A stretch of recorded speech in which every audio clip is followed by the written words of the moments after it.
thing I love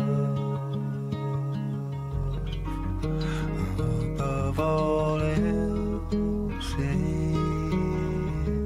the one thing they shove up on the shelf. Some dreams will never die.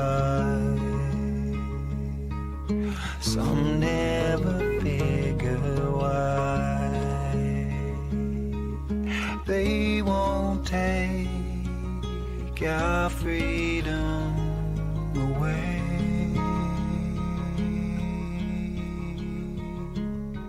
They won't take our freedom. They won't take our freedom away.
I very vividly remember hearing Earth Crisis for the first time.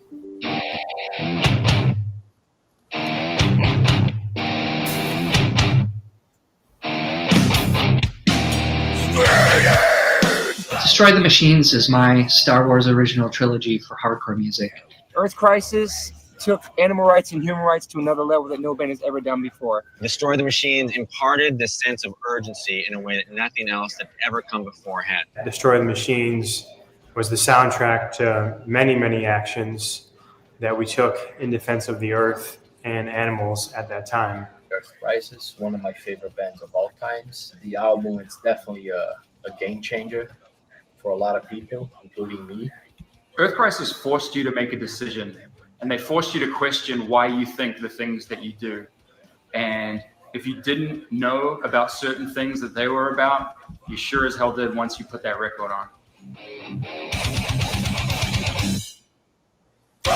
Their perspective on hardcore was beyond what I had known hardcore to be and what I had defined hardcore to be. And they had moved it musically into a very different place that was much more aggressive than what I was familiar with. That record means so much to me. You meet so many people that are working for various animal rights affiliated groups, whether it be, Earth First or Sea Shepherd, and you'll find that one of the commonalities with a lot of those people, especially the ones that you find somebody that has tattoos or piercings or something, and they listen to punk and hardcore, they all know who Earth Crisis is, and they all know that album. It is almost entirely the reason that I became vegan straight edge.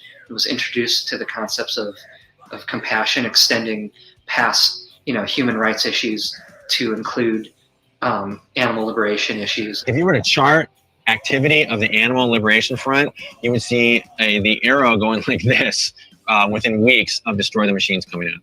There were very, very few bands that made me, feel the way that Earth Crisis did. it's safe to say that without Destroy the Machines and without that band, I may have never become vegan myself. I would not have had a life of purpose and impact the way I have had I not purchased Destroy the Machines. I think it's arguably one of the most important records in hardcore. That's why a record like Destroy the Machines is so important. You know, it means as much, if not more, today as it did 20 years ago. It's a timeless album, and as a musician, it's so hard to create a timeless piece of work that transcends like any kind of genre boundaries or whatever. Like it still means as much today as it did then.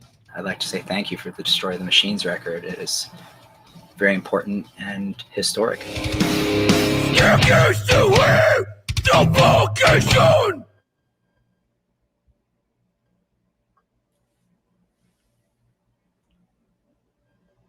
Woo!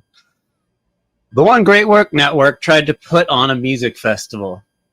Last episode, we noticed they've quietly pulled their live stream off of YouTube. Why?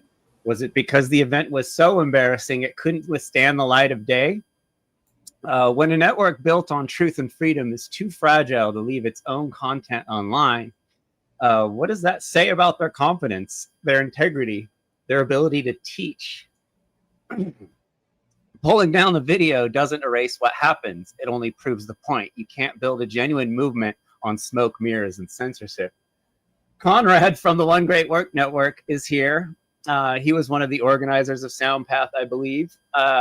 He actually had the guts to come on the show, which matters because most people in this so-called truth movement would rather block and hide than face a real conversation. It's easier to point fingers and cry division than to show up and actually defend your ideas. So for that alone, I give him credit. He showed up. Now let's deal with an error on my side.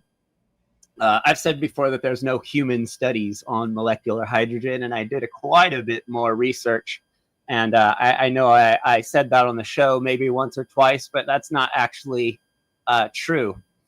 There are human studies, but there's not thousands of overwhelming positive studies like Logan and Will want you to think.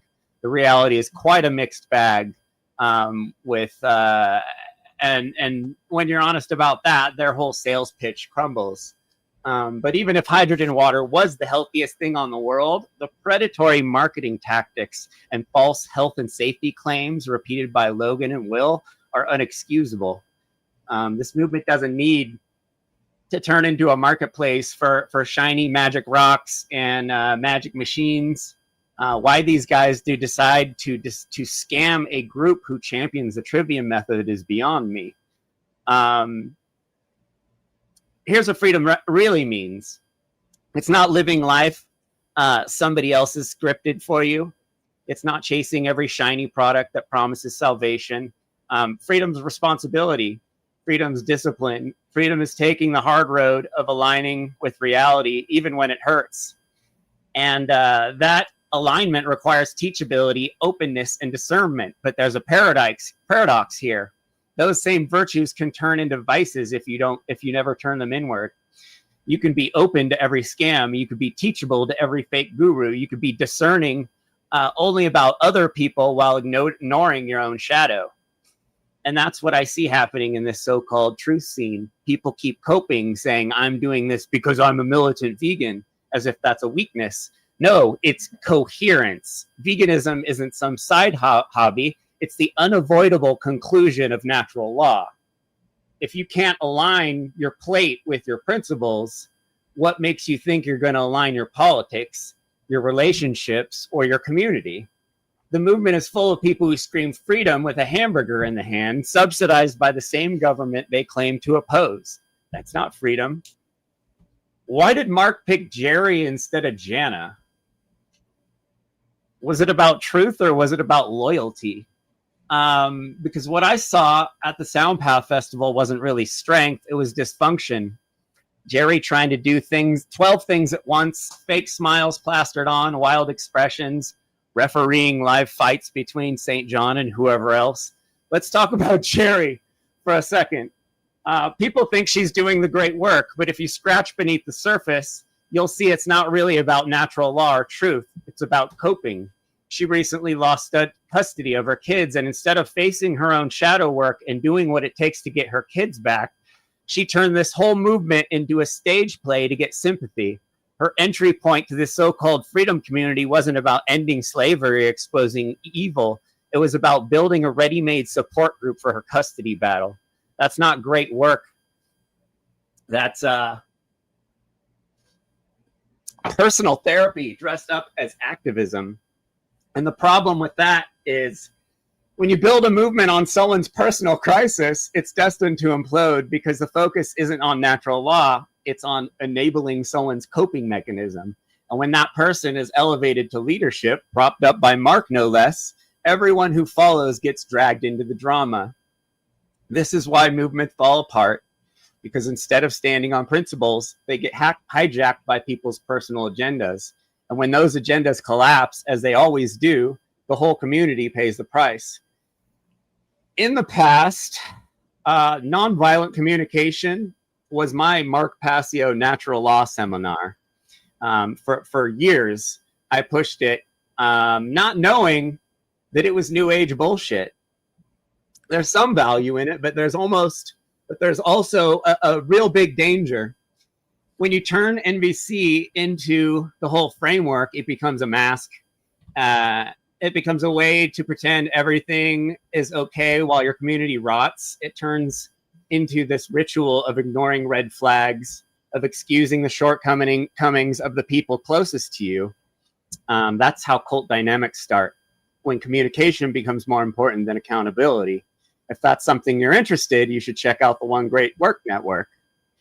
And that's why I'm relentlessly on this mic here, because this is not a popularity test. This is not about making people comfortable in their illusions. This is about truth, freedom, and morality, or it's about nothing at all. If I have to stand alone in that, so be it. But I'd rather stand alone in truth than sit with a crowd built on lies. So again, props to Conrad for showing up. Can't wait to have this conversation.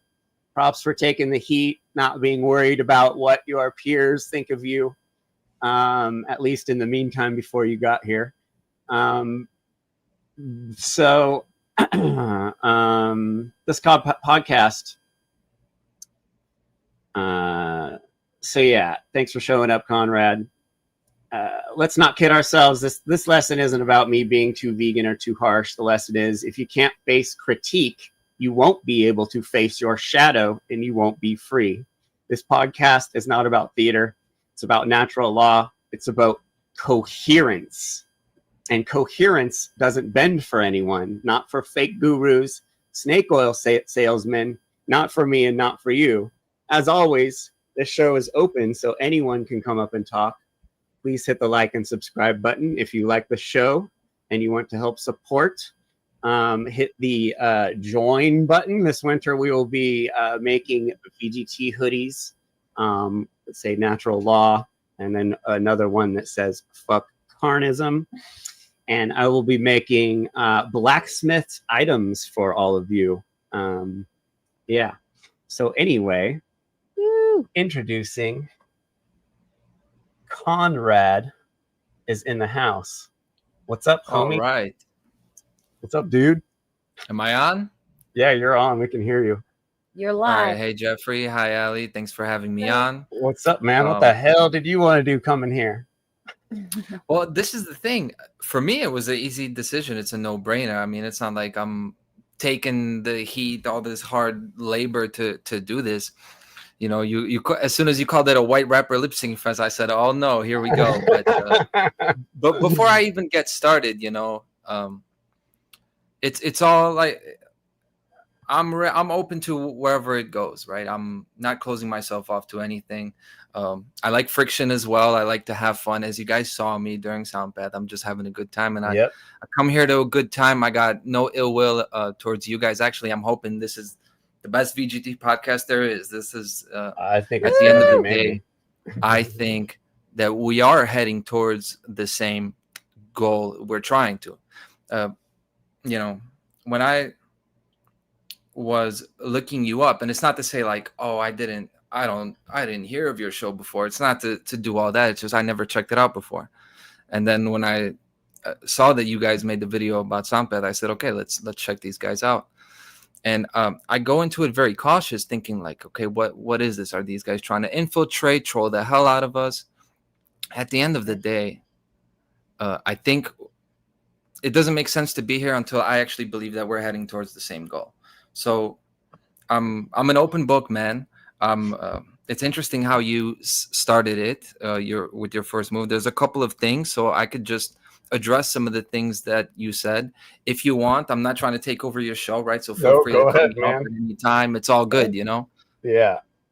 So the first thing that you said just today is that the One Great Work Network put on a music festival. And obviously we were streaming on the network. So it's not that that I'm trying to say that's not true, but it wasn't sanctioned. Mark, what's that? It wasn't sanctioned by the One Great Work Network. Yeah, but you know, obviously there was a connection there, right? There was a partnership, but it's not like Mark or Will or Logan put this on. Jerry came up with the idea after the funnel conference. Jerry called me, a couple other people, and then we worked on this together. So that is just the first thing that I wanted to say. You know, this isn't. You wonder why Mark didn't speak at the show. Well, it wasn't. It wasn't Mark's event, so he could do whatever he wants. And not to get too off topic, but you know this isn't. We were just having fun. The guy is in the audience. Obviously, we all love Mark. It's no secret. He kind of brought all of us together and opened us up to like real morality and actually taking action to do the activism to actually make it happen. So what's the issue? You know, the guy was there. Nobody was bothering him. Nobody was trying to get shake hands with him and all that. Shit. So it was chill. Now, the other thing that you said is that, you know, why did Mark pick Jerry and not Jana? Well, you know, first of all, I'm not here to defend anybody's personal decisions and all this stuff and personal lives. Like you mentioned, the custody battle. Okay, Jerry, whatever she chooses to post and make public, that's cool. I'm not running for that. I'm not going to get into that kind of personal stuff, you know, people's relationships, people's children, any hot tub sessions. It's just not the kind of stuff that I like to talk about, right? But I'm open to it. But yeah. Now, the other thing that you said is that this movement is built on personal crisis, or that it's not, that this community is built on personal crisis. I don't know. I don't see that. But Soundpath to me is about personal journey, the journey to truth. Obviously, we're all rough around the edges. Okay. I enjoyed some of it last week. I enjoyed you guys talking about this. I laughed at some of the things that you said, and I think we can laugh at ourselves, but I totally disagree that this event was a failure. Why was it taken down? What's up? Why was it taken down? Okay, so we could get right into that. So Soundpath was taken down as it was announced before, during, and after that.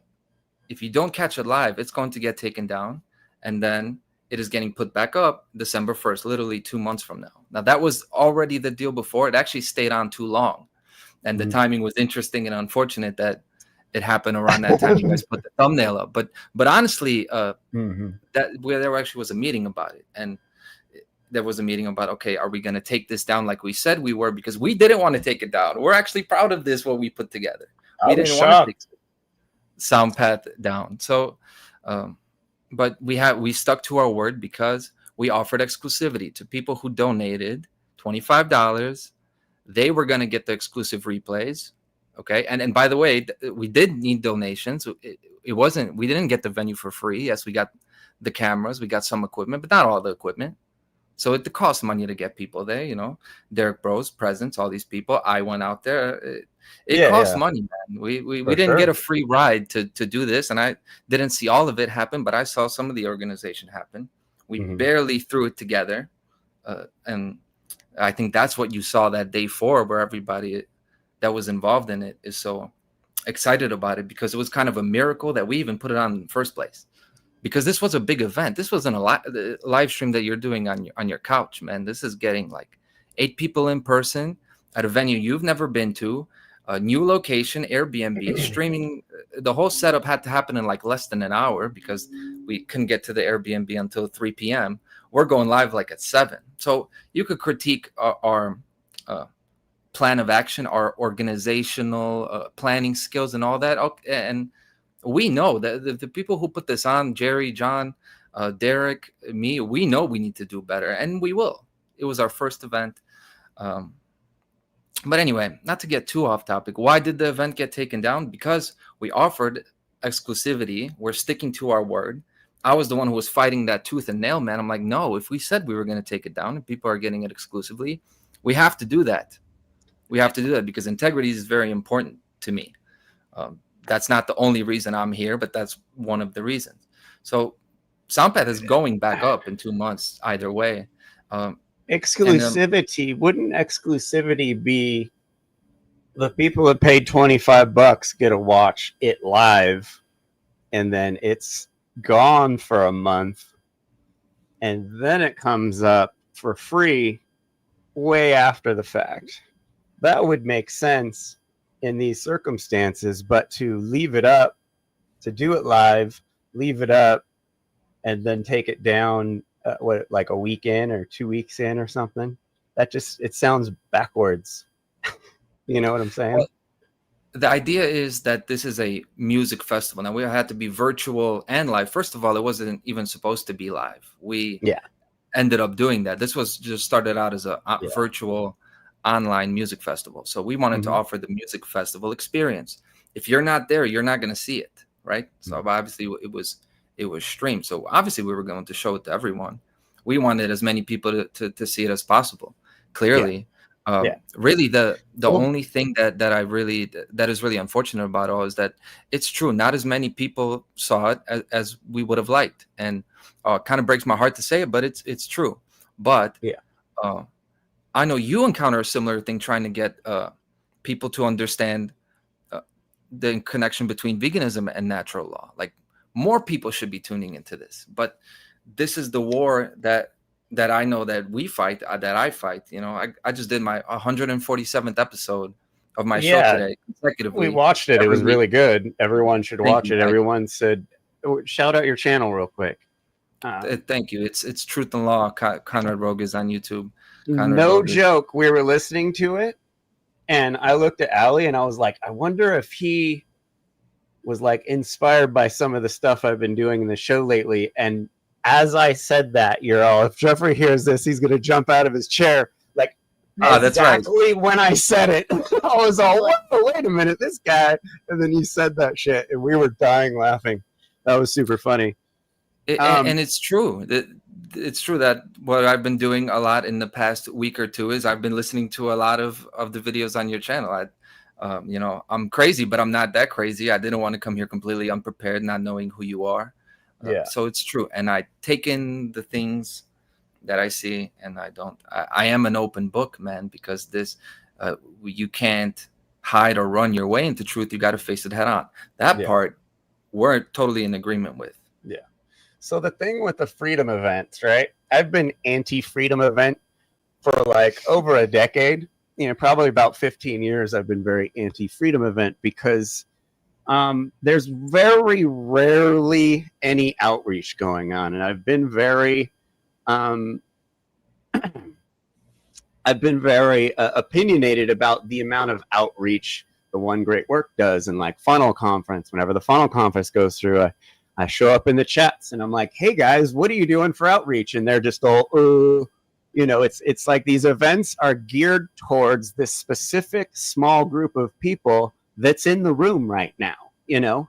And I talked to, what's her name, who's in the jacuzzi right here? Leslie Powers in the chat once. She was one of the only people to ever respond to me and be like, yeah, this movement does have a big problem promoting itself and doing outreach. Because, you know, like I see the Funnel Conference flyer and I step outside myself to be someone who isn't a part of this movement. And that's no interest whatsoever, you know, on the Funnel flyer or the Soundpath flyer. There's no outreach to the average person, to the non-liberty movement person. There's no, hey guys, let's go out into the streets and talk to people in the park. And, you know, like there's just no, it's all kind of this like, let's just build each other up and then pat each other on the back, deny reality, right? Like the event was, you know, whatever. The event was, you know, like you said, it was disorganized and stuff, but that wasn't like it didn't need to be taken down. If it wasn't taken down from of us, and that's actually why it was taken down, that's not a really good reason to take it down. And you're completely it's coming from someone who's been a social media marketer and a YouTube marketer for a long time. You completely destroy any chance of a video ever being able to get in the algorithm again when you take it down and then re-upload it. But for some reason, it's like general practice in the natural law movement to like repost funnel again, you know, and like hopefully more people will watch it. And it's really, when you do that, it's destroying both of the videos and your future videos, because YouTube's already like, oh, no one watched it last year, they're not going to watch it this year. But there's like no one even thinking about this. None of the organizers are even thinking about this. I saw little to no advertising, but I see a bunch of people putting a bunch of effort into an event where it seems like there was too many captains on the ship, and it ended up being kind of a mess. And like I was podcasting, I was on a podcast, co-hosting a podcast in 2013 that had 70,000 people watching it. I've been involved in podcasting and liberty outreach for quite a while. And I'm just trying to give advice and people just block me, you know, like people just, I'm like asking questions like this, like, hey, what are you guys doing for outreach? And I get blocked, you know, and, you know, while I may be a little abrasive about it at sometimes, it's never bad advice. And it's just like, I see zero effort put into actually spreading the word. The event was a music event, but usually at a like intellectual freedom event, you might actually have speakers talking about natural law in between the musicians, which, you know, it just seemed like it didn't seem like a freedom event. It just seemed like a bunch of people in a community were like, hey, I'm going to learn an instrument. And no offense, you out of everyone seemed the most authentic, and like you were just there to have a good time where everyone else was kind of stressed out. And then Derek just cracks me up. I fucking love that guy. Derek and Derek, both Derek's are our guys. But yeah, I see a bunch of wasted time. I think I see a bunch of wasted effort. And I see, you know, I saw the Soundpath Facebook, YouTube channel gain like 4 followers during that whole event. And then I watched like Chris Nelson's podcast week after week, and he's got no support from anyone in the network whatsoever. Such a bummer. It's such a bummer because like you, Conrad, very, very good shit. Chris Nelson, very good shit. Completely ignored, you know, as far as I can tell. I just don't understand what's going on over there, because I come from movements that do outreach, and I come from movements that are very, that hold each other accountable. So becoming a part of a movement where the whole thing is truth, not just like, oh, it's a vegan movement or a straight edge movement or fucking whatever, libertarian, anarchist, you know, when it's like, no, just truth. And I see people not being truthful. It's shocking to me, and I just can't say anything. And like I've told you before, like I want to be a part of this movement, but I don't feel a part of it, and I don't feel like I could be a part of it because of what's going on. And like all these kings of discernment can't seem to figure me out, and that I'm not trying to destroy the One Great Work Network, and I'm not trying to take down Mark Passio. I'm trying to make everyone better in this community. I'm trying to help everyone be better. because I don't see anyone else setting the bar. I see the people setting the bar trying to scam the community before me. Now I'm setting the bar, and it's just so much wasted energy, and it's so much, it's like I was saying, it's very self-serving. Everyone just, oh, they were so great. The sound was so good. Like the sound on our end was terrible. So to hear everyone talking about how great the sound was for 3 hours afterwards was kind of funny. And it's like cool, like all those. I have nothing against any of these people. I just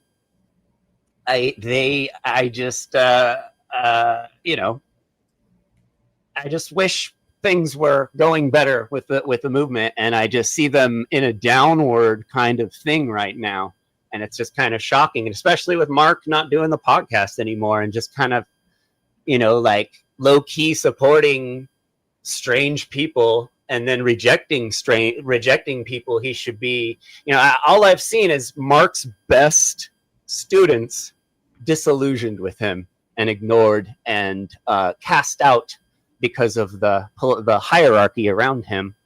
And it just like I defend Mark all the time. Now he's not a cult leader. Like everyone, oh, fucking Mark is cult. I defend him all the time. But like it's getting hard to with how he's reacted to us and who he's supporting, right in our face as we're like, hey Mark, like at the best, Will and Logan are running an MLM scam, on your people, and like he just doesn't seem to care, because I know he's heard about it, and I know those guys have heard about it because I've been talking about it for 50 episodes, and I just don't understand all this effort into making money in a movement where, we're not supposed to be materialists, and doing these events that are completely self-serving to make this false community. And community, we don't need community to do this. And communities, people tend to start compromising in communities when they get together. Everybody should think the same, and that's not good for this movement. And I just saw Soundpath as a crazy new age kumbaya fest, and I saw very little education or anything go on there. And then on top of it, the events at some bar that like serves barbecue and shit, like I just don't. Well, aren't we supposed to be doing less harm? Should we really support carnist alcohol places with our natural law event? Like I just don't understand anything at any turn of it. And I happen to have a podcast, so I just talk about it, because it shocks me. And the fact that I've had my life threatened by several of the people at Soundpath is pretty shocking too. And no one seems to really care about that. Have you seen Jerry's contract for her school group? For her school, or her natural law school, where she says that if you hurt anyone's feelings, that we're allowed to drain your bank account, basically. Didn't see the contract, didn't read the terms and conditions, so I can't. We've covered it on the show. I don't run from that conversation, but I don't know. The truth is, I don't know. It's there. So why would Mark get behind someone who can't seem? This lady also does podcasts talking to aliens. She says that aliens are being blocked from saving us. She's clearly ignoring her family by getting so caught up doing natural law stuff instead of doing. I've been to family court. I went so often that the judge was like, I don't want to see you for like a month, dude. You keep coming in here because you have to. I got Jerry put all this stuff out into public because she wants us to rally behind her. But if you go dig into the paperwork and see what she's doing, it's not good shit. And it just, stuff keeps popping up with this lady. And I'm not saying she's a bad person. I'm just saying, you know, maybe she should take some time off and do some internal work and get her fucking kids back. She got her kids taken from her. That means she did something fucked up. And if you go look at the court paperwork, it's that all would be her. My first reaction when and that's what I said to her and John. And then they explained the situation, but again, tough situation because those details I don't want to go into. Also, I don't.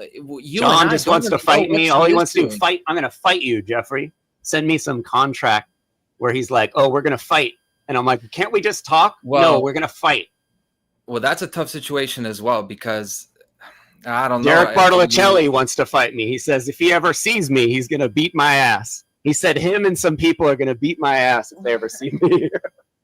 Okay. This is what I'm dealing with from the One Great Work Warriors, you know?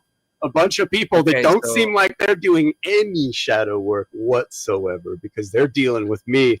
They're showing their cards on how they're dealing with me.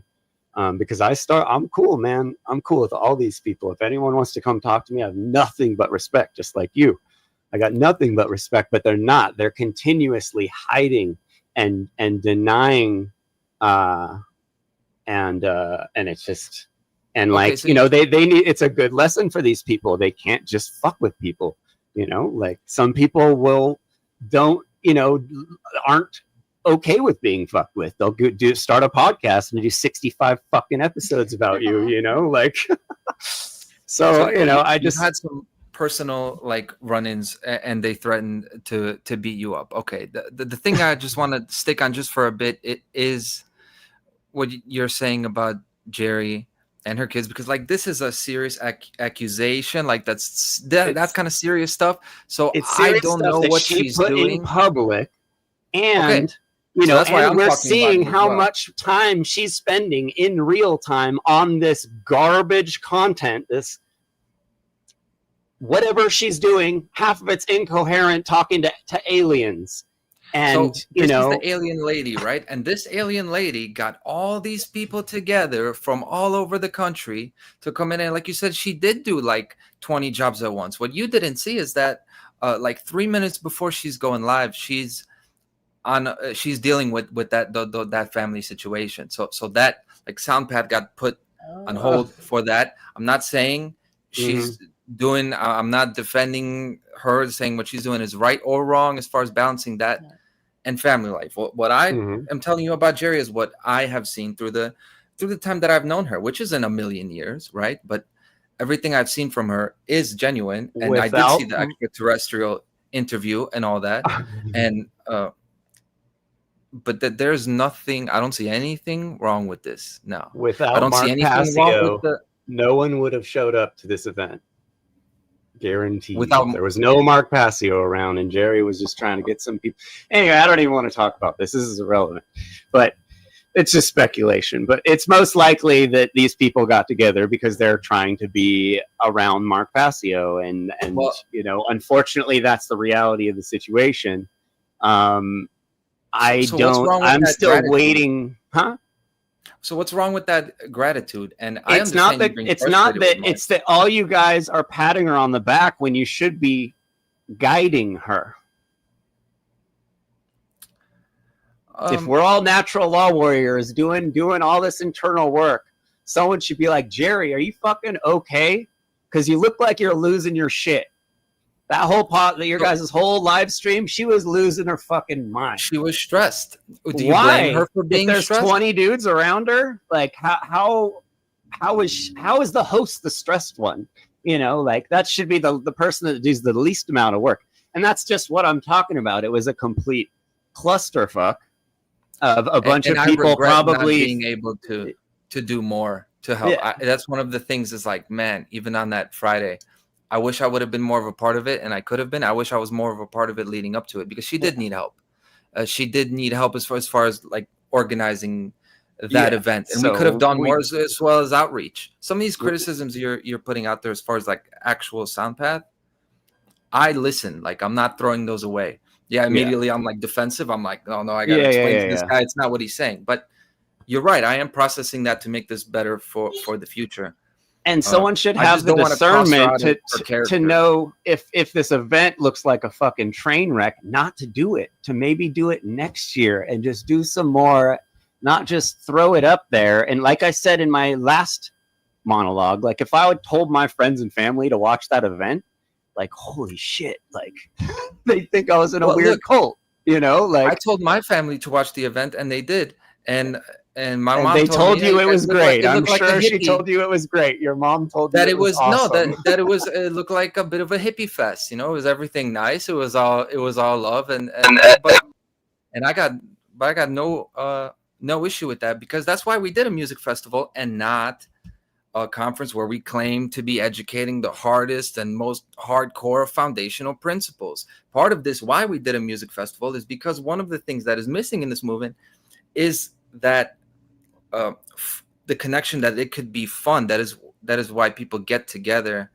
They actually have to have that shared. So this is the thing: you criticize community, but at the same time, you criticize us for not doing outreach. Well, there's an overlap there. Like, yeah, we're all individuals. Well, but yeah, no. If you're gonna do something, though, at least get something out of it. You know, like, and You've been to this music festivals. They're not. this movement isn't missing music. There's been music that is right up our alley. Like we were just listening to, there is music that is aligned with natural law and veganism and stuff, and you know, and they've been good at it for a long time. And like, you know, there's been you know, like Jerry with her school, like there's what's his name school, Waldorf school. Like, why are you reinventing everything? Everything's been done. Let's get this shit out, instead of trying to reinvent everything and then, you know, kind of completely failing at it, or for the most part reinventing these things that have already been perfected. It's very egoic looking from me. It hasn't been to perfected. see this event. Unschooling Hundreds of years of philosophers and psychologists and all kinds of stuff, maybe not perfected, but it's been looked over a lot more than Jerry's looked at it, is what I'm trying to say. It's the same thing as veganism. It's the same thing as veganism. It needs to be more of unschooling, just like the vegan thing. It should be way more of a big deal, especially for the purists, right? We should be trying to put that out there, because the Waldorf thing is good, but it's not good enough. I know some Waldorf people. I have a friend that unschooled, and this is something that needs to be advanced. More people need to talk about it. And you know, it's not that I'm trying to say aha, but I actually see it the same way as, you know, do no harm, being plant-based. I actually agree with you there. I know that's like, this is the thing. You mentioned that we're doing this at a bar that serves all these products. Well, you also said that we need to be rooted in reality. The reality is, this is where most of us are, man. Like, we need to start at even if you got to start at the bar, like the American revolutionaries. We need to start somewhere. I guess. And this is the thing, like, alcohol is the status drug of choice, bro. I agree. Okay, I agree. But what are we going to do? Are we going to stay in the echo chamber? Soundpath was the definition of putting yourself fucking out there and get out of the echo chamber. In a park, people walking by could be like, whoa, what's going on here? What are you guys all about? And then you got some new people you just converted. But if you hide in a bar behind a $25 admission fee, was there admission? Yeah, no, that's not the admission fee. That was the donation. Well, there was tickets sold. They were talking about someone who was taking tickets at the door several times. Yeah, so obviously there was, you know, I just don't see much coherent thinking behind it. Well, and it's just like, what the fuck's going, you know, like, why don't we do something good and actually reach out to people and get new people on board, instead of just building our reputation within this movement, when we don't need this hierarchy. This hierarchy is actually the worst thing about this movement, is the fact that there's this goofy hierarchy for some reason. And these guys think that they don't communicate normally, you know, and that irritates people. And you lose people when you don't act like a human being, and then you swear that you've done all the shadow work. And it's like, hold on now, you know, like, why are you running and hiding?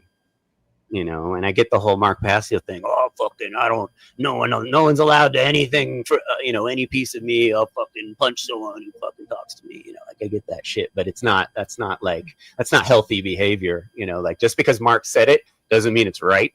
And a lot of these guys, you know, just like, oh, that means that gives me the justification to block Jeffrey Phillips when he asked me a question about, you know, what I'm representing. You know, Logan or Will, why are you eating eggs? You know, block me. One of the things that bothered me, that there was a few things that actually bothered me that you said in your last show 2 weeks ago, and it's it was put on by Mark Passio. Yes, man. I'm not anybody's yes man. I'm hearing this stuff about Mark. I don't see you as one, and I for sure I'm not saying every single person on the network.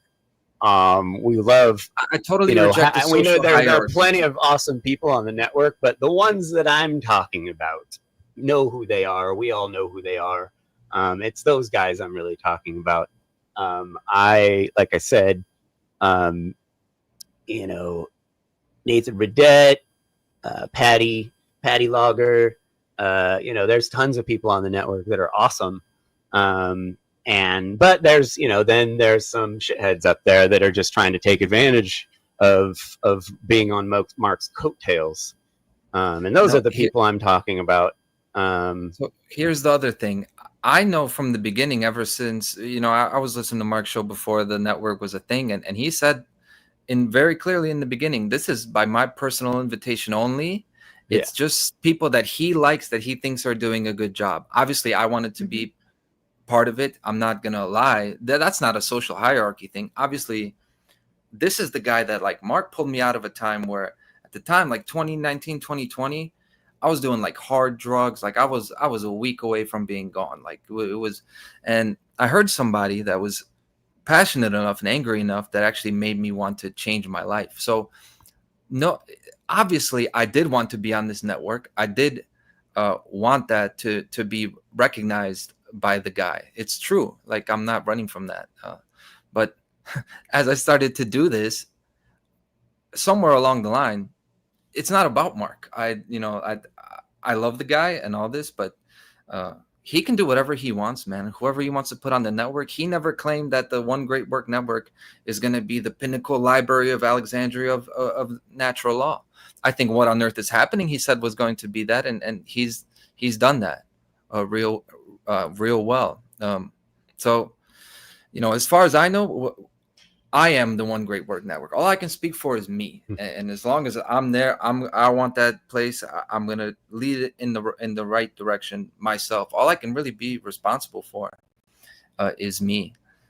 If there is somebody doing immoral things that's on there, I'll call them out too. Right now, I'm seeing. I've been listening to what you're saying. Right? Yeah, I've been looking into things, listening to some of these things, and as far as the hydrogen stuff. If it comes out like it's scams are scams and they come out, if the stuff is not what they claim to be and people say, hey, I bought this from them and it doesn't work. If that is the case, it's going to be plain and simple. But well, there's no way. I don't even like multi-level marketing. The perfect scam is something where you can't point at any proof, and that's what they're doing. But again, like what I said in my monologue, regardless of if the hydrogen actually works, selling an unsafe device, making crazy claims like have you watched their presentations? You don't have to go to the hospital. You don't have to. You should buy this $6,000 machine from us because you're going to save $6,000 in hospital bills in the future. That's the kind of nonsense. You know, saying that there's thousands of studies that are positive, when really there's only about 500 human studies, and 40% of them are negative to no, you know, it's a mixed bunch of information. But the majority of it is animal studies. And even in those animal studies, there's still a lot of negative and neutral casework on it. But the Chinese device, I had a doctor on here, a vegan doctor who's a badass.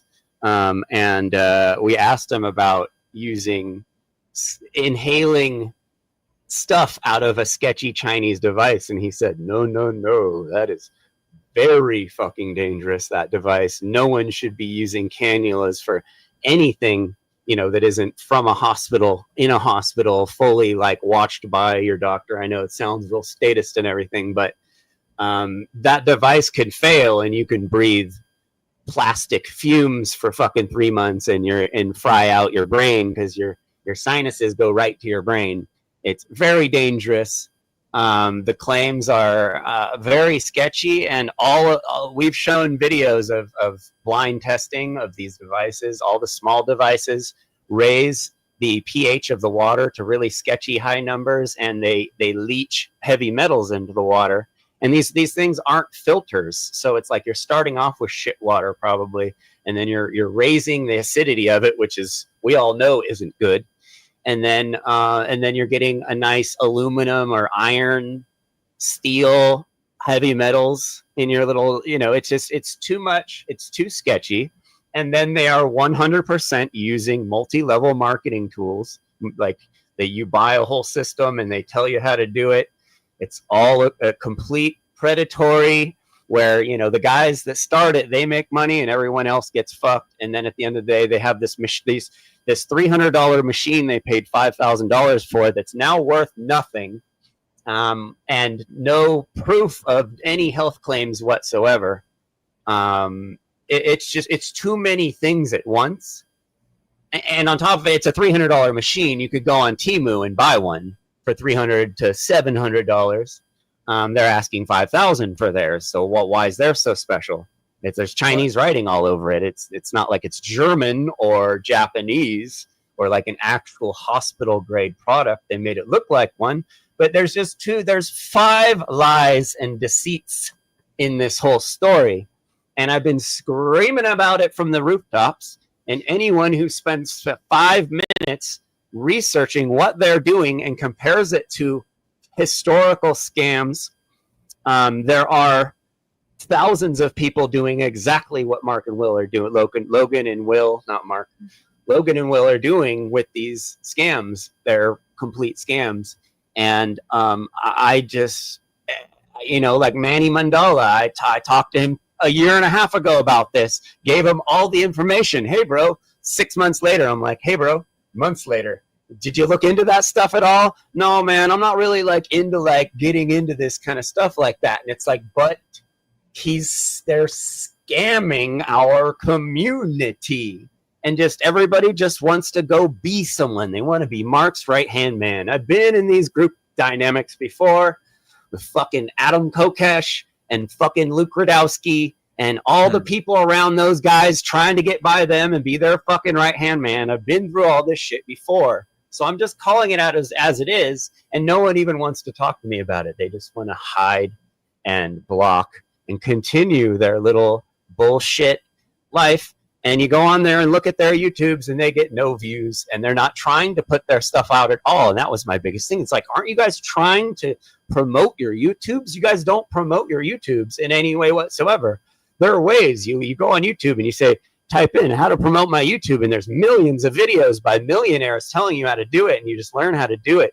And you get your content out. But these guys aren't interested in getting their content out. They're just interested in making a name for themselves within the movement and scamming people. Did Sethicus Boza, did you see on his website? He sells little rocks for $3,000 and little bottles of oil for $300 and tarot readings for thousands of dollars and shit. And we've had 2 people on the show who he has ripped off and then threatened the life of. And we tell people about it, and what do you mean, bro? Boza's so fucking cool, dude. Jeffrey, you're fucking wrong. Boza is the fucking coolest person in the world. He's like our like Jocko Willingness of the fucking freedom movement. He gets me pumped, you know, like I don't understand it, bro. Like I just don't get it. At the end of the day, let the truth come to light, man. I'm out for the truth, and if history proves it to be right, you know, that's what I'm here for. Now, we are anarchists, though, right? Like, so we have the discernment. Nobody's forcing you to buy anything. Yeah, Right. the movement, because we are anarchists, this movement collects criminals. Oh, wow, you mean a group of people I can go be a part of that doesn't like the law? That's awesome. Ever since I've been in this community, since like 2009, libertarian anarchist communities, it collects scam artists like flies to shit, like the government collects narcissists, and the Jeff Berwicks, the Barry Coopers, these fucking guys. Who was it? The other two, Jeff Berwick and Max Egan, and who else? They're selling some fucking device now for tens of thousands of dollars in some club you got to be in. Like these dudes are scamming. And like, if we're about our shit, we wouldn't be allowing these people to scam. Like Scott Gordon, from the One Great Work Network, do no harm, allow no harm. The allow no harm is as big as the do no harm part. And I just don't see anyone regulating anyone. And whenever I come down on anyone, everybody's like, oh, Jeffrey, why are you attacking guys in our movement? Like, they're cool. They should get a get out of jail free card. And I'm like, abso-fucking-lutely not. Where did you hear that from? Mark never told you that. Mark said to fucking relentlessly fucking, what's it called? Petty tyranny these guys, and relentlessly do it. So like, and we should relentlessly do it because they know the truth. They aren't one of these NPCs that don't. So why are we allowing all these scumbags?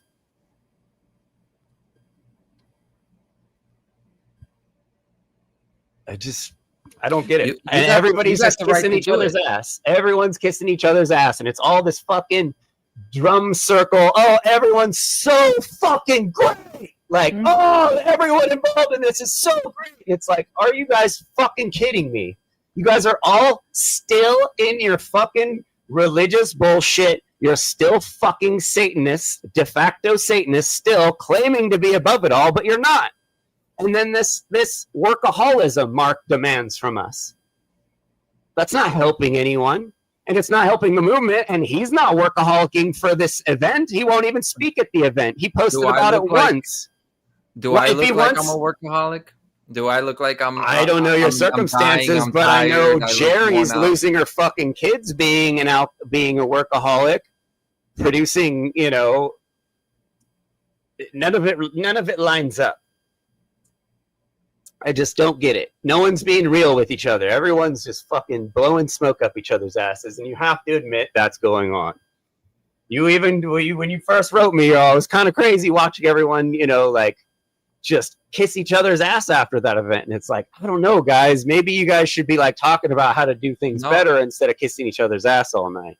And we did. And there were plenty of conversations where we. But live, Jerry and fucking John were screaming at each other live on the air, And that's the thing. That is real community, man. People are not perfect. And they were not front. Sure. So when John said the thing about don't get in a relationship until you're fully healed, I didn't see it as he's lecturing to you that he is the completely unenlightened. That's literally what he said. It literally was what he said. Fully healed. He's fully healed. He's acknowledging that they're not perfect and they're putting themselves out there just like I did. Hey, I'm gonna give you some relationship advice, right? Okay, so before you get in a relationship, you need to be fully healed. See, me and Jerry, we waited till we were fully healed to get in our relationship. And look, we're fucking, oh man, I'm just like the fucking, like, it's like, dude, something along those lines. But it's like the terrible fucking advice. Holy shit. And this is coming from one of Mark's best buddies. They're fucking live streaming from Mark's studio. You think that wasn't a message to me? Like, oh no. Hilarious. Look,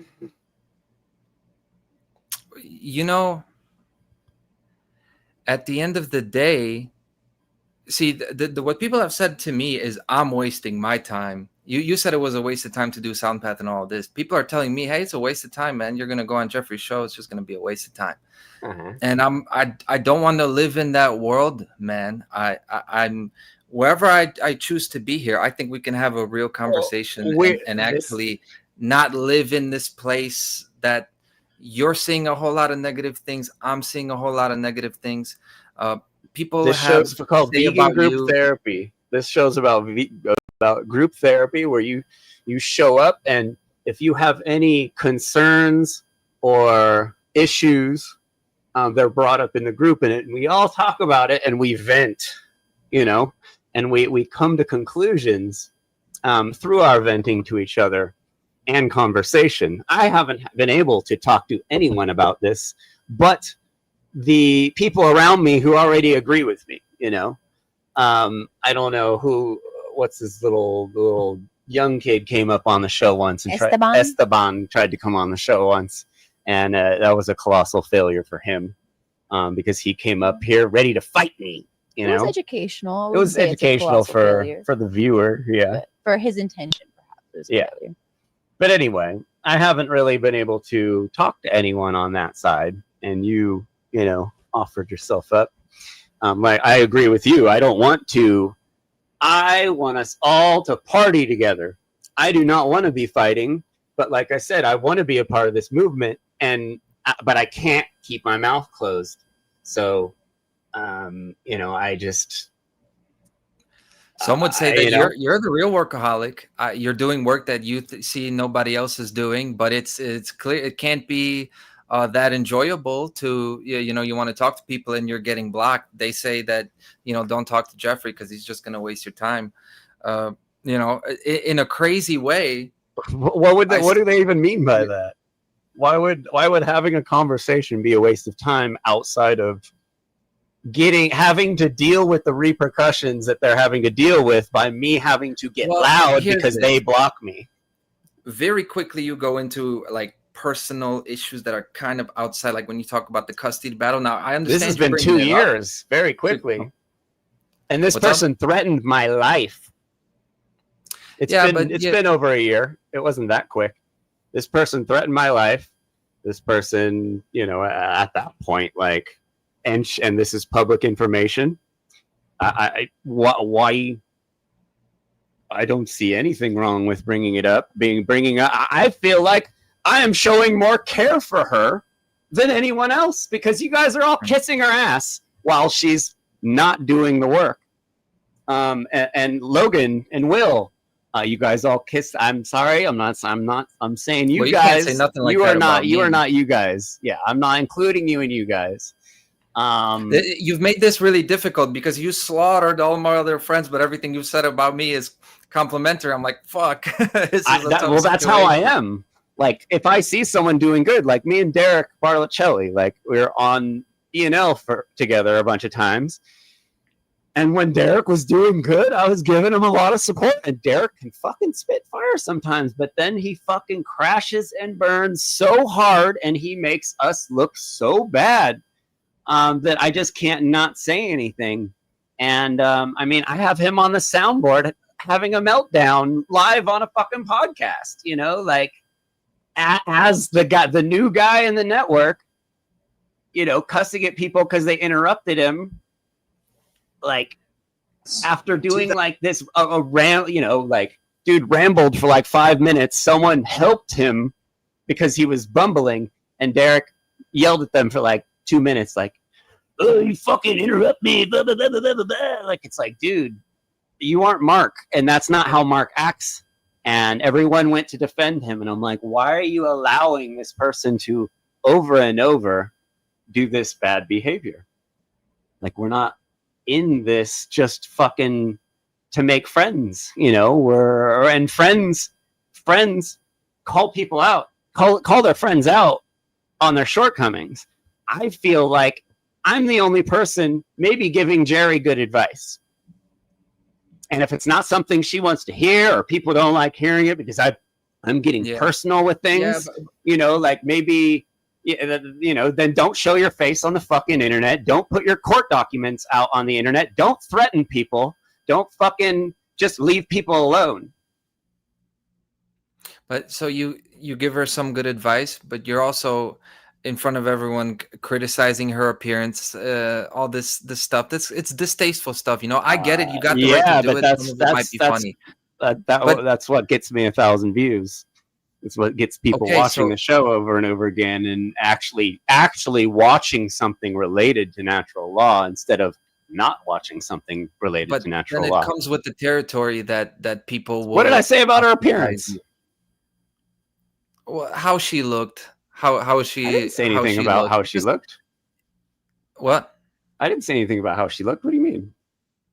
Well, 2 weeks ago. Oh, I think I know what you're saying. Okay. Well, again, Okay, don't put it out in the world. Obviously you can talk about it, right? But then when you talk about like why people think that you're a waste of time, is because you do a lot of troll behaviors to the point that I had to think about, is this guy the real quite deal? little. It's just my troll behavior gets all the attention. I do a lot of other shit. This podcast is 6, 7, 8 hours sometimes, and it's not all talking shit. That's for damn sure. It's actually the majority is not talking shit. But everybody likes to say that all I do is talk shit and invalidate me and being like, oh, he's divisive. When I'm like, no, I'm seeing you guys fucking slacking and I'm trying to set the bar, which I don't think there's anything wrong with that. And if it takes some petty tyranny and some foreshadow work and some fucking some brutalism, then so be it. Yeah, that person's better off. That person's better off having me troll them and go through what they go through in their head than having me not troll them and have everyone kiss their ass the whole time. That's for fucking sure. That person is definitely a stronger person and in a better place than if everybody's around them kissing their ass. Both of those are part of growth and shadow work, positive and negative reinforcement. We agree there, sure. I didn't even like, most of this started like so almost like a joke. Like I always give people outs. Like, hey, do you really want to go to bat with me with this stuff? Because, I'm weird. I'll keep going. But they never take the outs. They can't just, like, if any of these dudes came up here and just fucking talk to me, I would be so happy. Like what you're doing.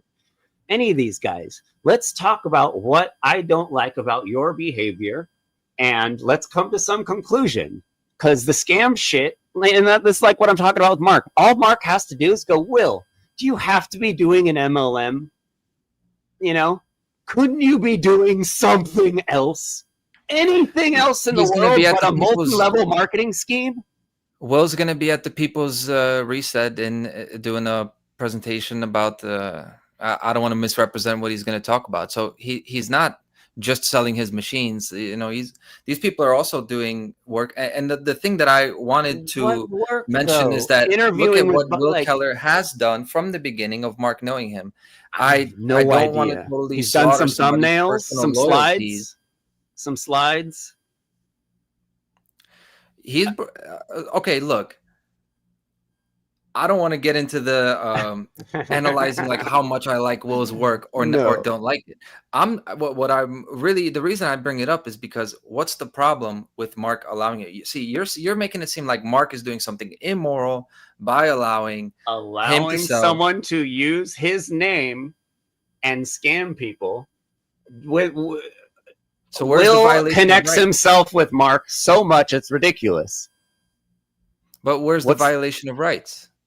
What Mill's doing is immoral, and his mentor isn't guiding him at all. If there's this hierarchy with Mark at the top and Will's like his buddy and they're all on the network and we're all on the network and it's like this cool aesthetic where everyone just like mimics Mark and no one gets anywhere. Do I mimic Mark? Do I have a mentor? Do you really think so? We've already been through this. You are not included in this. Several people are not included, but the guys I watch, who like, I don't even want to get into Logan because Logan's just ridiculous, but just terrible reputation over the years, and then this guy's on the network. What? Why are you picking these people and ignoring your greatest students? I just don't get it. You know, and I've talked to everyone when I started doing the show. All these people come out of the woodwork, dude. You know, and that I wouldn't even be doing this if so many people wouldn't have come out of the woodwork and be like, keep doing what you're doing. Like, it's fucked up what's going on every day because we take this serious. And if Mark said in the beginning, I'm not taking this serious, that doesn't really change anything how I feel about it. Like, he's taking it serious because he's taking our money, and you know, like, he's just left us in a cul-de-sac, left his people in a cul-de-sac. And that's the only thing that really irritates me about that, and the fact that he hasn't at least just asked those guys to stop fucking scamming people. Like, that's all he'd have to do. Like, if fucking Ostara disappeared from the freedom movement and like Will came up on the show and was like, yeah, I guess, you know, I could sell those in a different way. I don't need to be like fucking predatory using predatory tactics on liberty people. I'd be like, dude, let's do something huge, you know? But like, these dudes don't want to fucking talk about it. They just want to hide. And so here we are 2 years later, you know, but it's just, you know, this is a little side quest. This isn't the whole show. That's for sure. We do plenty of other stuff. And, you know, like we were watching your show today and we're like, damn, Conrad sounds like he's on the show. Like that's like all the shit we talk about. I'd also, so what do you think? What do you think next, Soundpath? What kind of like, what can you do to get some outreach going next year? If you guys are going to do it again, here it is. We're here now, aren't we? Like, yeah. This is one thing. This is one of these talking about things. Really, we need to. We started late. Soundpath was like from idea, from concept to day of presenting. It shouldn't have been. Was like less than 5 months. Yeah. So you're saying we shouldn't have done it? Okay, maybe we should. No, it just shouldn't. It just should have had more into it. If it was going to be done that quickly, you guys should have known that it's a worthy project to present to the world. It's like Derek going live on everyone's podcast and throwing temper tantrums on 1 out of 8 of them. It's like, hey, dude, you know, like that one time you flip out, you know, we're going to lose people. Like, we have to be on our fucking shit representing natural law. We can't just show that it's some fucking half-ass bullshit. And that, you know, it's a bunch of unhinged people in this movement. Like, that's not what we want. That's not going to help the movement. That's why it's fucking failed for so long. But that, you know. that was, so you've talked about the quality of the music. That there was quality music there. I don't think Soundpath should have been taken down because it wasn't that bad. The music and the performers, and I appreciate everybody showing up and doing that. I don't think I was mostly bummed that it was taken down because of the people who spent money and time to go there and put it up and be content on this channel. But the whole it was planned to take down thing. That's whoever's idea was that's a just insanely dumb idea to take it down, and it was executed in the wrong way. You're supposed to give incentive to have people pay the $25 by giving them access to watch it the day of. It's just, but it worked. You know, and someone should have been like, hey, you know, that doesn't make sense, you know, and I'm sure you probably did, but there was, like I said, there was probably too many captains of the ship. And so therefore nothing got done because everybody wanted to do things their way. And then everybody was too stressed out to do everything because everybody was taking it all way too serious. Like, you weren't, Conrad. You were there to have a fun time and just, you know, do your white rapper thing. And like, I didn't see that from anyone else. Everyone else was like, stressed out and serious and like fake smiles. And, you know, it was just like, oh, this is a train wreck. Why? There's a big difference. Why is this turning out this way? If all these people are putting this energy into this, why is this turning out? You know, like what the in-between stuff, you know, and like Will's Ostara hydrogen ads with blatant lies in them. Blatant fucking lies. Like, blatant fucking lies, and no one even, oh, no problem. Will could say whatever he wants to anyone, and no one will fucking say anything but me, you know, like, and that's the creepy culty shit. And, you know, and I have a podcast, so I talk about it. It's, you know, I don't even necessarily, you know, outside of just the outreach shit, like, you know, I don't really have a solution for these people because, you know, there's nothing, they just, more internal work. People think just because they're in the freedom movement for 5 minutes that they've done everything. And none of us have done anything. Most of us are anywhere near being done or healed. You know, I talk in my monologues. Half the shit is about me and stuff I'm dealing with. You know, because I'm in this position doing what I'm doing, and you know, I gotta pay attention to myself too. But you know, I have no problem with the events as long as they're doing something productive. And I've you know, with Funnel and like all these events that come out of Mark's circles year after year, there's still no one putting any effort into bringing new people in. The events aren't reachable by outsiders. Like you could do an event where you're like, oh, you buy 1 ticket, you get 2 tickets, and you can't come here without bringing a normie. You know, like there's something dumb like that where it's like, oh, at least we got like 3 people new people through the door. You know, like I'm a marketing guy. Like I just there's so many solutions, and I just don't see anyone paying attention to them. And like the whole thing with natural law is spreading it. So it's like, how are you going to spread it from within a echo chamber you built yourself? And these are the questions that I've been asking that get me blocked from everyone, you know, and it's a good question. But my friend told me, well, who is he preaching to other than the vegans? And I'm like, well, I don't know if that's true. There's people on my show that aren't vegan all the time. Several of my regulars aren't vegan. I don't demand everyone be vegan right now. But they want to do that because they want to get rid of me. So they're like, he's just a militant vegan. He only cares about veganism. And that's not even, you know, if you look at my show, you don't know my show's a vegan show. Like vegans don't watch my show because it doesn't look like a vegan show because I'm mostly doing natural law shit, you know? So I you know, I don't get, there aren't that many natural law people and there aren't that many vegans. So my show's as big as it'll ever get, but as long as I'm reaching a couple people, I'll keep doing it. And the reason I bring it up though is this: I'm trying to get my work to reach different people. You're doing it in your own way. These people that are part of Funnel and Soundpath are also trying to do it in their own way. I'm not speaking for everybody saying kumbaya, everyone there is doing a great job. I'm not going to blow smoke up people's asses. We all need to do way fucking better. I'm harsh when it comes to that. And not everyone who is making the content would have been a content creator if it wasn't for Mark. The truth is we got a lot of guys who are in this just from their fucking heart, man, because and a lot of people aren't content creators, you know.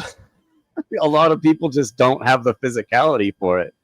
And, you know, but like everyone's flinging themselves at the wall, just repeating Mark's shit. And it's like, dude, we can't repeat Mark's shit, but Mark requires you to repeat his shit if you want to hang out in his circles. Like, well, it's kind of ridiculous. And it's ridiculous that Mark gets so mad because he planted these landmines that everybody is falling into. And you know, and no one gets any views. You know, Chris Nelson, you get some views. I get some views. And Chris I want to talk about this, the strategies, but just real quick about Mark. Yeah. I want to say, I don't think that he requires people to repeat his shit.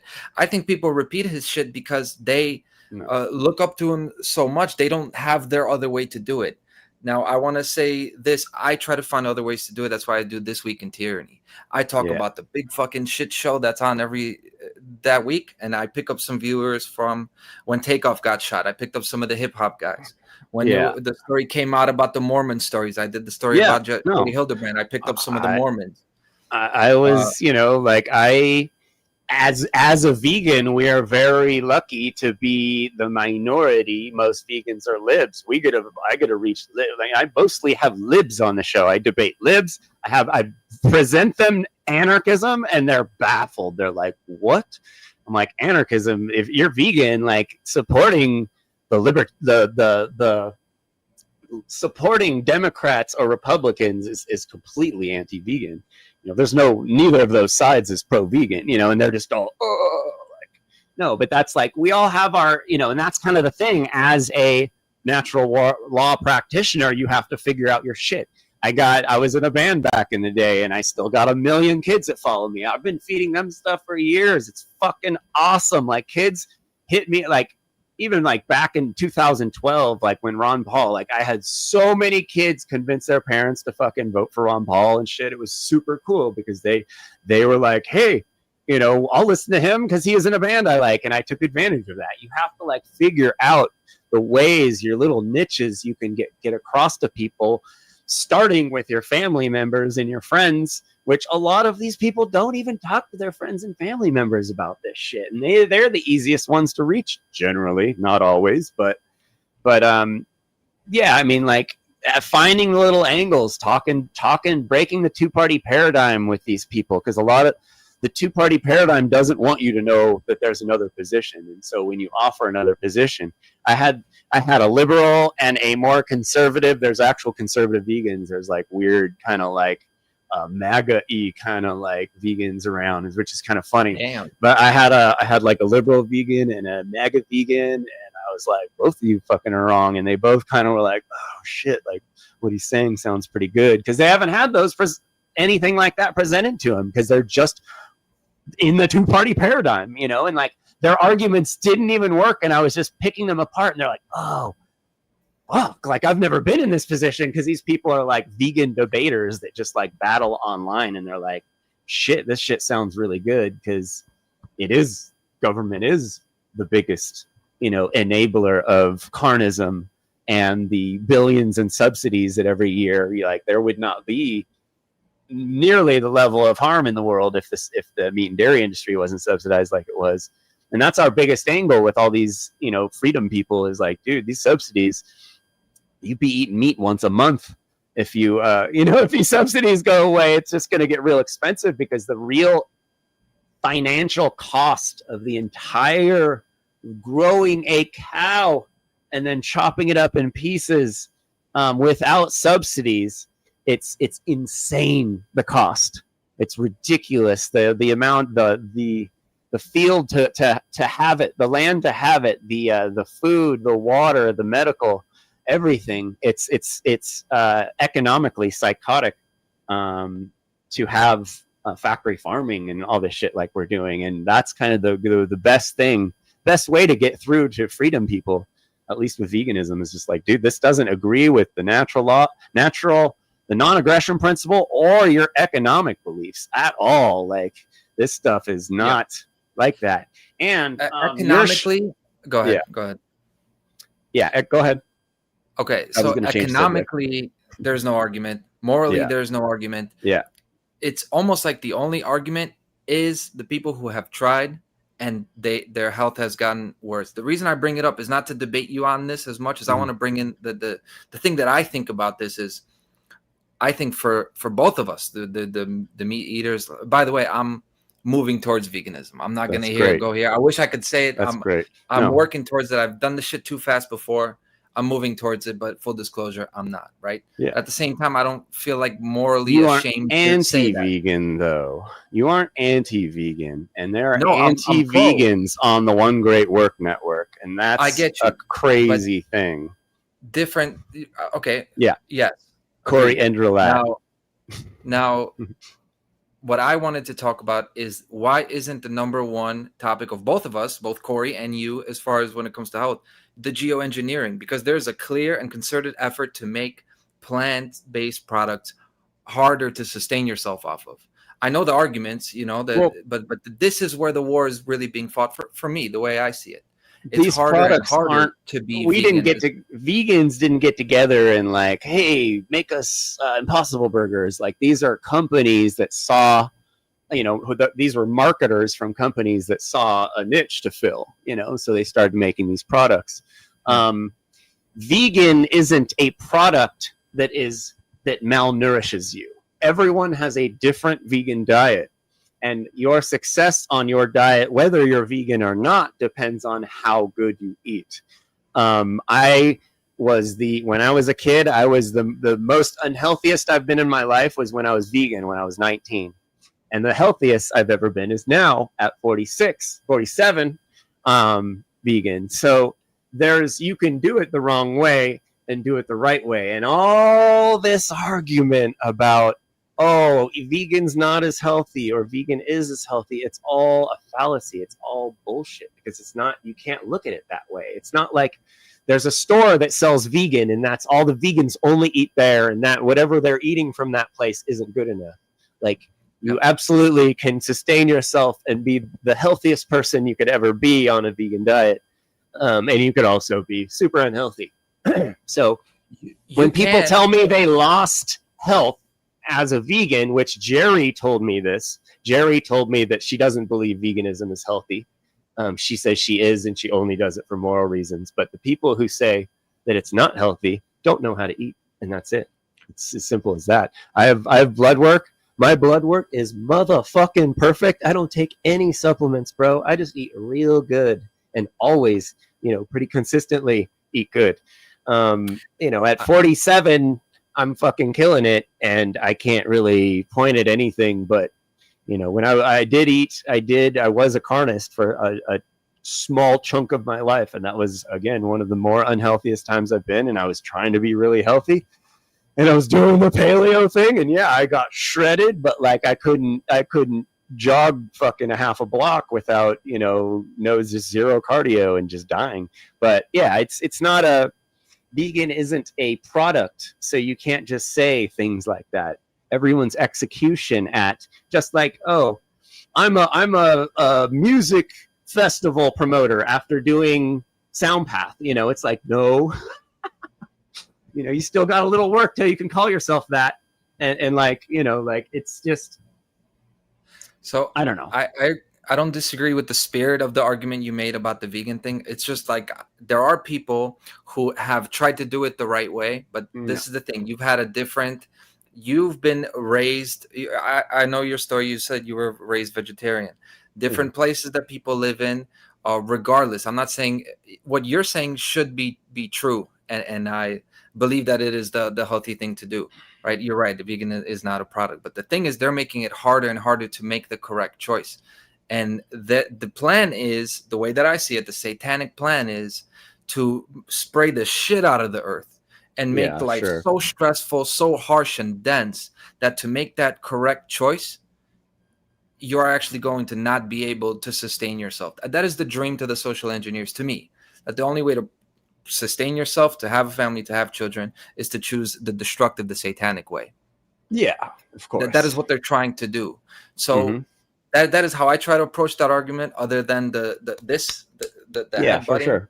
Yeah. Say, hey, we both need to go and figure out what the hell they're doing to our crops, right? Which should be like the real healthy stuff, not the processed stuff, but the stuff that comes straight from the beautiful earth, man. A lot of the pesticides, it's mostly animal ag. Animal ag,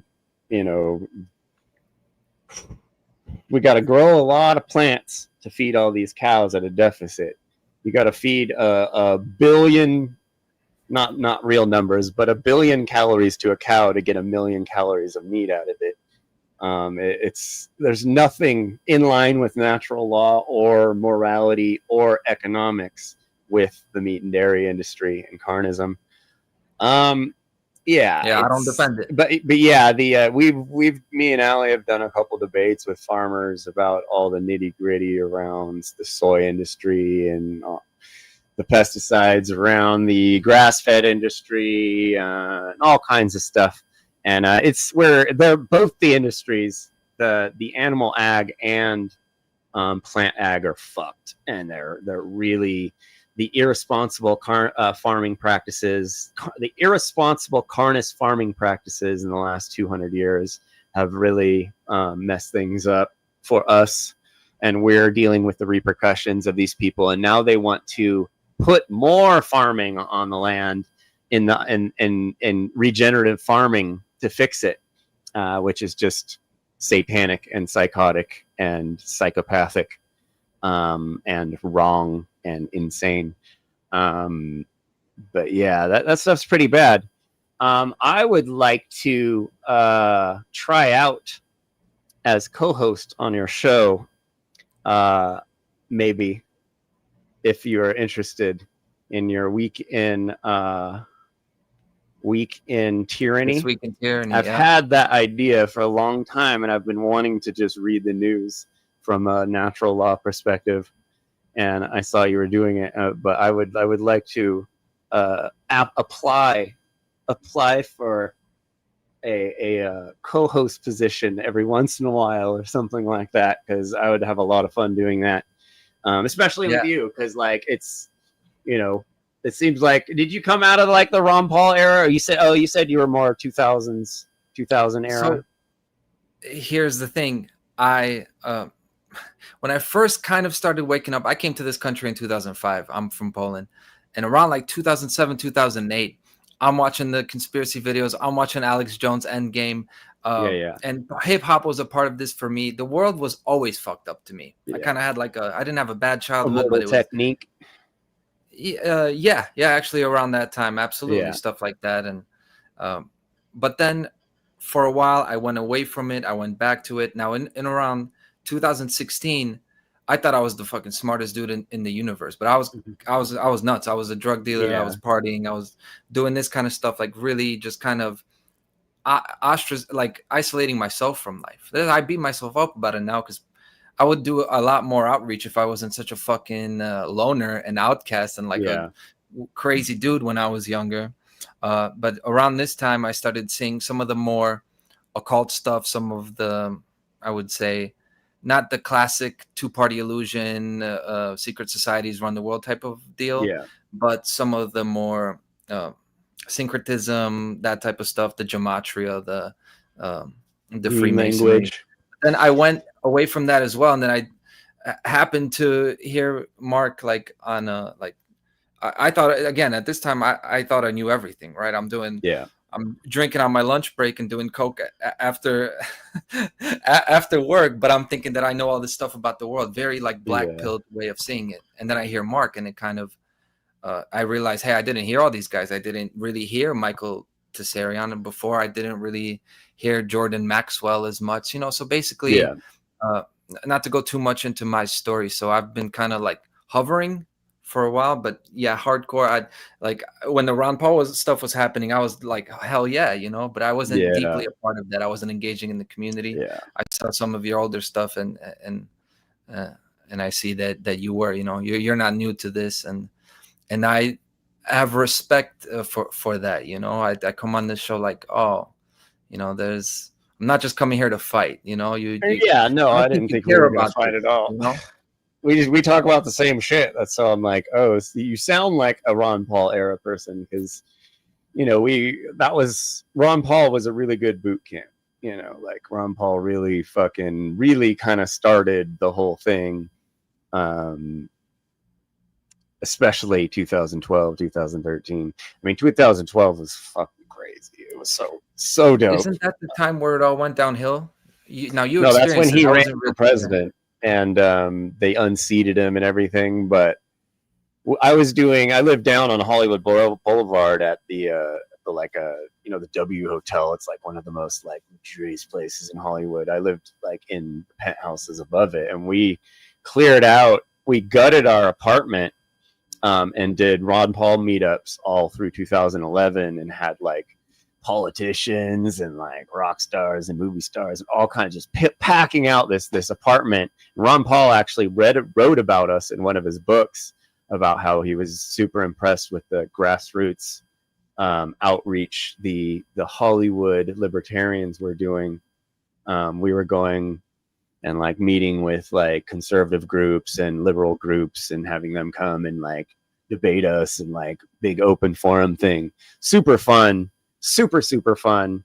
And then after 2012, I was just freedom movement nonstop. But then 2013, everyone, you know, went like Trump or something again. I don't know, like everybody went back to being liberals and Democrats for the most part, but I wasn't able to do that. I was like, you wait, after what they just did to Ron Paul, you're going to go and keep voting? Like, you out of your mind? Like, it's just a waste of time.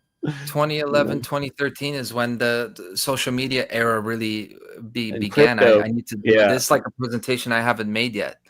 And this crypto is when the really world popped changed. off around them too. Cryptocurrency around that time really became something. Not that it's the end all, but it's definitely a tool we could use. Well, what's the best way to censor? You flood with information. That's what they've done. They don't need to do censorship anymore. There's just so much bullshit out there. Your voice gets drowned out. With AI, it's even worse. You don't even know what you're watching anymore, whether it's real or not, or it's crazy. The way of the world is inflation. I'm writing a song just when I got back from Soundpath called Deflation. It's this idea of we got to go back to the basics. The only way we can beat this system that's accelerating more and more is to kind of just really go back to the basics, and it'll be so. I thought you were going to start rapping. What's up?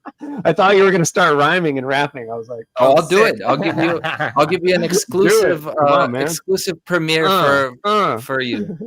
Do it. All right, cool. See, I'll do it, and don't worry because you're not going to get shut down because nobody owns this beat. Okay, it's one of these guys that do their stuff for free, just like I do on YouTube. So here we go. How am I sounding? I'm good. Good. And it actually connects to what we're talking about. But I didn't write it about you. I didn't show you like in my show, but I wrote this 3 weeks ago or so, okay? Sick. Yeah. And this is why you say this stuff about Soundpath. Fair. You're right to say it, but there was real love there, man. And real community being built. Here we go. Hey.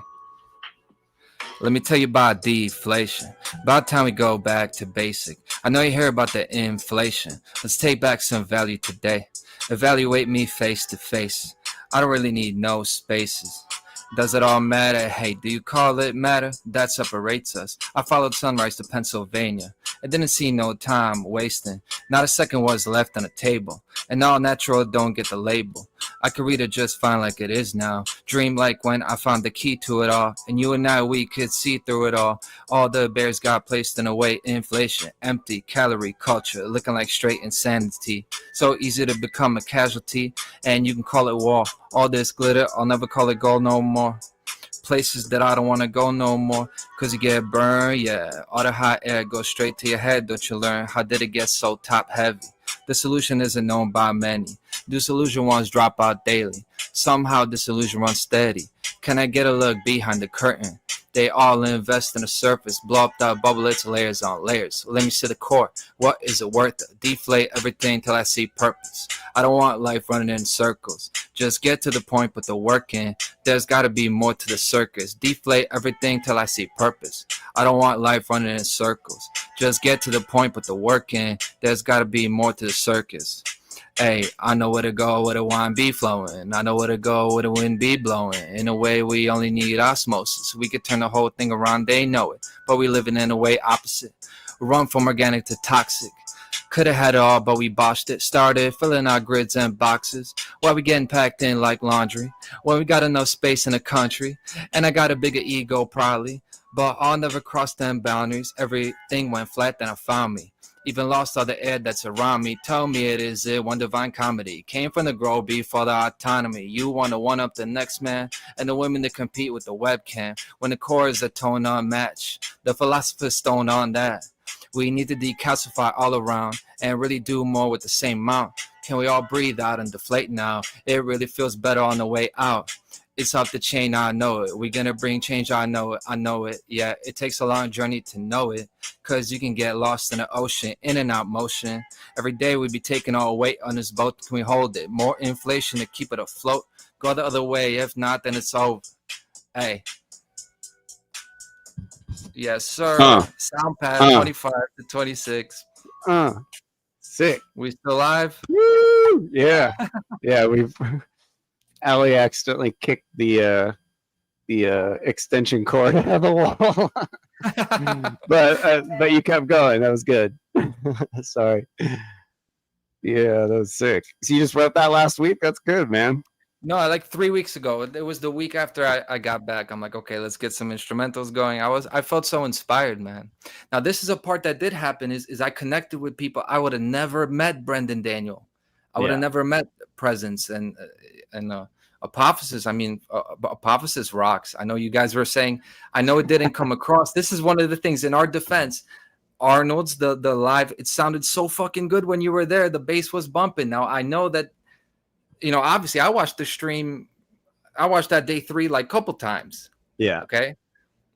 It didn't come across the way it was for real, but it's a festival. Like it wasn't meant to be streamed. So how did we know what it's gonna sound like? You got the monitors and all. I mean, you were a fucking Hollywood frontman. You know what this shit is. The sync of the audio. Well, that's why it drove me so crazy. The sync of the audio was off, so it made it look like Derek Bros was lip syncing, and it was like things kept like the audio was so crazy that whole time, and then everybody was like, "Oh man, the audio was so good," and I was like, "What?" Like it was fucked up the whole time, at least in the stream. And then like I don't know, whatever. You're gonna we just had a fuck up right there. Like our audio's messed up sometimes, and nothing's perfect, but like people are gonna say it was an inside job. Yeah, no. It's always whenever we have like weird things come up, they're like, "Oh, Derek's hacked us, and he's fucking." Will and Logan hacked us, and they're trying to fucking take the podcast down. No, I don't. Yeah, it's funny shit. It's and like most of this, like it's just fucking funny. Like you have to see the humor in some of this shit, and you gotta laugh. Like none of these people are laughing at their shit. And it's like, come on, like like let's just have fun and not take things so fucking serious. And that's what it was like. I didn't see this, that people what you were it saying, did not come off that way. What's up? It didn't come off that way. It definitely looked I'm definitely I'm but we're on polar different ends of the spectrum of perspective on this subject. So I will agree to disagree, and we will be friends. And we'll be fine agreeing to disagree, and hopefully I'll be No, we want to be better, man. We want to give fucking Hollywood level straight crystal clear audio quality. But when you take everything into account, this was a miracle that it went off as it did. We wish we could have done the musicians really justice. So like shifting from just defending Soundpath, these people were amazing. They performed. It was really something. I couldn't believe I was on the stage with them. And I think I'm the shit. Like the thing I got the most offended by is when you called me a white rapper. I said, "Oh, I'm gonna go on this guy's show." Like, what are you saying? You're saying I'm not built for this. You're saying this is not really me. But, there was a overwhelming amount of white boy rappers for that event. It was like 5-1. Interpretive dancers versus rappers, which was all cool though. No, I think you guys should absolutely put it back up. It's not. I mean, if anything, just edit it up and put it back up. Like all it needs is to be cleaned up. That could have happened overnight though. Yeah, like this waiting thing you're just killing. Up. Yeah, it's just it's. Maybe it's not the right. There's a lot of decisions that were made that were like discussions like, should we do this? We're not event organizers. Yeah. We just put through this together, man. One of the decisions was about Nemo. I was a part of that as well. I wanted to talk about Nemo. That's right. Let's talk about that. Yeah, because I like Nemo, Nemo's a very cool dude. I heard him on your show. I don't know if it was the 2 weeks ago, last one, but either way, I heard his song. I'm like, fuck, man, we should have had him on. But listen, our intro to our show is his music. Yeah. So when we had this conversation, I was a part of it. And I was the one who said, well, I was one of the people that said, when Derek kind of explained the situation, I was like, you have a personal issue with this guy? Fuck it, leave him off. Yeah. And at the end of the day, it was a very small group of people that was going to put this on. I didn't want no internal division. We made a lot of decisions that maybe that wasn't the right decision, but it was never going to be perfect. And I hope that people don't look at what we did and what your criticism of us, and I hope they're not scared to put themselves out there and try something, because we knew it wasn't going to be perfect. There were a lot of decisions that maybe weren't the right ones. And looking back on it, I wish Nemo was a part of this. I hope that in the future that could happen. Yeah, it's really lame. You know, when it happened, it's true. I said, Yeah. fuck it. I was the one who said, leave him off. Yeah. Why are you going to have this infighting going on? And that's like one of the It first wasn't times I even heard. infighting. It was me and Derek infighting. It was you and Derek, Nemo right, had right. nothing to do with it. But And, Nemo got, yes, and got taken off. Yeah. And now I know that, but at the time it's, you know, Yeah. I know Derek. I don't know brother. you. I don't know Nemo really. Yeah, so exactly. why wouldn't I back him up when he did a lot of work to make this shit possible? If it wasn't for Derek, who was going to host that thing? Did he? I don't know. Derek should have solely hosted it. So because he's great. We love on Derek. one hand, Derek's you're our guy. criticizing him, but on the other hand, you're He's saying our he guy. should've- Yeah, well, I love Derek, man. I hope nobody nobody was really upset with me going on, but people have told me that, hey, I think you're wasting your time doing this. And I reject that. I don't think I'm wasting my time. I don't think we need to live we don't need to be mortal enemies, man. I think we're trying to get to the same place. Yeah. And if that's not the case, then let history show it. Let the truth come to light. And I welcome that, man. Put the freaking light on me. I'm the real deal, man. I want it. If I fall on my face and fall flat, that's fine. I know with the way my life has gone, the only regrets that I have is that I didn't do something. And I was fucking quiet and timid instead of putting myself out there. Everything good has happened to me when I just freaking went for it, man. And that's what I think Soundpath represents, definitely for me. If it wasn't for that, I wouldn't have. I didn't even know I had a stage presence, man, till I went out on stage, and then I just had fun. And then natural front man, yeah. And people have told me, like, hey, everybody wants you to do well, and I embrace that. And I used to listen to all these rappers, and I was like, damn, I don't really have the skill set. I'm a little bit awkward, a little bit like rough around the edges. But I got to a point where I'm really fully just expressing me, and you can do this. So if it's within me, my message to everybody is, hey, maybe you will do something that will make Jeffrey Phillips call you a failure and a joke, but you may have those latent abilities, and I think you should keep going to wake them up. But I'm not saying that to diss you. I'm saying that, hey, you represent the force of resistance. Mm-hmm. You are that, like whatever you put out there, this is like the sharp knife that's going to say, nope, you could do better. You should have done this and that. I don't run from that. I welcome that. I'm not saying that everybody has to be friends and be on vegan group therapy, but don't get mad at me for doing it either.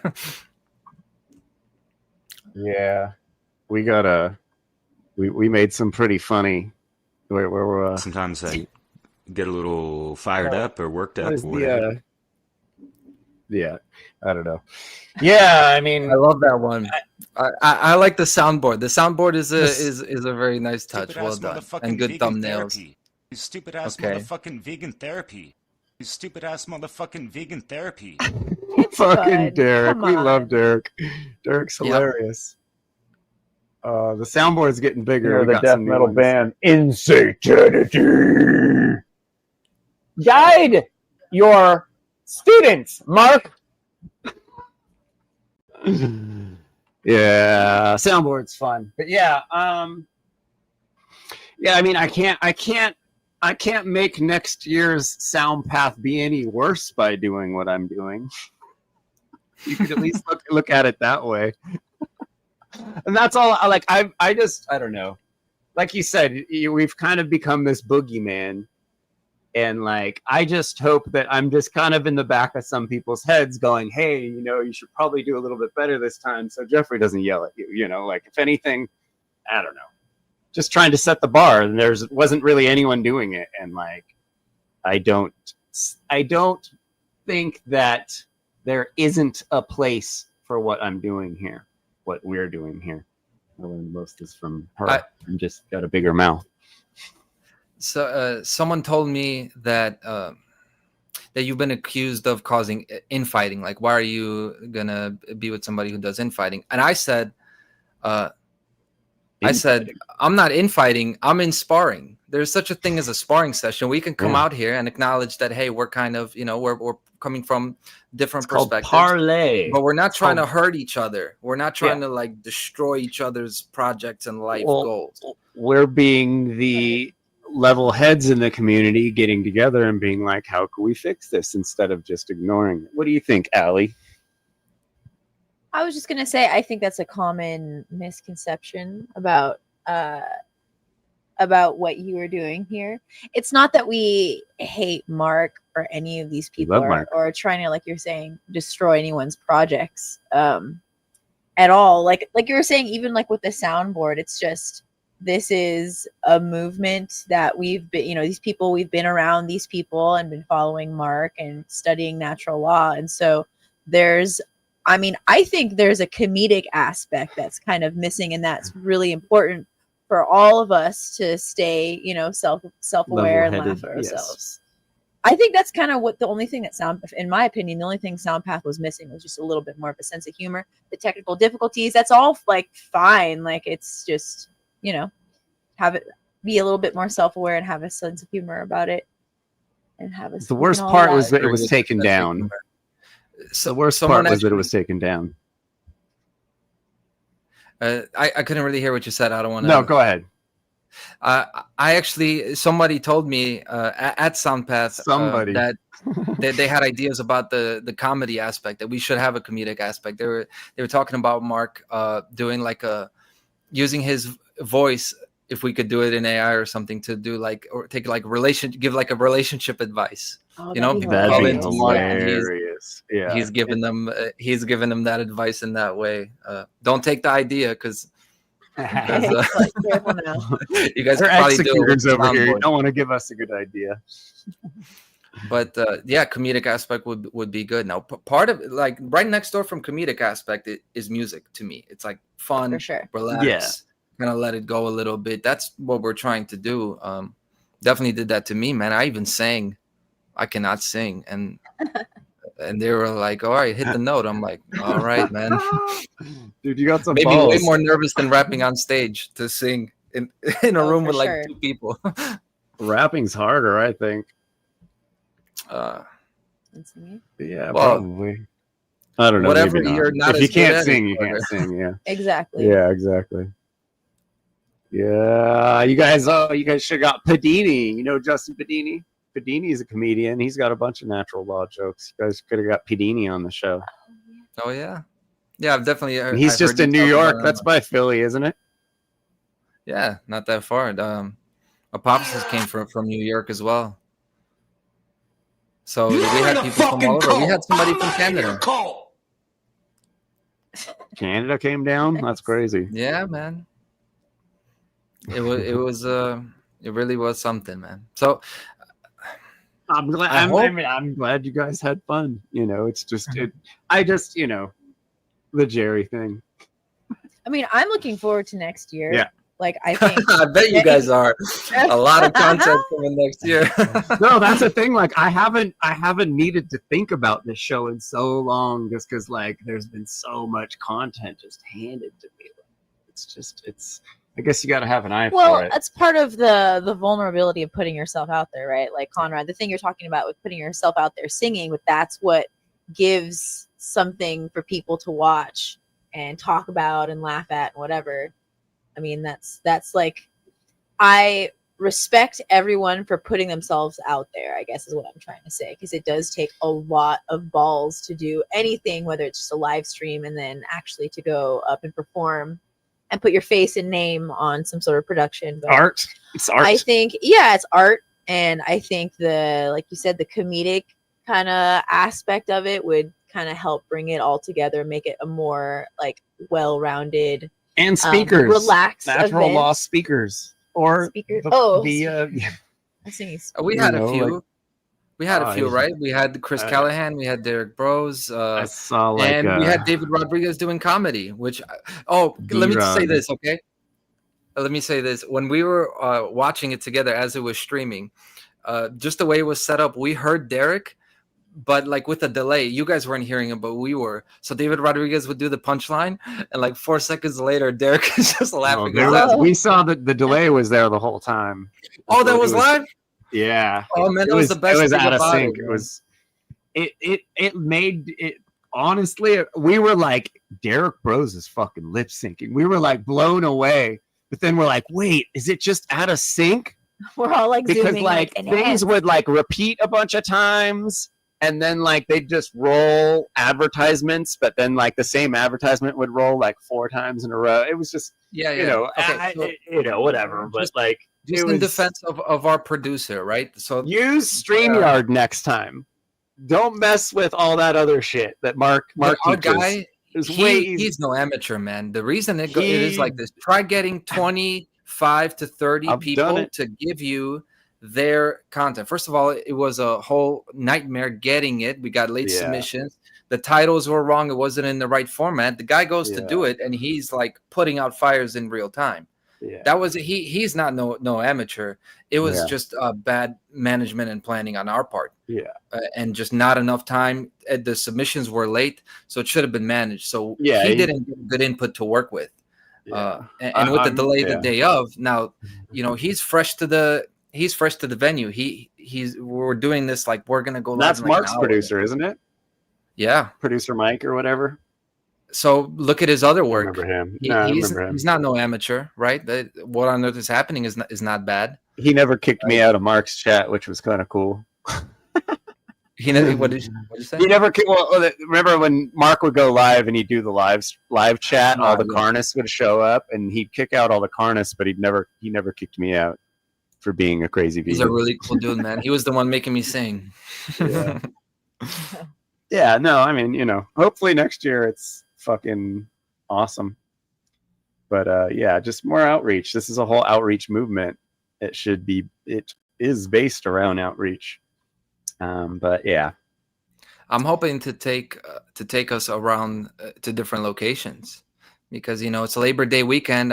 You think about it realistically though. How many people were going to, and it wasn't like Mark was the centerpiece of it. So how many people were going to go there, make travel plans to appear at this, not even really knowing the people that were there? I mean, this is the first one. There's a lot of friction there to get that shit running smoothly. Now we have something to work from, and then go to Florida, go to Arizona, go to Cali. There could be something there.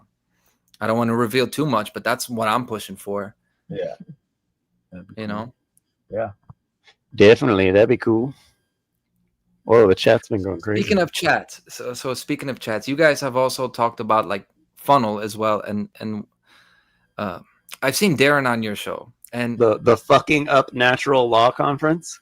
So he went in the funnel chat right after I did my whole funnel presentation about music. I'm feeling that same feeling. I said everybody did a great job. Everybody, you were probably saying, oh, they're not getting any views. They're doing this. It's the same shit. It's just Mark presentations over and over again. Just understand, me as somebody who was there, I'm not being fake. Nobody else is being fake. Like, people are doing their best to put something that they really believe in and put work into. Then Darren comes on and says, fuck ups under natural law. So think about my position, right? Me as being the admin there or whatever, one of them. Oh, wait, did you kick him out? I didn't kick him out. Oh, okay. In my defense, I didn't kick him out, but I did reply. I said something to him. But okay, yeah. You have to think about me genuinely. I think my discernment is pretty good. I'm seeing that, and I'm thinking this guy's a straight up troll, like infiltrating type troll. and I don't think I'm crazy for thinking that, man, because some of the stuff that you've said and some of the stuff that Darren said to me, I honestly got to think really critically, is this guy a troll? Like, should I even respond to him? Yeah. And it wasn't until I seen a couple of your episodes, I'm like, holy shit! Like, oh, he hangs out over here. yeah. Yeah. So, you know, shout out to Yeah, Darren, and Darren- all the people Darren's a that fucking are on smart your show. motherfucker. But Yeah. We have, you I know, just we kinda wanna we point that out. we shit post, you know, we aren't always shit posting. Most, you know, once we get down to business, you know, business happens. But yeah, I mean, it kind of, I don't know, you know, people love drama. The drama's funny, you know, and it keeps everyone level headed, and it keeps everyone's heads from not artificially getting big, I think. And you know, like I said earlier, I think there's a place for what I'm doing, and I think there's a place for what everyone's doing. And you know, I'm just hoping I get a chance to talk to more of these dudes, because I want to be friends with them. Like, I want to be doing fucking great work with these guys, but they're just hiding. You know, I really don't respect the hiding thing. I'm not a monster. I'm not going to bite your face off if we have a conversation. You should never be scared to have a conversation about your beliefs with anyone, unless you're hiding something, you know? And so the hiding and blocking behavior just seems very suspicious, and it's not something I've ever done. Even like on my Facebook, it takes a fucking lot for me to get rid of a troll. You know, I got trolls I've had for 10, 15 years, and they're like, I got respect for you, Jeffrey, because you've never fucking blocked me over the years, even though I've been talking shit for fucking 10 years straight, because you're fucking vegan pussy, you know, and like shit like that. But yeah, you should never, ever, ever, ever, we should be, you know, as natural law warriors, ready to fucking, you know, debate anything we believe at the drop of a hat. And so when I see these dudes that are supposed to be like teachers, or that call themselves teachers, and it looks to me like they don't even know the fucking basics yet, and I ask them a simple question and they run and hide, and then gloat about blocking me. That's the funny thing too. But yeah, it's the anti-vegan thing too, I really don't respect. And being anti-vegan and hanging out in the One Great Work is really strange to me. It's just a straight stab in the back to Mark, in my opinion. It's because I think that's what he always said. He was like, you know, if you're going to be around here, don't be anti-vegan. Just, you know you're fucking up and work towards it.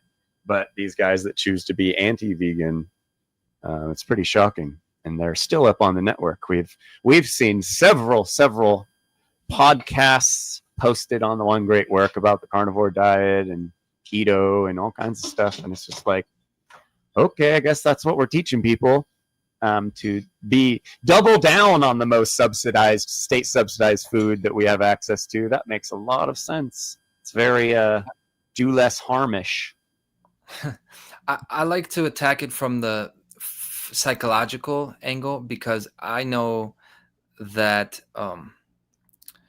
so eat, like when you eat something, it's like the most personal thing. Like you're taking in something that is changing your body. It's a spiritual thing. And this is like very deep. This is very deep in our history as the human species. So it's very difficult to know natural law and all of this stuff. Yeah. And then have that dissonance that there's something in you that's making you choose that, and it's hard to reconcile that, man. And it's people, I believe in like working towards it, right? I've never made moral justifications for carnism. I think even if it kills you, right is right. And then people argue with me on that one, but at the same time, I haven't made it like a focus, because I do focus on human behavior. I think generally it's about what we do to human beings. I'm definitely way quicker to talk about child abuse than I will to talk about the treatment of animals. But I think for us, like you and me, we're supposed to be the purists. We're supposed to be, like you said, the fucking ninjas and the gangsters. So we should, if everybody else is not doing it, we should be the tip of the spear there. Exactly. I agree with that. So you'll never hear me making arguments against it. And so it's not an excuse for these people, but I don't want to like guilt them and shame them. because this is like this is the thing, man. I think you could have had a way different experience in your life if you weren't even raised vegetarian. For sure. It matters. No, it does, but it doesn't. It is not. If you live in the United States of America, there's a supermarket on every block that has rice and potatoes and beans and vegetables and fruit. This idea that all vegans eat Impossible burgers all day is really just nonsense marketing and anti-carnist propaganda. You can be vegan. The vegan diet can be the most affordable, easiest access diet that anyone can have. Affordable for sure. The idea that it's not is made up by carnists that, like I said, think we eat nothing but Impossible burgers and the food that's marketed to us that the grocery stores supply. But this idea, and like the Mark thing, like what you said earlier, doing it really quickly, there's no problem going vegan overnight. There's no physical.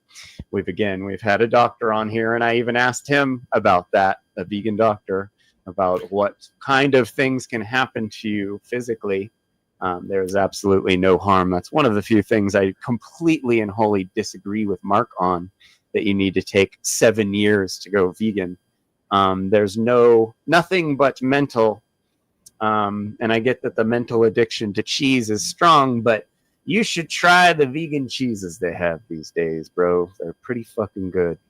And no harm connected. Yeah. But it's like addiction, right? There's nothing that's telling your body to shut down if you're not going to get that certain drug or chemical, but your body will fucking make you sick if you take away the addiction. So nope. So See, what? I've more experience around vegans and being vegan than Mark fucking Passio. I've seen. I thought you were going to say more experience with drugs, because I was going to say, hold on. No, this is what I'm saying, man. The psychology of it. I'm not saying that it's going to harm your body or toxify it. I'm saying the mind does a lot. Yeah, but when you do something for the better and you actually go back to your body's intended diet, it's very happy about it. And within a few weeks, you'll go into a supermarket and you'll walk by the meat section and you'll want to projectile vomit. It happens very quickly.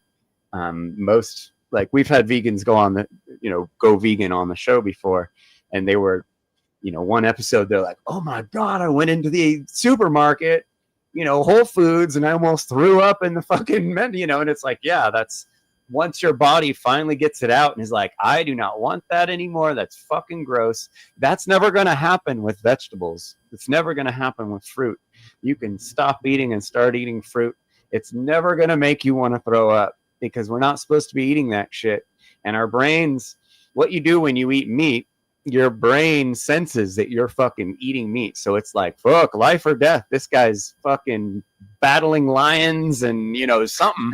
So it starts releasing different hormones in your body that are fight or flight. And, a lot of people are like, oh, I eat meat and I feel so good. And it's like, yeah, that's an endorphin rush that your brain's telling you, because your brain's going, fuck, this guy's, it's like adrenals like popping off for no reason. So once you get all that shit out of your system, and you got to think, these hormones you're ingesting from these animals, this is sick, depressed, tortured animal who's dying. And when they're dying, they release a bunch of death hormones, and then you fucking eat it. And if you think that doesn't mess with your brain, doesn't cause you to be thrown off at all, I got some beachfront property in Arizona to sell you. The hormone shit's very bad, and the hormones that we're putting into our body through meat and dairy have far, far more harmful than stopping them. It just doesn't make sense in my head. And it just doesn't make sense. We've had plenty of vegans go vegan overnight, and no harm, just harm to the carnist movement and the meat and dairy industry. They don't get to rip you off anymore with their economically psychotic new age bullshit that we have to eat meat to live, because how would any of my vegan friends be alive if we needed meat in any way whatsoever? Ali just rode a 70-mile bike ride off-road with 7,000 feet of elevation yesterday, you know, and I don't think we'd be able to do stuff like this if veganism was so unhealthy. But that has nothing to do with stopping. But the stopping thing, it's, you know, I've heard Mark's excuses be spoken by so many people. He gives them so many outs. And it's funny because the whole human rights first, animals later thing really used to piss me off and everyone on the show that Mark talks about. But then I went off and debated all these liberal vegans and they're in the vegan scene. They're like, fuck human anything, like only fucking animal rights, right? Fuck humans, fuck any. And it's like, I had to go out there and debate and like get these guys together and be like, sorry guys, it's very much has to do, the key to veganism is in the brains of humans, you know, like there's no getting around, you know, like Tolstoy, like as long as there are battlefields, there'll always be slaughterhouse, or as long as slaughterhouses exist, there'll always be battlefields. And it's like, yeah, because, you know, that's the flaw, the idea that we think we're so superior and that we own the life of sentient beings makes it very easy to then be like, oh, those brown people over there, they're not the same either, so I'm going to go bomb them. It justifies a lot of violence. Yeah, I think it's a dialectic to fall into the chicken and the egg thing. I think we should do both at the same time. And I think there's a place for what you do and there's a place for what I do. I'm not telling anybody to pick a side. And I don't mean to leave abruptly, but I am going to go. I'm going to get going, settle in. I appreciate you having me on. Yeah, dude. Anytime, man. And like I said, I'm gonna send you my application to co-host every once in a while. Yes, you're invited. You know, the funny thing is, for the longest, I was thinking, okay, I'm not gonna have any guests on my show. It's just gonna be me. I'm gonna do it. And then over time, I was like, no, that's dumb, man. I'm willing to open it up to different people. Dude, the funny thing is, the first person to co-host this week at Tyranny was unofficially, because it was a separate show, but it was St. John. Shout out to St. John. Shout out to St. John. I noticed I haven't heard anyone or himself call him that in quite a while. It was all he was saying for a while, and all of a sudden I've only heard John. I'm like, what's going on here? Who's John? Oh, that's hilarious. You should have me and St. John co-host your show. St. John loves me. It'll be hilarious. No, you know. That we'll leave it for next time, you know. Thanks again, man. Let me know. Have a good night. See you, bro. Peace. Thanks. Oh boy, that was funny. You here, Adrian? Who's here? Yeah. Hyperlinks in the chat. Can you How's hear it me? going, Adrian? Yeah. What's up, dude? How you been? Doing pretty good. I've been cool. Extricating myself, just trying to see what I could work on with myself.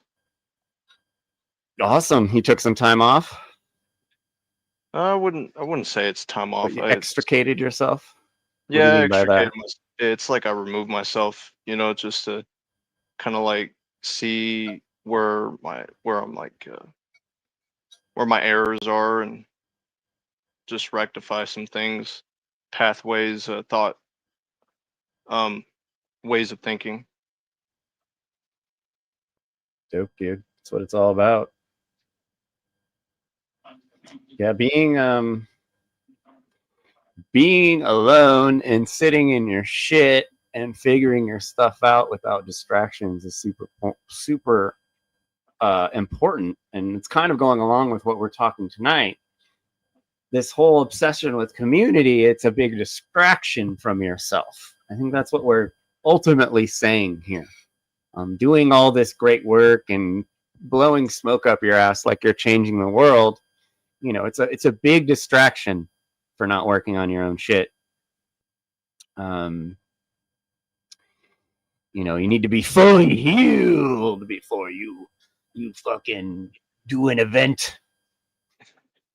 If you want some advice, some relationship advice from me, is you should be fully healed before you spend any time on great work or teaching anyone else. Fully healed.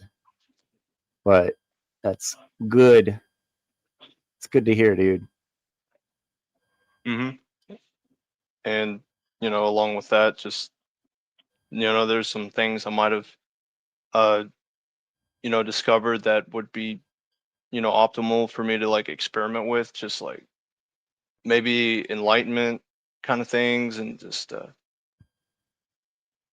Like if it meditation and shit. just like answering the question of who I am, you know. That's a tough question.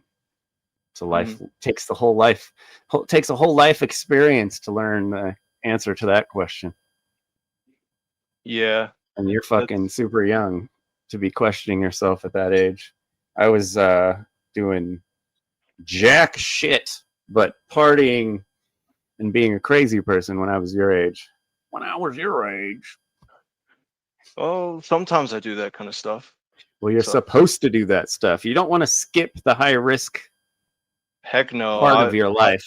No, I don't just sit down and like, you know, do shadow work. I actually want to like go out and like test it.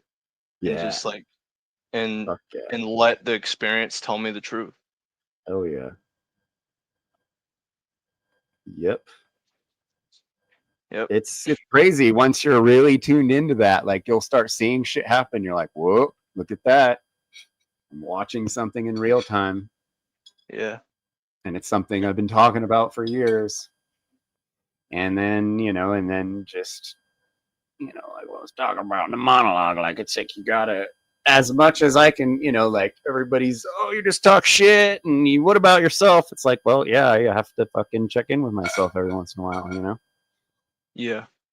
And, you know, and then I have an open podcast where anyone I've ever met in my life can come up here and talk shit to me, you know, be like, hey, remember that one time you did this? That's fucked up. And I've had, like, I was just talking to Allie.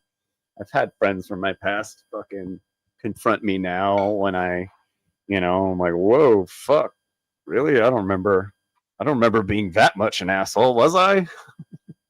Yeah. Because we always, you know, we're always going to minimalize the shit we do just naturally without even thinking about it. And that's one of the things you have to control.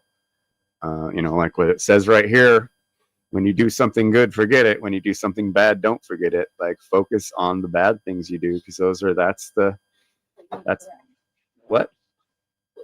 Yeah, it's what you need to correct. Not the good shit. And you don't need to be patting yourself on the fucking back when you're not fully healed. Fully healed. Fully healed. My name's St. John, and I'm fully healed. Yeah, so it's good, man. I bet you know, like you, yeah, like I said, you're heading in the right direction. Yeah. But you know, and you obviously know that you don't want to completely dive in too quickly because you're still young. And the people that don't do that high risk shit, you know, they get to be my age and they start acting like they're 20 again. And whatever they've built in their life, they destroy it, having a midlife crisis because they didn't get into too much when they were young.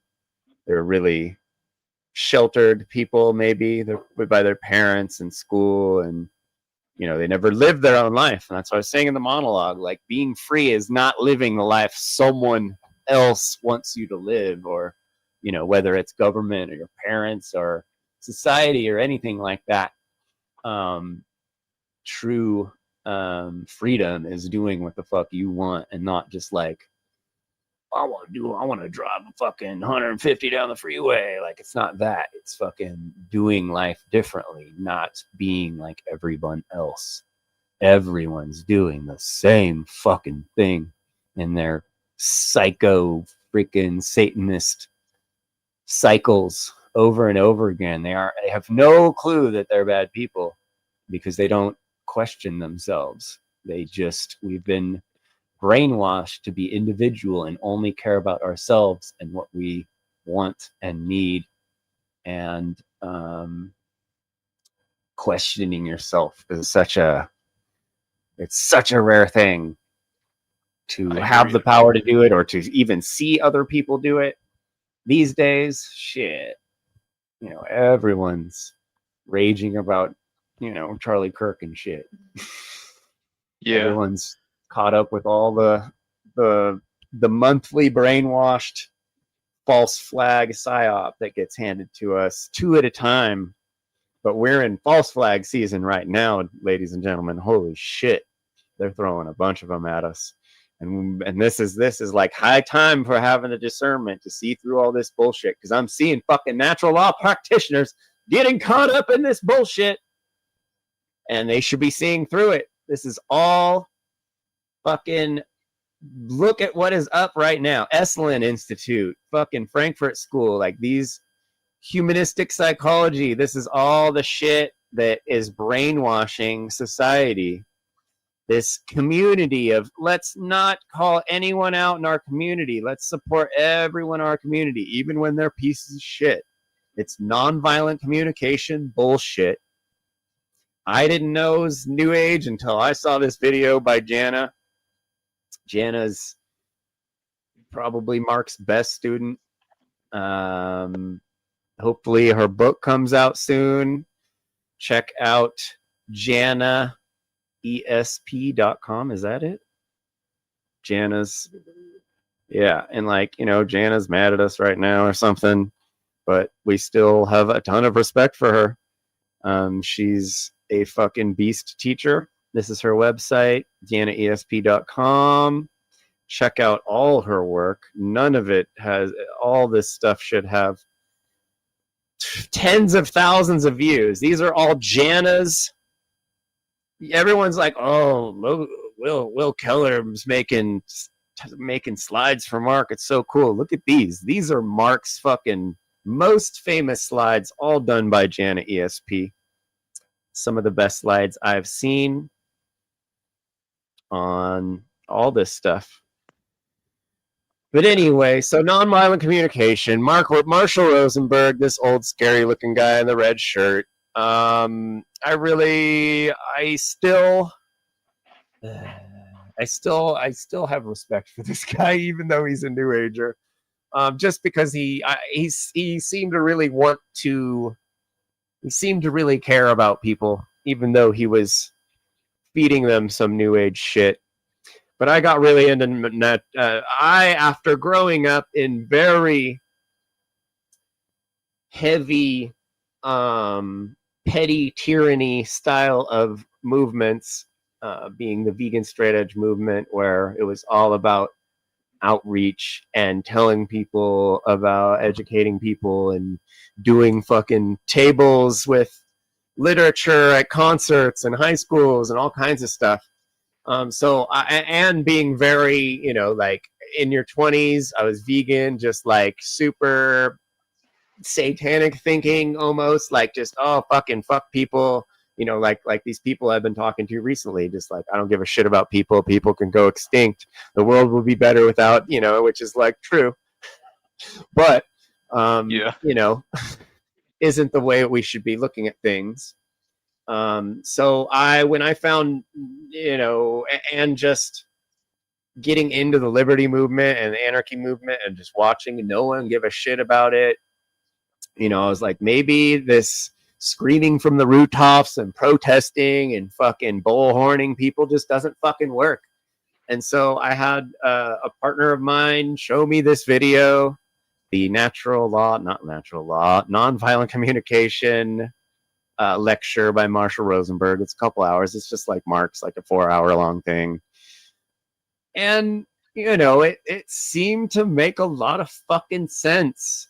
And the way he explains it makes a lot of sense. It's basically just like, okay, so we're all the same people. We all want the same thing at the end of the day. We're all product of our environment. Nobody's to blame for their own behavior. Let's only talk to people in a loving way. Let's never confront, never accuse, try to change the mind of. Changing the mind of someone is actually a bad thing within natural law. Not non-violent communication. I'm explaining it in a way that's not sounding like it has anything good to it, but it's pretty it's some bullshit. And I was unaware that it was bullshit for a very long time. And Jana made this video, and the first time I watched it, I was so Jana's just based on a different level. I had no fucking idea what she was talking about because she's that based. But a year and a half later, after now fully understanding natural law and what is getting a little discernment around what is new age bullshit, I watched it again, and it makes a lot of fucking sense. And this is what is happening to this community. They are adopting nonviolent communication techniques and spreading it as the way we should deal. No infighting, anyone. Oh, we have that one, the screenshot of the Soundpath chat, the big fight that happened in there, where Jerry told everyone, no infighting, no criticizing other people. Wow. Nonviolent communication, the opposite of natural law. Very much so new age bullshit.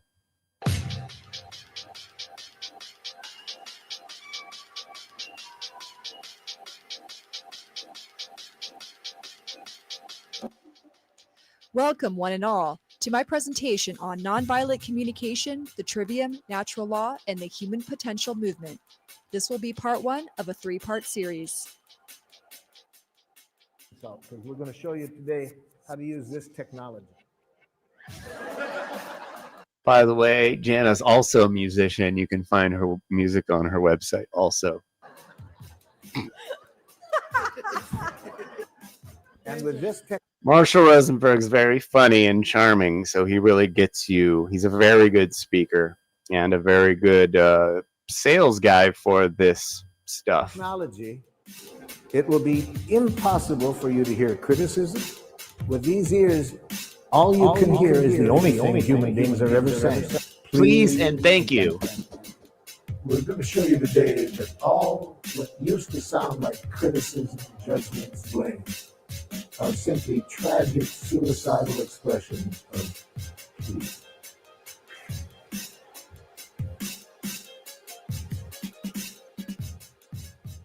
For those of you new to my channel, some of my work is dedicated to deconstructing the false ideologies and belief systems that prevent people from gaining the knowledge of natural law.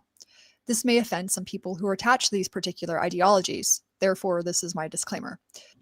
This will be the first presentation in a new education series that will be going into depth on the topics of philosophy, psychology, and science in the context of our current conditions and, of course, natural law.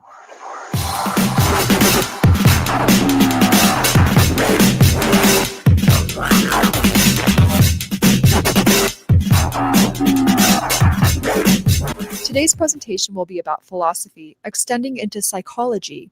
And just to update, I'm still finishing this monstrous book project, so the Natural Law Essay and Critique series is put on hold, which will be mostly about philosophy. We have to have the metaphysical basics understood so that true psychology and true science can emerge.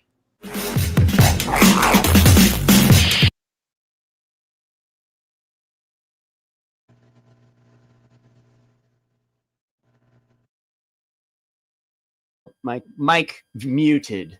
Look at this. Look at the quality of this fucking content, this work. This is such good shit, and no one even knows who Jana is. I mean, you know, people know Jana, but like, should have millions of views on these videos. If you haven't been to the What on Earth is Happening podcasts, it is greatly recommended. Mark has aggregated a vast amount of research into a simple framework that would save anyone decades and more of time. Freedom, man. That's what it's all about.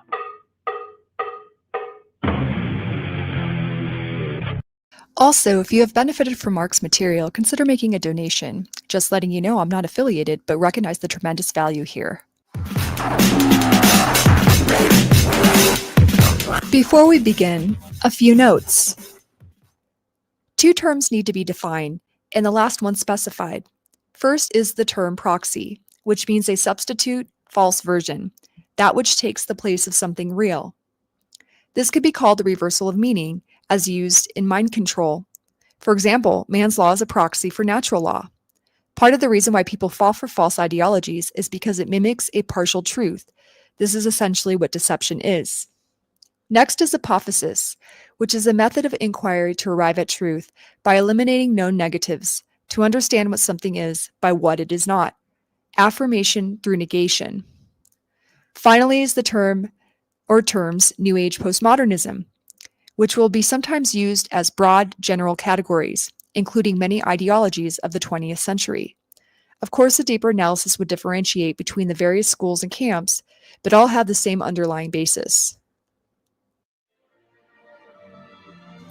In reference to the conditions of human slavery that all systems of false authority generate will be clips from the 1984 movie based on Orwell's book.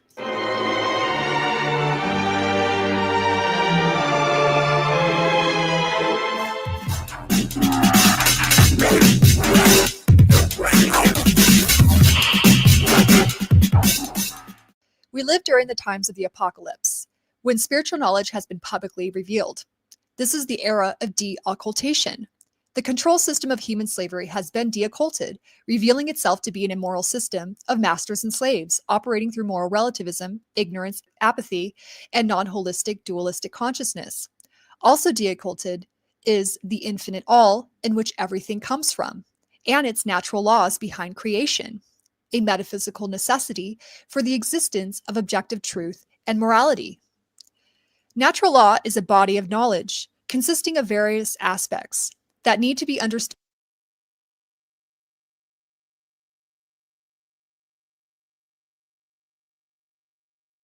Have you ever seen Jana's stuff, Adrian? No. Oh, okay. Yeah, she was kind of she was around, I don't know, 6-7 years ago, I think. She's a beast. It's really good work. It's Jana. Might write it down. Individually and as a whole, in order to attain holistic consciousness. This is no easy work. In addition to outward extensive study, the process of initiation regards internal work. People who haven't done the work on themselves will find it difficult to receive truth, as their worldview structure actively fights against it. Prior to the difficult task of gaining spiritual knowledge is apophysis, the process of eliminating all false ideologies, religions, and belief systems that modern education has socially conditioned us with. Through correspondence, knowledge of the cosmos relates to self-knowledge, and we integrate the two through action. Besides the task of gaining knowledge, one must develop epistemological methods for truth discovery in the application of philosophy, which means learning the basics of language as general grammar and the categories and processes of logical thought with the trivium. This task is very critical, which most postmodern philosophies deliberately complexify and obscure. In fact, the destruction of language can be easily seen with the overly intellectualized relativism of modern linguistics and general semantics. Gaining knowledge is only the beginning, as next we face the task of understanding, which regards psychological apophysis and inner work, alchemy, redemption, identifying correcting errors or immoral thoughts, feelings, and actions, deep self-reflection and receptivity to higher truth, the contemplative inner dialectical method, learning the purpose and mastery over the emotions with the integration of knowledge into our emotions. After understanding, mind and heart must now integrate with action as expression. When we are attempting to speak and share truth with others, we are now engaged in the great work, in which we are in the communal space of interaction. Before we continue speaking about the great work, let's summarize the fact that we have described the archetypal threefold trivium process of knowledge, information, understanding, processing, and wisdom, action, a multidimensional linear and nonlinear process in which we gather information about the world, assimilate it, and then take action. During the final steps of this takes great psychological understanding, sensitivity to emotional nuance, and communication skills. Thus, it is no surprise that many trivium users and individuals who see the value of methodology, grammar, logic, and rhetoric to ascertain objective truth have found the need to incorporate the emotional aspects of reality.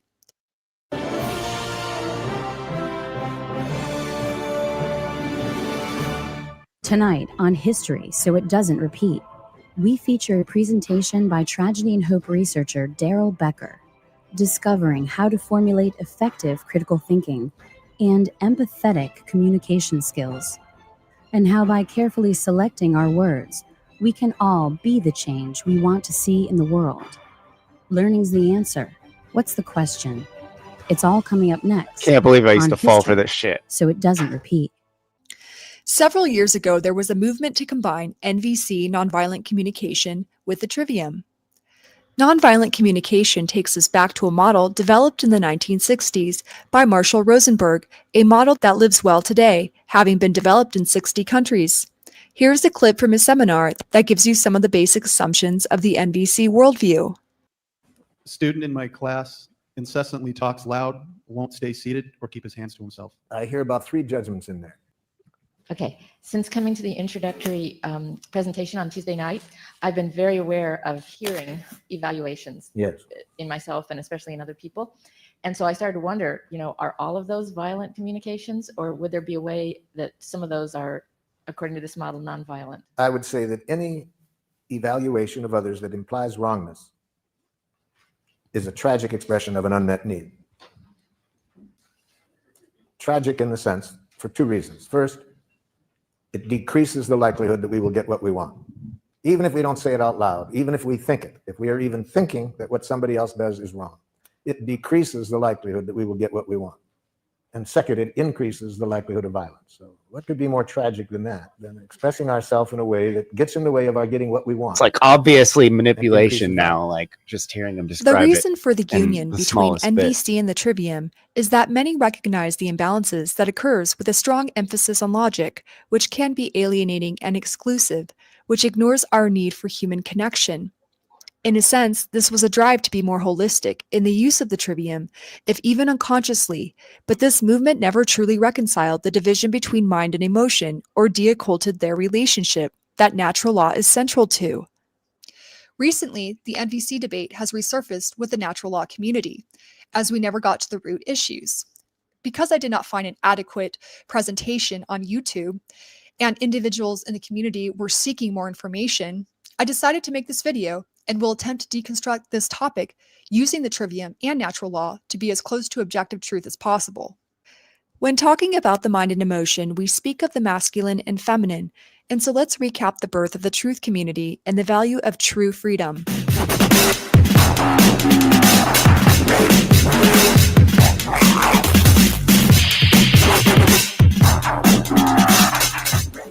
After the feminization of the New Age, there was a strong necessary wave of the sacred masculine, calling out New Age bullshit and the feminine fallacies that prioritize feeling good over objective truth. But for those who have debunked the false spirituality of the New Age with natural law, there is another ego trap in the identification with spiritual knowledge that can cause blindness and promote pride, superiority, elitism, and self-righteousness. Hypercritical judgment can be reductionistic in the land of complex psychology, and can fuel what holds us back from evolution when reinforcing ego and shadow, the 2 things we must continually refine. Here we emphasize the spirit, which correlates to the feminine emotion, and is just as important as the mind. Getting our spirit in alignment with objective good is incredibly important. One can have natural law knowledge while being self-destructive when the mind is not balanced with the spirit, but we don't want the sick feminine spirit of the New Age.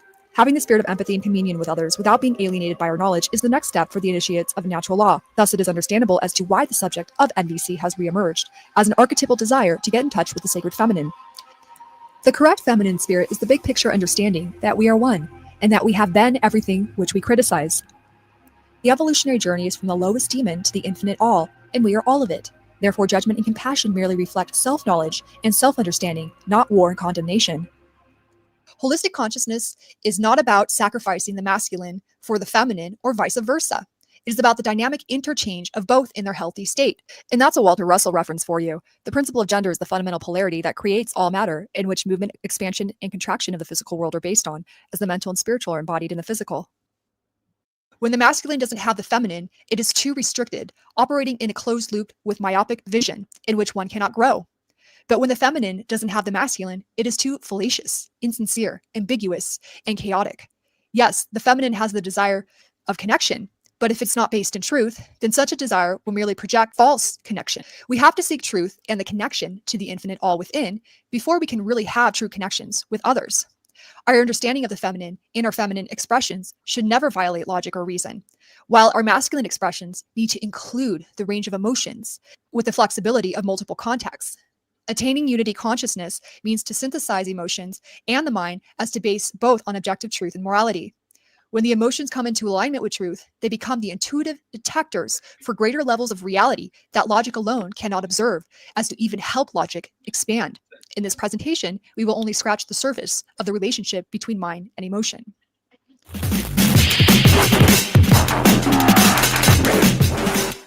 Before we start, it is important to discuss the relationship between the trivium and natural law, since there has definitely been a strong divide in the truth community with the formation of these two camps.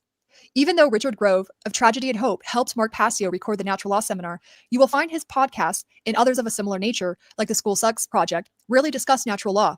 The reason is that natural law regards occult and esoteric topics of spiritual principles, the evolution and psychology of consciousness, reality creation, more than just a basic rational understanding of anarchy, law, and logical principles of exoteric philosophy. Ultimately, both go together. Natural law involves topics like holistic consciousness, metaphysics, the divine origin, transformation of consciousness through refined ego and shadow. The ego and shadow never go away until they return to the all, but become more refined over time. This is evolution. An understanding of the archetypes, as fear, ego, and shadow are merely the polarity of love, self, and the all, the apophysis of the various archetypes of mother, feminine, father, masculine, and child integration. There is also the 9 spiritual laws, the 7 hermetic, including origin and care. Many in the trivium camp generally do not have knowledge, understanding of, or desire to explore these topics due to their materialist paradigm that considers metaphysics to be either a belief or speculation. They know that objective facts exist in the world and are cognizant of some kind of conspiracy, but not of the metaphysical principles of consciousness that actually create the world. Materialists usually reduce the multidimensional infinite reality to the finite physical realm. Finite in that while its manifestation has no physical end or beginning, it is still a temporal plane, one out of innumerably many that we merely pass through. Their concerns are only material, as they do not seek to understand the nature, structure, and purpose of the universe as a multidimensional whole. To them, man's logical mind is merely an epiphenomenon, when to the light occultists, the logical mind of man merely corresponds to the divine reason of law. Many in the trivium group seek to apply logic to our daily experience for self-interest, rather than uncover knowledge of consciousness and the deeper purpose of existence. They desire the logical tools like the trivium for survival and personal gain, but are not ready to penetrate the deeper mysteries that overturn the materialist way of living, which is actually what needs to happen to dissolve the control system.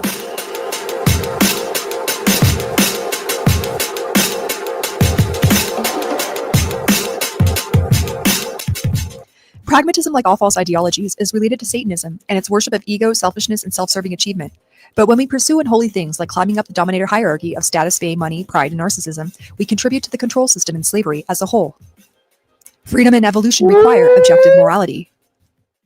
Well, like, what is Satanism? Like, really? I mean, to me, it's a logical format of exactly how to fundamentally get the most out of life without any kind of dogma, superstition, fear, or anything else controlling you. It's you being completely in control of your universe. What could be more tragic than that? Than expressing ourselves in a way that gets in the way of our getting what we want. If you can, developing the practice of asking yourself those 2 questions before you talk to anyone about anything. What am I trying to get out of this? And is the approach I'm using effective at getting me there? And you'd be amazed how much of the conversation you have in your life is just out of habit, and you're using completely ineffective methods to get out of the conversation what it is you're trying to get out of it. You can start to do this interactively and greatly improve your certainty in your decision making and judgments in life, which leads to satisfaction, because whether or not we're satisfied has to do with whether or not we understand our environment. This is also the source of self-confidence. If you understand your environment at any given time, you're going to have a high rate of self-confidence because you know how to get things done and you're familiar with your environment, where to get the resources, how to put them together, and how to actually make fire or get food or any of these needs that we need to have satisfy these primary motivations. Those in the trivium camp that do not understand natural law can only base their metaphysics in relativism, thus supporting game theory, pragmatism, utilitarianism, and consequentialism, with a desire to optimize or maximize what is personally advantageous in each moment using various tools. Ironically, this is the same metaphysical basis for the topics we will be discussing, like the New Age counterculture of the 1960s and the human potential movement, which birthed and cultivated nonviolent communication.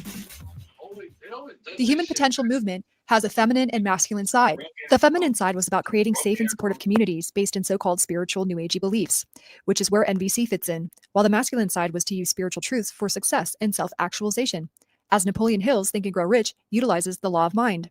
Regarding the masculine side, along with positive thinking and NLP, neuro-linguistic programming, there was a rise in pyramid sales, get-rich-quick schemes, and the business of self-help gurus like Anthony Robbins, who has a net worth of $1 billion. We also have Oprah and her net worth of $3.2 billion in the movie The Secret, of which focus on getting what you want in the name of spirituality. In The Secret, the law of attraction is a total distortion of true natural laws. This movie exemplifies the combination of the New Age, self-help, achievement, success, and ego fulfillment. However, in reality, it is much more common that material sacrifices are required for true spiritual advancement, as the evolution of consciousness and the progress of materialism are mostly opposite. The pursuit of money is actually false enlightenment, as it places your time and attention on a dead object rather than the living truth of reality. Because we live in a capitalist system of codependency, our interactions are corrupted with inauthenticity and the compromises of integrity and ethics for business and affiliation. We are dependent on each other for survival, and this biases our perception of reality. When we should be aligned to truth, to come together as our basis, we instead make each other the truth, in some type of regressive tribalism. Our social persona and ego become the same. Social skills are desirable, for at the least, they grant survival and financial security, and at the most, wealth and status. This reflects the false morality that the entire control system is run on, in which doing what is right is doing whatever is right for you, whatever is right for me. But this is antithesis to objective morality. Being in truth and in the right can have serious material and social sacrifices, even though high spiritual gains, as courage is a virtue to be cultivated, simply because the structure of the world is opposed to true philosophy. Indeed, speaking the truth is a revolutionary act. Nonviolent communication is about connection, and one who does not understand objective morality can seek a connection with others for these purposes, which is why it is so effective in the realm of media, advertisement, business, and the art of manipulation. With the rise of all topics New Age in self-development, individuals can now make a living if they created a sustainable crowd, and sadly, this would often turn into charlatans and false gurus of cults, as in our capitalist pragmatic system, this is what has worked. People want to live off their ideas and so seek a way to sell them, but ultimately this turns humans into objects to exploit and resources to control. I see the master as a divine, yes, I do. He is the divine himself. I can only tell. Many in the Trivium camp also desired to incorporate tools for self-development and emotional wellness, like the School Sucks camp, with the 6 pillars of self-esteem. But just like the self-help of the New Age movement, development here is based in pragmatism over metaphysics, thus offering little in terms of true evolution of consciousness. While the Trivium camp fares better, way better than the extreme solipsism of most of the New Age crowd, they are still motivated by the same materialistic drives, as all higher drives of reason and spirit would lead them to natural law. Thus, they can only end in a cul-de-sac of relativism, as to use discernment of particular objective facts for their own self-serving, unexamined agendas, but to never get to the heart of things. Ironically, going all the way with the relativistic, materialist, pragmatic paradigm brings us to the dark occultists of the control system, who have done just that. They are winning the material game because they have created the game's rules that we blindly follow under the trance of authority. They create money out of nothing and are therefore on top of the money game. They create government through mind control. They are the system engineers that design the system that we take as objective reality, when in fact, it is an immoral human creation. They are the extreme pragmatists who have worked their way up the knowledge hierarchy and the false dominator hierarchy of power. They have done the work to create that very illusory concept of the dominator hierarchy itself with dark sorcery. But often you will find most logical pragmatists struggle to go all the way with their dark side, like these dark occultists, which their pragmatic philosophy would actually rationalize. If selling out brings desirable consequences, then why not? Yet deep in the unconscious, people know that pragmatic ideology is rotten to the core. Without investigation, those intuitive enough can glimpse the soul, knowing that the objective higher good for morality must exist, that can absolutely not be based on the ego. Much more information on these topics will be presented in my upcoming book, especially how and why spirituality is integral to philosophy, and how these ideologies of pragmatism, utilitarianism, and consequentialism are ultimately relativistic, as beneficial consequences can occur with immoral action. For now, I hope the basic differences between the trivium group and the natural law group are more clear. While some people may think that such a broad generalization removes the individual, or that this discussion of division actually creates the division, when speaking of groups, we are merely speaking of general worldviews, and I am polarizing the worldviews to show the spectrum of movement from ideology to true philosophy. The gap between the materialists and those who know that spirituality is a fact of reality is the general divide of humanity, as those who engage in false spirituality are actually materialists as well. Furthermore, observing the divide is not creating one. Natural law philosophy will indeed divide in as many ways as people have misunderstandings and are inwardly divided. The natural law group will eventually be co-opted, as all groups are. Regardless, the truth exists and will be found by those who cultivate the courage, care, and will to gain it, as it requires no group and is about the individual and his connection to the all. Natural law In terms of movement the philosophical will be relationship between natural law and the co-opted. trivium, natural law can be considered metaphysics, what is, What have while the we trivium been complaining about? is epistemology and methodology, how we know. Whoa. Methodology can be considered a subset of epistemology. Epistemology is built on metaphysics as the method to know what is. Natural law regards the origin, the absolute, the axioms and principles of what is that can be discovered as the anchor for all specific truths determined in the relative dimension. Without metaphysics, using the trivium would have no solid foundation. For example, the law of identity has to be rooted in the absolute identity of all existence, the infinite all itself. Without that, nothing can be what it is. Yet it takes holistic consciousness to understand such a difficult truth, for it is holistic. It's not just logic, it's logic and intuition. If we do not know that truth and morality are objective and independent from man's perception, then we cannot use the trivium accurately. But in order to fully grasp the objectivity of reality and morality, one must go through the alchemical transformation from being ego-identified to being truth-seeking, since the ego creates a relativistic worldview that preferences itself.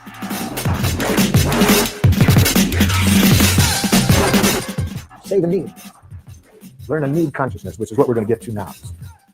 That's how we evaluate in nonviolent communication. We evaluate from the heart, from the heart, from the heart. We make judgments, but we make need-serving judgments. We judge whether what people are doing is meeting needs or not. We don't moralistically judge the person for what they do. We judge whether it's serving life or not, because needs are our direct connection with life. The desire to integrate the trivium and NVC was started by Daryl Becker and Tony Myers and their work with Richard Groves from Tragedy and Hope, published in 2013. I want to begin by saying that the intention behind this is good, as these students of logic desire to be more integrative and whole by investigating the emotional side. But until you exit out of the pragmatic relativistic worldview, one's intentions cannot be truly correct. And relativists will instantly object that there is a correct alignment for the feelings. Now, Daryl Becker and Tony Meyer contrast somewhat with the hardcore empiricist trivium users like Bill Jocelyn, who end up criticizing Daryl Becker's NVC trivium synthesis with Gnostic media. And this was presented in 2015. We are going to critique both perspectives. The problem is that what Daryl describes as NVC isn't NVC anymore, as he has reframed it from an entirely new perspective. Here he describes it with the school sex project. The reason why I put such value into nonviolent communication as a tactic and started to break it down and look at the components and then present it a la trivium style with you and also with Richard Grove was that I saw these as tools. I was hoping other people would see these things as tools, meaning there's an individual and very specific application whenever you're dealing with a tool. A tool is something that's designed by the person who's using it, and then it's applied, and then things happen. So what gets brought up in these Gnostic media productions are very important, often proclaimed concerns and claims made by other people regarding their own interactions with proponents of nonviolent communication. That's very important and real. I think that these are real, I would say, concerns that are brought up by people who are encountering other people using these skill sets. And what I'm advocating personally is very different, or I would say at least slightly different, to sometimes even radically different from what many NVC users are doing. So that's my little intro to this whole thing. Could you just expand on that a little bit when you say somewhat different to radically different? Like when we look at the traditional NVC model, or I hate to call it a script, but I did see a lot of people simply trying to use it as kind of this Mad Lib script originally. I'm not saying that everybody that I encounter that uses NVC is doing that today. But when you talk about your departure, I mean, we're going to get into it more as the production goes on, but just to preview it, what would be the nature of your departure from traditional nonviolent communication? Okay, to summarize that, it would be an emphasis upon internal application. It would be an emphasis on my own equilibrium, since I'm going to try to speak in I statements. When I'm using these tools, I'm using it just to gain a good stance emotionally. I'm using them to potentially enhance my own trivium, which is the other part, the objective. So a lot of NVC is, the way it's generally taught is huge amounts towards emotional literacy, towards identifying feelings that are going on, especially other people's feelings, to identify the motives that cause those feelings, such as values and desires, and they call them needs. I would depart by not calling them needs to people who are not trained in NVC. I would depart by very much emphasizing the 4 Ds of disconnected communication. I depart by also translating those 4 Ds into likely values and desires, the motives behind the utilization of any of the 4 Ds, so that I can then from there take it down a notch. So I'm not then feeling the tension that happens on, or I would say the tension that happens automatically when I'm getting a demand, when I'm getting an unrequested diagnosis of myself, when I'm receiving deserve-oriented language, when I'm hearing a denial of responsibility. Here, Becker describes his departure from NVC as a tool to be applied internally to find inner equilibrium, to cultivate a good emotional stance in emotional literacy, as a tool to reduce tension when someone talks to you harmfully. Essentially, Becker desires to use this new version of NVC for the purpose of inner work in self-knowledge, in awareness of the emotional landscape for both self and other. While what he describes is very important, this is no longer NVC. But unfortunately, postmodern relativism gave the impression that everything is up for interpretation and that there is no originally correct interpretation of anything. Here, Tony Myers adds his take on NVC.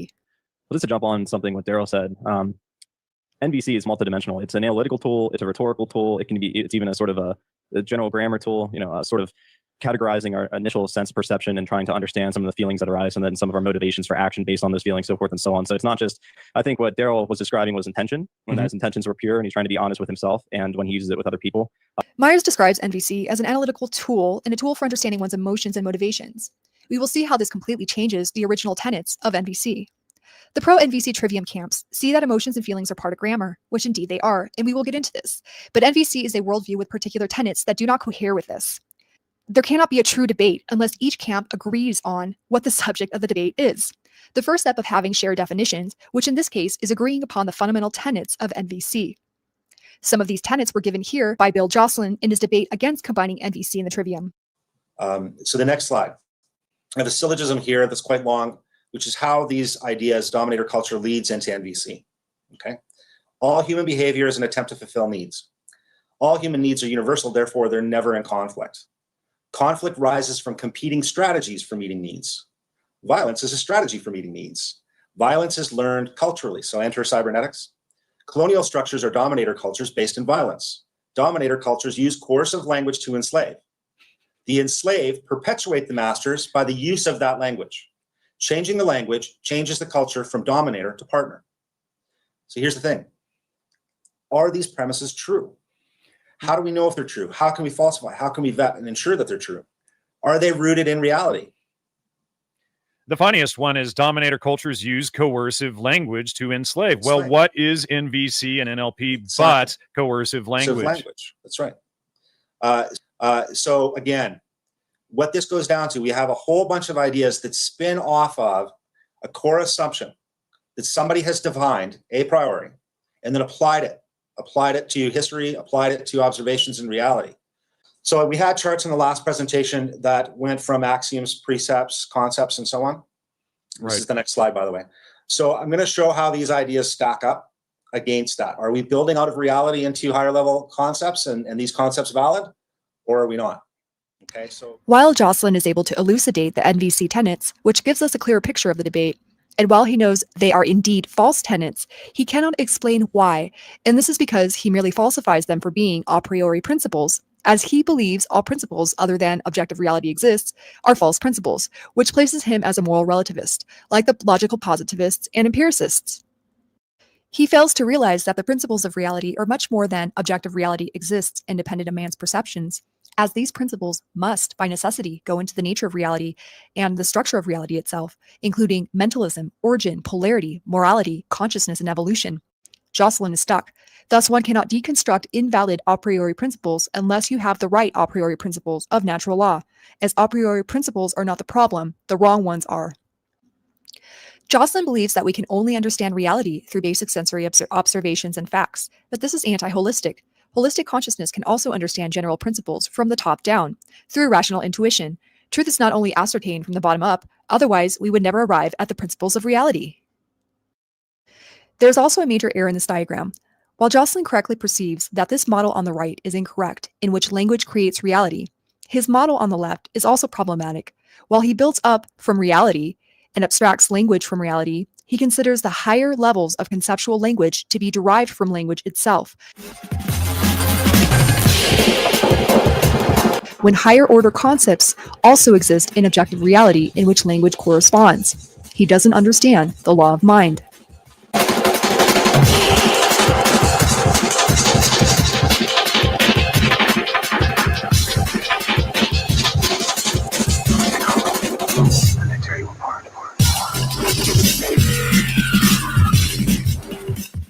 So let's turn to the tenets of NVC, which are indeed false universals. Its basic assumption is that we are all compassionate by nature and that violence, verbal or physical, is learned by culture. Here's the simplistic dichotomy that man is good and culture is evil, when the creation of immoral culture is the creation from the immorality in man. Through law of correspondence, collective evil is the product of individual evil in the aggregate. Metaphysically speaking, the moral polarity of good and evil exists both in man as potential and free will and manifestation. As to deny this is to abdicate responsibility. Could we even call this blame language, or the language of the denial of responsibility? We'll get to these terms soon. It is insidious to believe that not only is the basic motivation behind everyone the same, but that it is basically good, as this makes human beings blind to their own moral polarity and the moral polarity in others, the inward evil and of the shadow. This is antithesis to true self-awareness.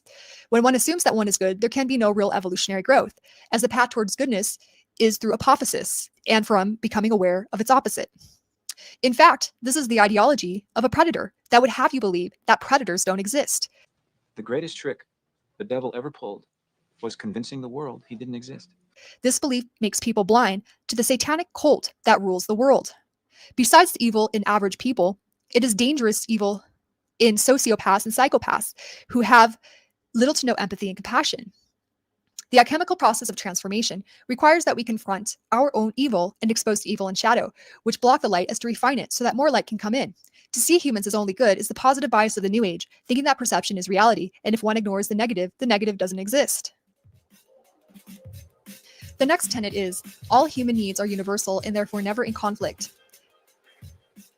The definition of need is very vague here. As in a relativistic paradigm, there is no distinction between real and false needs. Needs can actually be created by impulse and addiction, as the advertisement industry is so committed to. While basic human needs are water, food, and shelter, when we discuss emotional needs, we get into tricky territory, as many emotional needs are indicative of the lack of sovereignty. Most needy people are usually codependent. Of course, children need good parenting, which most don't get. This is why our needs as adults often become unresolved childhood issues and the inner compulsions of a fragmented self. Need can easily become egoic desires, like the need for attention, which many New Agers say, I need to be seen and heard. There is nothing in NVC about fulfilling needs and taking care of oneself to become a sovereign adult.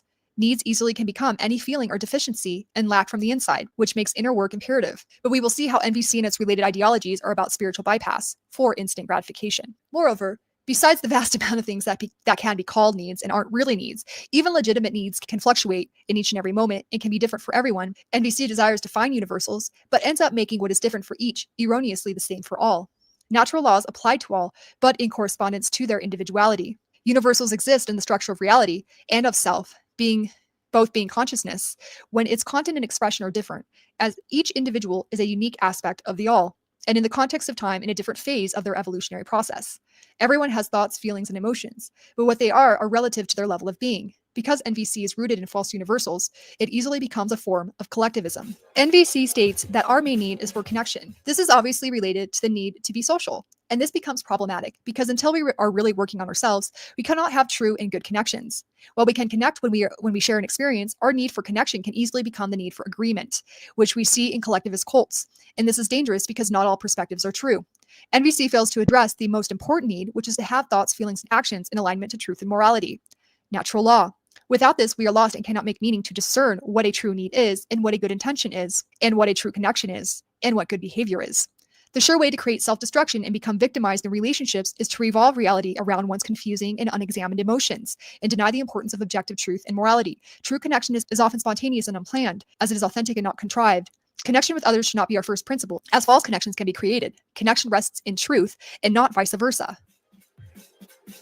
All action and communication is driven to meet those needs.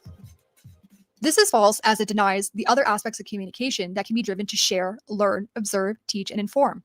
But ever since the destruction to the education system by postmodern New Age, the idea that knowledge exists and can be communicated would be turned into a myth. Such an assertion would even be considered to be oppressive. By getting people to be more subjective, without objective knowledge of language and logic, they would become better slaves for the controllers. The next tenet is, all conflict arises from competing strategies for meeting needs, violence being one of these strategies learned culturally. This again assumes that everyone's needs are good and that it is only their bad strategy that makes them bad, which avoids responsibility for one's dark side. It speaks nothing of attention, as one's intentions may not be good or pure. We will soon discuss why the term violence here is incorrect, as it is better to use the word harm. We can be harmful to each other in the ways that we communicate, but not violent unless our words are coupled with physical violence. It is not harmful language that makes us bad, it is the immorality of our character. But with NVC, we can never examine our character since our needs take primacy.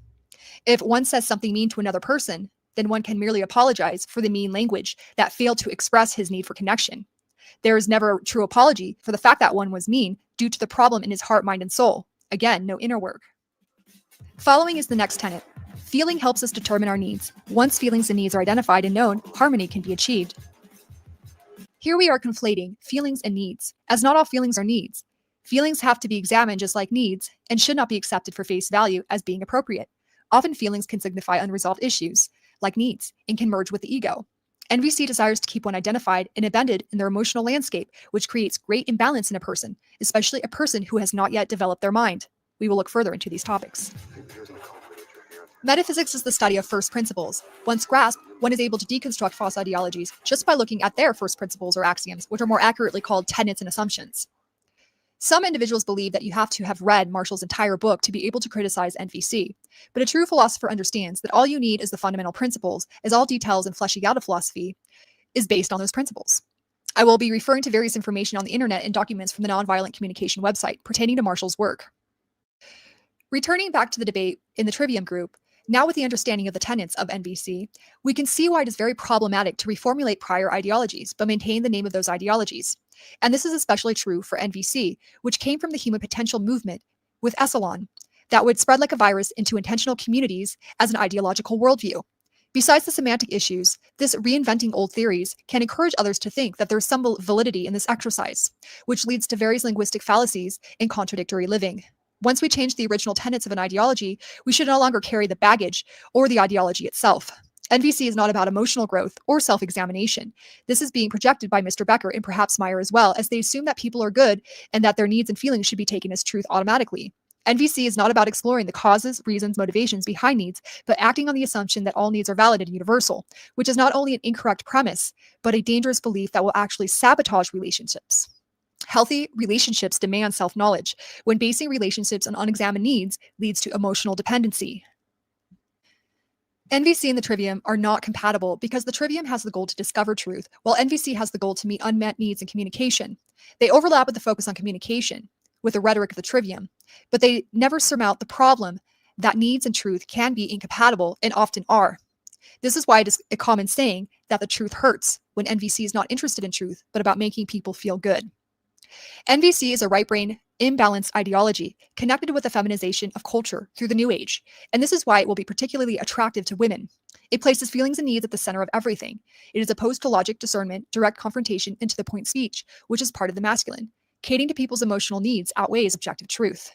Therefore, NVC is an anti-evolutionary model that is based in the New Age belief that everyone is perfect just the way they are. This is pathological acceptance. We can see why some in the Trivium camp might see the Trivium as the masculine and NVC as the feminine, attempting to achieve balance through unification. But their fundamental axioms are opposed. Again, the true feminine is not opposed to the true masculine, or vice versa. And this is why it is important to talk about archetypes, gender in this case, rather than methodology meets one flawed ideology. The final tenet of NVC is that all communication is either through compassion, empathy, nonviolence or blame, moralistic judgment, and domination. Marshall Rosenberg calls nonviolent compassionate language giraffe language, and violent language jackal language. While giraffe comes from the heart and brings us together, the jackal comes from fear, guilt, and shame, and alienates us from each other. And you know my giving isn't done. Fucking losers! You're in my debt. There's a But song because for you. I want to live the love I feel for you. And Here's a instead of song playing the for game you. that song is about, which I call Making Life Wonderful. It's the most fun game I've ever heard. Instead, Here's a song much of for the you. time we play another game called Who's Right? It's a game where everybody loses. So isn't this amazing that we all know about this quality of giving that the song was about? It's possible every moment. We find that the richest thing to do. And much of our life, we end up playing who's right. Now, the game of who's right involves two of the most devious things human beings have ever come upon. One, punishment. See, because if you're wrong in the game of who's right, then you deserve to suffer. So what is jackal language like? See, jackal language, as I mentioned, is a language of moralistic judgments. Think in terms of who's right, who's wrong, who's good, who's bad.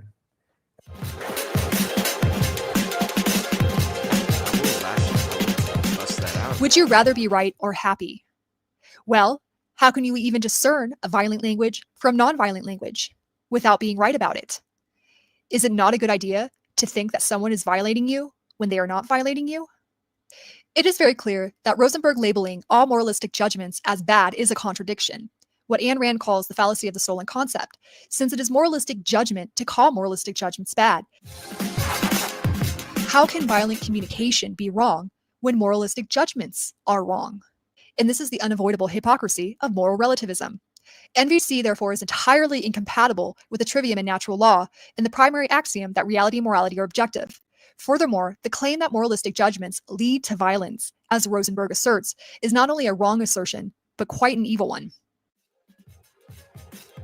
Okay, so it might seem surprising that some in the trivium camp were not able to spot this fundamental contradiction, but that is because they have not anchored objective morality as a first principle. Because much of the trivium camp has a pragmatic relativistic ideology, they often cannot identify other morally relativistic ideologies.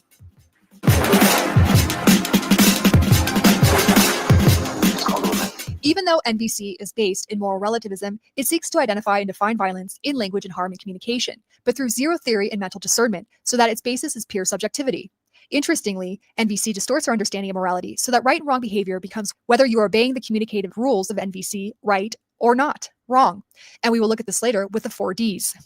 For example, it is considered violent and wrong to confront people with moral judgment, but good if you confront them with your feelings about morality. In essence, this is saying that no one can ever do an actual wrong, but that they may hurt someone's feelings. While the integration between NVC and the trivium occurred several years ago, today some seek to unify it with natural law, as they see the importance of applying morality to the intersubjective realm of communication and interaction. And hopefully this section will begin to clarify those issues.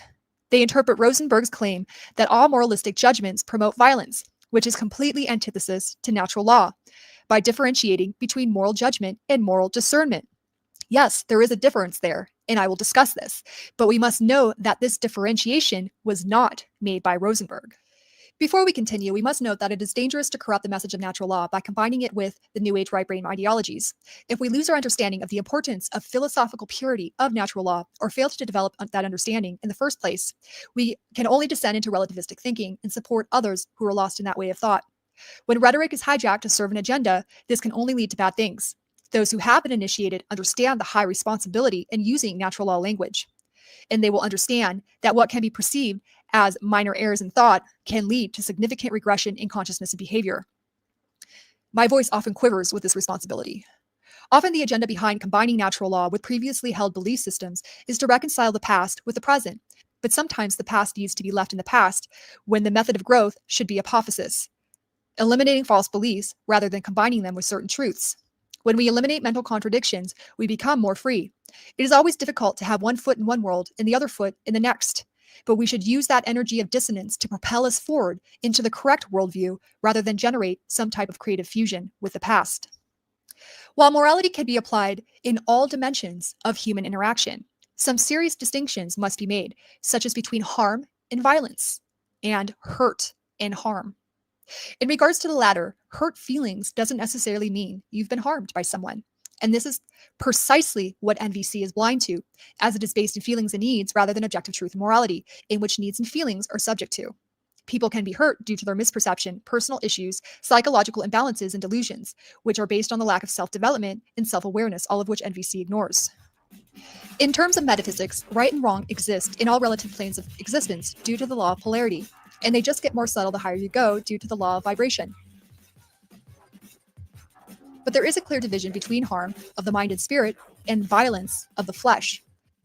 We must not see morality on a flat plane as a single-dimensional subject. Language does not remove one's freedom, imprison them, or holds them under duress. If I have said something that hurts you, I have not violated you or acted in violence against you. While we have the freedom to be wrong in thought and feeling and its expression in the intersubjective domain, we do not have the right to violate rights. We do not have the right to cross this line. While people do not have the right to murder, rape, and steal, they do have the freedom to say what they think and how they feel, even if what they say and feel is harmful and wrong. People can be mentally imbalanced and socially inappropriate, can have an emotional breakdown, get triggered and lash out, and even be angry when it is not warranted. These are mistakes people can make. Again, one can be wrong without violating another person's rights. In fact, just because a person does not steal, murder, or rape does not necessarily make them a moral person. And we leave out one's participation in the government, since complying with the government can be considered an act of self-defense against duress. There are immoral activities of a consensual and expressive nature that don't violate rights, especially in respect to people's character and its lack of virtue, such as the problems of honesty, integrity, respect, and responsibility, which inevitably harms other people through betrayal and deception. We are here to learn these lessons of morality, which involve the complexities of psychology and development. But one cannot learn the lessons under the state of control, and therefore we cannot force people to be good and never harm. Once we blur the line between language and action, we are on the path to destroying free speech. This is what is happening today with the social justice warriors, who consider hate speech anything that hurts someone's feelings.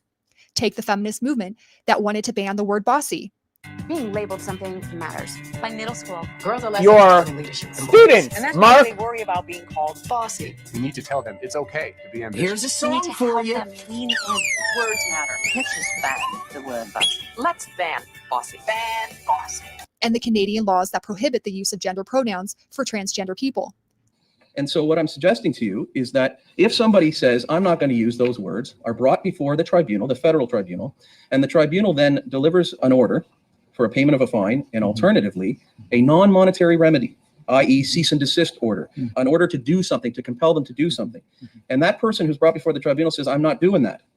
They will find themselves in contempt of court, and prison is the likely outcome of that process until they purge the contempt. Free speech, but he's gonna hold the mic for me, okay? All right, you can get. I mean, see, you see how silly you're coming in ready to fight. Interesting that he's holding the mic. All right, why don't you give her the mic? Let's. Yeah, why don't you pass? Big win. Okay. So you don't believe hate speech exists. No. And you. Supreme Court agrees with me, by the way. Great. You and the rest of the people who are here with you, or who are supposed to be here with you, claim that people have a victimhood complex and that anything regarding racism or sexism or whatever ism it is that we're talking about is fake news, and everybody's just out here wanting to be a victim, as if that's something, that people are saying, I wake up every morning and I say, wow, how can I be a victim despite Dave Rubin or Charlie Kirk? What is it like, do I have to get lynched? Like, does somebody have to, murder me? Like, does somebody have to, kill me? Does somebody have to physically harass me? What will it take for it to be hate speech? And when do I actually become a victim? When I'm dead? All right, it's a great question. So first off, the Supreme Court has ruled that hate speech doesn't exist, in that you can say whatever you want, short of yelling fire in a crowded theater or calling for direct violence to someone. So right now, you can say anything to me. You can literally say anything to me. I'm sure you're thinking of a couple things, and you can say whatever you want to me. And guess what? I'll survive. And that's the price that you have to pay to live in a free society. So let me kick back. So here we see a blatant example of a social justice warrior confusing violence and language that hurts somebody's feelings. And so Sam Rubin, unfortunately, is appealing to authority, when he says, oh, well, the Supreme Court doesn't deem hate speech as violence. But we understand that hate speech isn't violence when we can make these distinctions between levels of reality and levels of harm. Censorship is clearly the path to tyranny. It's a beautiful thing, the destruction of words. Like the social justice warriors, New Agers are going to have a hard time seeing this distinction because they are not grounded in their physical reality and don't have nuance in their thinking. But the confusion is critical because without this distinction between violence and harm, statists will only desire to give more power to government to control us, as we see with hate speech and also with thought crimes. Anything humans deem violent is easily turned into laws, and prohibiting free speech laws have already been underway. When looking at harm in the spiritual level, there is the false authority of charlatans, gurus, creators of religions, and cults in disseminating spiritual misteachings that keeps one in spiritual bondage. The harm of the mental level can be mind control, manipulation in order to have power over you, verbal abuse, deliberately trying to destroy another person's self-esteem, like gaslighting, unwarranted attacks, name-calling, being mean and vicious, bullying, lying, dishonesty, and cheating. Here we have the dangerous narcissistic, psychopathic spectrum in the expression of power and control to the less psychotic and more common asshole and bitch. Harm is created when a person we care about behaves in this way, or when we behave this way towards people we care about. This is why it's not truly a form of harm when a stranger says untrue mean things to you. This is more of an annoyance. The physical plane is much different than mind and spirit, and regards actions that we should never tolerate collectively as a species, which we should be in total consensus about.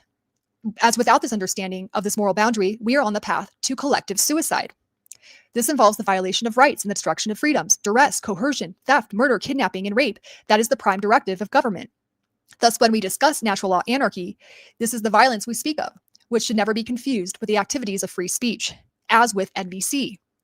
It would have been better for NVC to call itself compassionate language, but the term nonviolence is hazardous, especially in the statist context.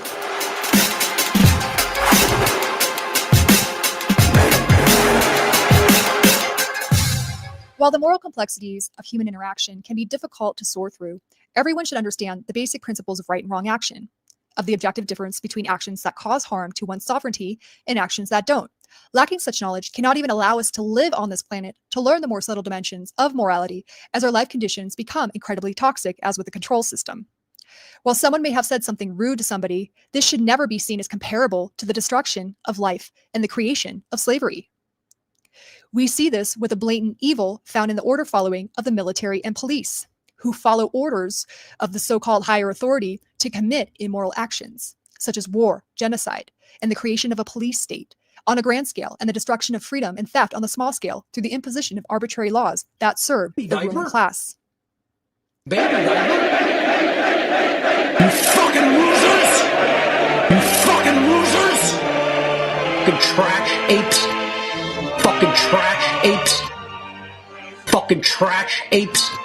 Fucking trash apes! You're in a fucking cult! As long as humans have the choice of who to interact with or not, communication is never a violation. In most cases, one chooses an unhealthy relationship as it is not forced upon them, in which the solution is to exercise free will to get out. We cannot apply the same rules of self-defense to end violence when we perceive it in language as if it were a physical violation, disregarding the exceptions of physical abuse, of course. And I have been told by someone with experience in an NVC cult that some people consider it acceptable to hit other people when they believe them to be communicating violence. A sloppy and undifferentiated Funny she brings that up. Remember a couple years ago, I kept coming across these like utilitarians that thought it's okay to hit people over words. Yes. There's two debates I had on my YouTube here with guys that were really smart, but then just thought it's okay to hit someone over words. And I was completely baffled while debating these guys, just like, wait, you're joking, right? You're just trolling me. And they're like, no, if you say something mean, I should be able to like push you out of the way or something. Like, it's really weird. But yeah, there are a lot of these people around, which is strange, who think this. And these are probably people that feel like they've been victimized in the past a lot, and that they need to. That since no one else stuck up for them, they have to physically lash out, and they just like ideologically mold themselves to that idea or something. I don't know. It's weird. But words don't hurt people. Sorry. You're not allowed to physically harm someone over words. That's Sticks and stones may break my bones, but words will never hurt me. Never hurt me. I mean, that was a good point that whatever dude, Turning Point USA dude, was like, okay, outside of like, you could argue that yelling fire in a crowded movie theater on an airplane, it's causing harm. You know, it's like, okay, there's scaring people. Words, but then past that physical aspect, or like, yeah, if it's still, you know, you're an adult, you can walk away from someone saying, you know, yelling at you, like, and you control how you react to words also. You know, like, you shouldn't let anything bother you that's not true. If someone says something, hey, you're this. I always found it so weird when people get upset about it. Like, no, I'm not. What do you mean? or if something does bother you, it's like, it's a good to examine why it does. Is it something that violates your principles or is immoral, or is it something that is, you know, something within you that you don't want to address? Yeah, you're avoiding shadow work and it's projection of something in someone else that you hate in yourself. But yeah. Differentiated definition of violence can actually cause physical violence from perceived verbal attacks as we see with the social justice warriors. There are more than two binaries. I said there's male and females. How does that attack transgender? Well, just how you're talking about it right now. And you're saying, and you're mocking. I'm talking about your made up genders that don't exist. That you're they, and them, whatever. There's the she and he. It's just really disgusting how, you just belittle what It's people pretty want to whack, call bro. them, what they deserve, and how they see themselves. If someone identifies as a cat, can they do that? There's lots of people who have that reality. I don't agree with you. I think you're hateful. I think you're hateful. NVC blurs the consensual lines with things like permission boundaries by saying we have the right to control when others can and cannot speak. If someone speaks to you and you didn't ask, this is not a violation. But that boundary is confused as NVC promotes the fusion of boundaries with the pathological feminine, which we will look at. Additionally, and also related to the New Age, is extreme hypersensitivity, which is just hyper-egoic identification, which is why sound waves of criticism and being held accountable can be perceived like getting hit in the face. Everything needs to validate the ego, which attaches itself to the feelings and needs in the undeveloped person. Until one outgrows ego identification, to understand that morality is objective, he will not be able to be consistently accurate about his perceptions of violence, since ego and emotions bias reality to maintain itself, while the transformative person will change himself when not in alignment to truth. Without the inner alchemy of growth, in addition to proper thinking, one can and will make false moralistic judgments. And again, one has the freedom to do this, even when those judgments are wrong. When Rosenberg criticizes moralistic judgments, he should be criticizing false moralistic judgments. But one can never determine what is true or false in judgment when under the spell of relativism. He should also be criticizing ego judgment over objective judgment or discernment. Ego judgment, whether the content is correct or incorrect, is when a bad spirit accompanies the judgment, one of righteousness, superiority, pride, the intent to put down another person's self-esteem, or play a competitive game of one-upmanship. This indeed creates harm, since it comes from egoic contraction, fear, ignorance, and not love. This is Rosenberg's partial truth.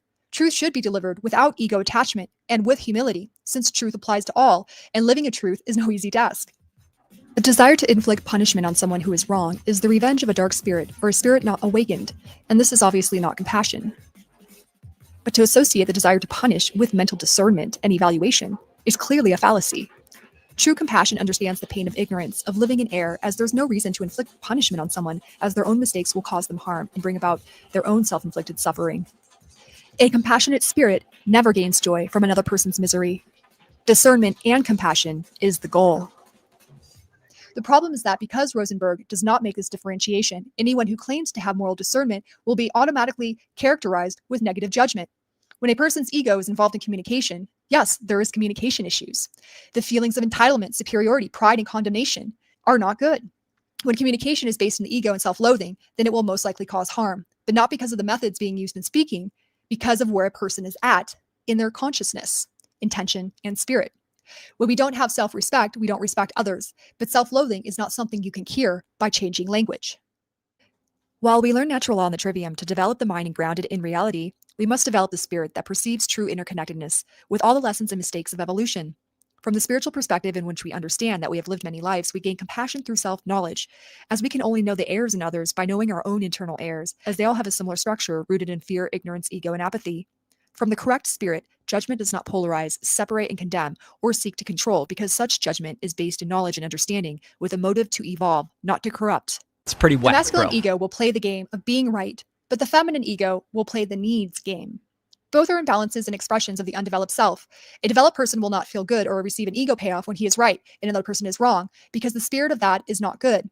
It is not good to use the energy of another person's pain or error to feel good. Rosenberg can only see that the determinations of right and wrong are an ego game where everyone loses. But it is only when people choose right over wrong that everyone wins. Living in denial, delusion, and ignorance only perpetuates falsehood that inevitably leads to suffering. Rosenberg says that the right and wrong dichotomy prevents the spirit of giving. But if you give without discernment, you will be victimized. This was a hard lesson I've had to learn. Sometimes the truth is the greatest gift you can give someone.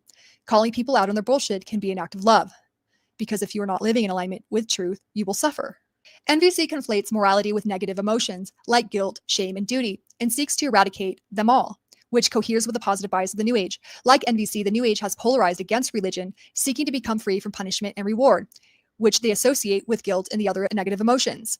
It is true that morality of religions has been incredibly damaging, as they use heaven and hell, punishment and reward as a system for control. Just look at the vengeful, jealous God of the Old Testament. And as a side note, our dominator hierarchy in business, politics, and military is also based in the false morality of reward and punishment. The problem is that when we confront our immorality, we should feel a degree of remorse and regret. We should feel bad when we hurt someone, as when our feelings are in alignment with truth, they are our moral compass. It is not guilt that is the problem, but false guilt, the guilt of self-loathing that the religions indulge in a masochistic way. Also, NVC lumps blame into the negative category of guilt, when in moral situations, blame simply means accountability, responsibility, and the knowledge of who initiated harm. Without this, there is no moral discernment. On the other hand, NVC claims to be about owning responsibility with your feelings and emotions, but on the other hand, it abdicates responsibility by claiming that there is never blame to a moral situation. Part of responsibility is owning what you did that caused harm, saying, I was wrong and I am sorry. And when you feel harmed by others and wish to reconcile the situation or friendship, to let them know. And those who are stuck in ego will experience the most pain in being wrong as they fight against the truth. But NVC prevents such a conversation by claiming that no one should ever criticize and that morality is merely how someone feels. And first, I'd like to remind you of how jackals say thank you. You did a good job on that paper. You are a very kind person. You're a good dancer. Can you see why that's jackal? Moralistic judgments. Positive moralistic judgments are equally as violent in my estimation as negative ones.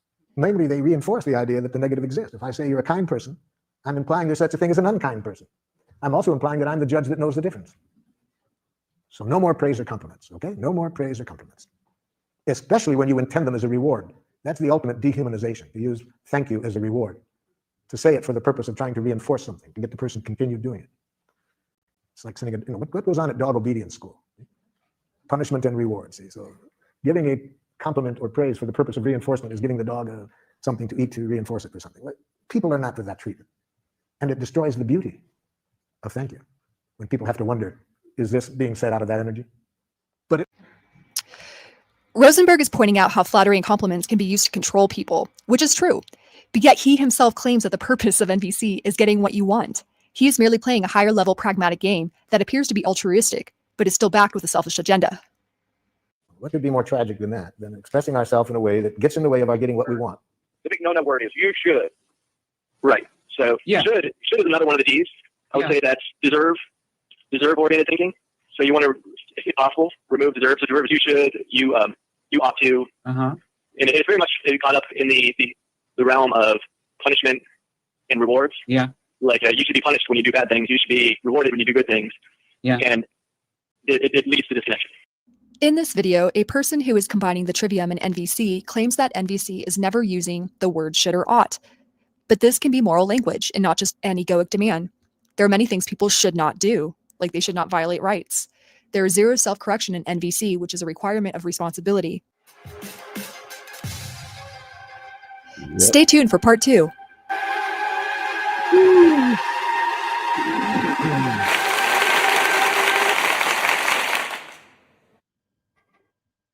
Guide your students, Mark. Yeah, so that's what Jerry's promoting. That's what Sarah Cross is promoting. That's what there's a bunch of people promoting this. Just no infighting, don't be mean, no meanies allowed. If you hurt my feelings, I'm gonna retaliate against you. It's like utilitarians, these utilitarians I was talking about earlier. Their opinion is that if they, in the moment, decide that what they're going to do is right for the greater good of the community, then they're morally able to do that in defense of something. So, for instance, these guys that think that they can hit people, they're thinking, oh, well, if this person is calling me names, they're a hostile threat to society, therefore I should correct them by hitting them. It's just pure nonsense. Because anyone can make that decision. Everyone's different. Everyone's going to have a different opinion of where the line's drawn, and nobody's going to be vegan, you know, like there's no there's no way of universally fixing the problem with utilitarianism, because everyone's going to believe that they're in the right for all their immoral behavior. This nonviolent communication, it's basically like been around since the 60s, and all these fucking hippie weirdo philosopher guys from the 70s and 80s got together at the Esalen Institute, did lots of drugs with a bunch of naked girls in a hot spring, and decided to figure out how to bend the minds of millions and millions and millions of people, and convincing millions and millions of people that nothing really matters, that nobody's to blame for their bad behavior, that everyone should just be talked to in this very sterile, caring way. And we all think exactly alike, therefore we all have the same needs. So if you're being selfish in your pursuit of your needs, it's okay, because we all have the same needs, and you're not being selfish because you're pursuing something that everyone's gonna get fulfilled by. And it's wild how much you can learn in a couple years, man. For a long time, maybe 10 years, I was pushing NVC, and I got a lot of people interested in it, and it's wrong. That was some legit MK Ultra shit that's been like figured out and implemented on our society. This just be nice to everyone, just be nice all the time, and just forgive everyone without behavior change. Like what Jana was talking about, apologizing. She didn't say anything about changed behavior. Whilst telling someone you feel bad and that you don't like how something went down, what's more important is the next time you're in that situation, you think about what you did wrong last time that made you apologize and made you feel wrong, and you change that behavior. Changed behavior is the only real apology, I think, is what I'm trying to say. But yeah. So yeah, Jana, check out Jana's other work. Watch part 2 of that. Jana's got a lot of stuff that's a lot more easier to listen to also. But I think she's got a lot of good work. Let's see what else. We've got a couple more videos I wanted to watch. This guy's pretty rad. Good evening, friends. Today I will be talking about the top 5 reasons why we should stick to a vegetarian diet and avoid meat, any animal product for that matter. So let's jump into those top 5 reasons, and these are individual reasons based on your health, both the health of the body and the health of the mind and the spirit, that you should be avoiding meat. So the number 1 reason is the epigenetic reasoning. Epigenetic reason implies the way the food alters your genetic makeup. So now it has been shown that these are not only I was just talking about this earlier with the hormones and minerals, or macromolecules like carbs, fats, and protein. Food also has the strong power to change your genes. Guess what happens when your gene changes? Your genes change, your structure, appearance changes, your personality changes, your future generation sperms and ova, those will change. So there's a lot of change happening. So you want to make good changes by eating right foods that are responsibly raised. If you are eating foods that were irresponsibly raised or tortured, killed, massacred, there is a lot of fear, anger, resentment imprinted in their genetic makeup. And those genes are being influencing our own native genes. So that's not an interaction. It's pretty whack, bro. Also, these, if you believe spiritually, these are the impressions that are happening at the time of death of these animals. They are going in their reservoir of memories or chitta, and when we are eating them, we are in a way being influenced by the strong emotional forces in our own personality. So if you see yourself getting more anxious or not able to sleep at night, you should try to change your diet to more responsibly raised organic plants, plant-based diet. The second reason is the hormonal reason. Animals are full of hormones, just like human beings. And just like we used to have pig-derived insulin to fight diabetes, we have all these different hormones that the animals are having. Call it norepinephrine, cortisol, that trigger the fear when the animal is going to die, or hormonal growth factors, things like estrogen, progestins, testosterone, that cause inordinate growth of the body, can lead to cancer, or in kids, precocious puberty, onset of puberty before the actual time it should have come. So the kids act more mature than she should. Also, these hormones that are released at the time of the death, the fear-causing hormones, epi, norepi, trying to get them out of this situation, but they can't run anywhere, are circulating into their bloodstream, and we are eating it, and we are taking this excess load of fear-provoking, anxiety-provoking hormones, and the hormones that are showing misery and helplessness. And you don't want to have that burden of hormone from another animal. Not only it will promote an imbalance in your hormonal structure, it will create long-term personality changes in your body. The third reason is the toxin load. These animals have been eating cheap foods, cheap grass that is being sprayed with tons of pesticides, herbicides, chemicals that we don't want to put in our body, exposed to BPA and plastic. And there is a phenomenon of bioconcentration, which means as you go up the food chain, the bigger animals or the meat-eating carnivores have a higher concentration of the chemical compared to the lower organisms. That's why plants will have the lowest concentration.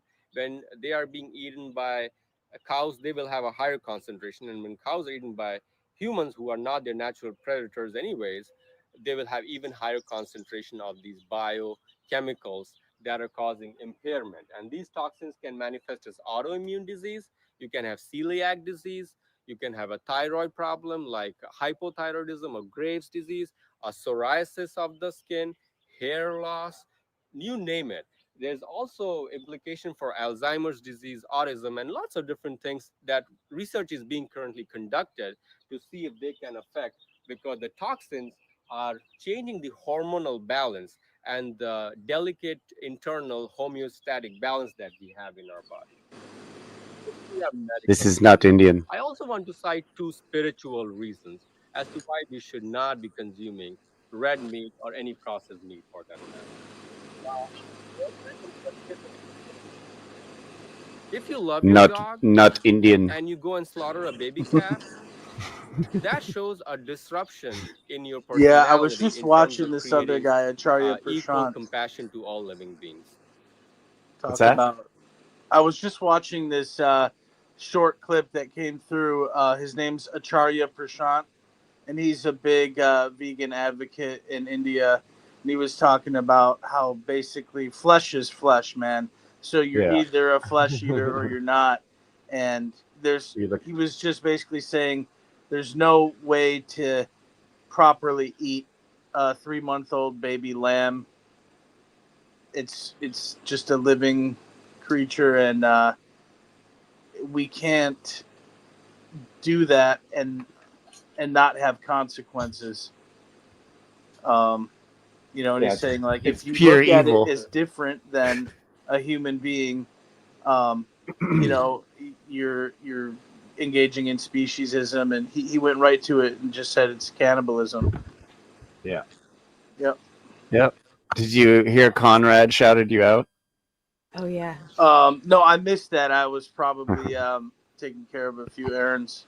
He said that I think in Gilded or something he like flipped out on you because you were like fucked up. In the funnel chat. Yeah. So he's all during Funnel Fest, and I was all, you mean fucking up natural law, and he started laughing. He's all Darren. Yeah. He's all basically. I was like, who the fuck is this guy? And then I started watching your show. I'm all, oh, he hangs out with Jeffrey. Oh, the Oh, vegan shit stir. yeah. Yeah, but that No, was it was cool to funny. see him on. Yeah, I'm not. Did we get anywhere? I'm not sure Not we really. got anywhere. I mean, it's whatever. The fools may have been right that it was a waste of time. No, it wasn't a waste of time. That dude's cool. Have you No, watched it his wasn't show? a His waste show's of fucking time. It's great. just he's in an awkward spot there because like Definitely. he blasted all of his friends. So it's like now what, you know? You should have seen what he said to me in private. Well, they'll freaking block him if he.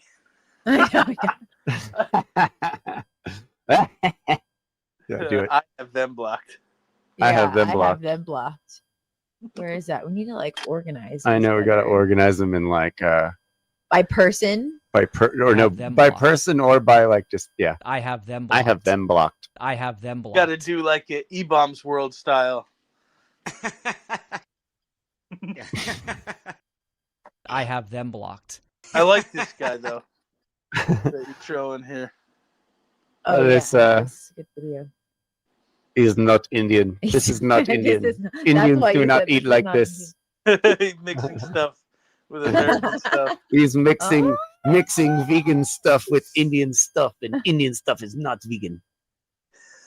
It's not Indian or vegan. Not Indian or vegan. My existence should not be a source of sorrow and suffering to the poor animals that are living in this world Hell yeah, brother. temporarily. With Yeah. me. So I should not be a cause of their misery and their cruel death. And when you say no to meat, you are ending the demand for the red meat the factory farming processes that are creating a lot of misery in their lives. But on the hypocritical portion, if you are loving one animal and hating another, when both of them were not harming you to begin with, you are creating hypocrisy in your personality. Now you're loving your wife and having feelings For a for your roast girlfriend. chicken. So this will disrupt your whole spiritual, harmonious balance inside the house, your relationships with your family members, your relationships and professional dealings with other individuals. The last reason is the karmic reason or the tamasic reason that is inculcated debt. by consumption of red meat when people Karmic say I enjoy inventory. eating meat, because meat is a source of great enjoyment to my taste buds. So there's a dopamine surge, and that's Misalignment similar with to food natural addiction. law. You know, they get this pleasure sensation from eating meat. The problem is, how far are you going to take that burden of enjoyment in your life? Say you have eaten all the cows and the pigs that this planet had to offer you. Would you go ahead and eat your dog? That raises the hypocritical reasoning.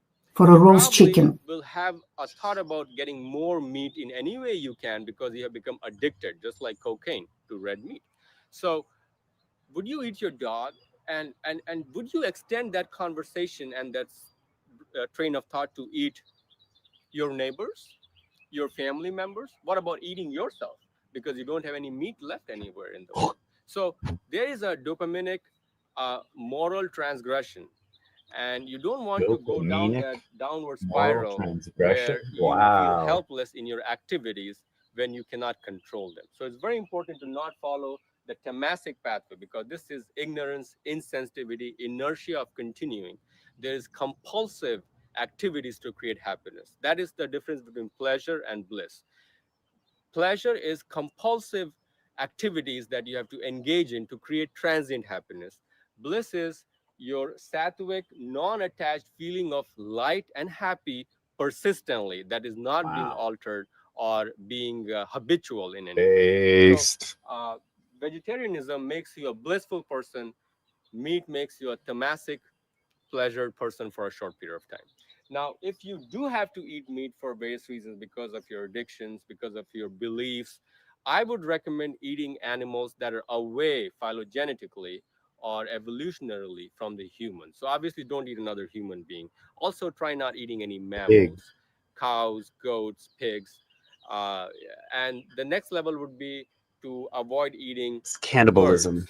And then would be the amphibians, and then would be the Pisces of the fishes. So fishes might be a little more acceptable than chicken. Chicken might be a little more acceptable than eating cows, pigs. Disagree. Try not to eat yourself when you get desperate. Yes. Eat yourself. Eat yourself. Also, Eating before you yourself eat is the food, totally no matter vegan. what kind of food, be very generous and remember What the a God cute as the guy. sacrifices. Make the food as a sacrifice, unconditional love to God. Thanks for offering me the food, because that way you're praying to the food to nourish your body, and you are trying to create the epigenetic phenomenon of nourishing my body and not harming your body, because food is your medicine when taken in the right proportion, and excess of food or gluttony will lead to various complications. And obviously, if you're eating meat products, ask for forgiveness for the food, so that you are in a way respecting the food before you're eating it. Friends, this is all my own personal opinion and my spiritual thought processes. I hope I did not hurt anybody's feelings. If I did, I seek forgiveness. I'm I offended. hope you liked the lecture. Please feel free Not to leave a vegan. If comment. Ariane was Have a here, nice he'd be like, ah. He That said sucks. vegetarian. Check out dude's channel, Top Us 2017. I don't know what else he's got, but yeah. What you guys got to say? Darren loves calling me up and talking my ear off, but then when my podcast comes around, he doesn't have anything to say. Oh, called out. Oh shit. I'm offended.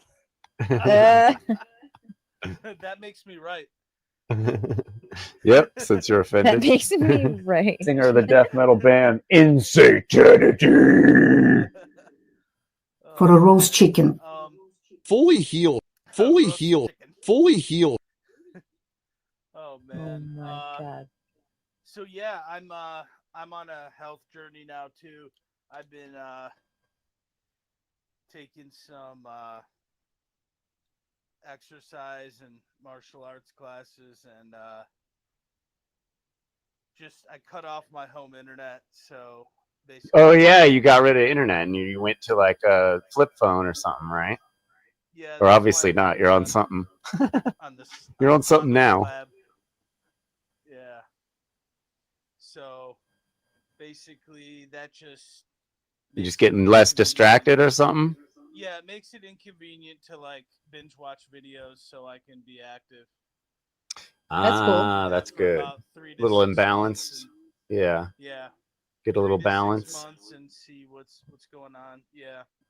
What did Sick. you if you're going to Earth Crisis, you're gonna have to be able to like stage dive and mosh and shit. So you better be in good shape. Yeah, exactly. And so yeah, I still have a smartphone, but I don't really like being on the phone, so that in itself prevents me from spending too much time on the internet. Did you say you were down to a teaspoon of oil? You're not tablespoon Probably anymore? even less, man. Good. Yeah. Like basically I have this It's not necessary. It just, I have this avocado spray. oil, and the only time I use it is if I literally have to prevent something from sticking to a pan, but Yeah. Yeah. Just to dust the pan. Yeah.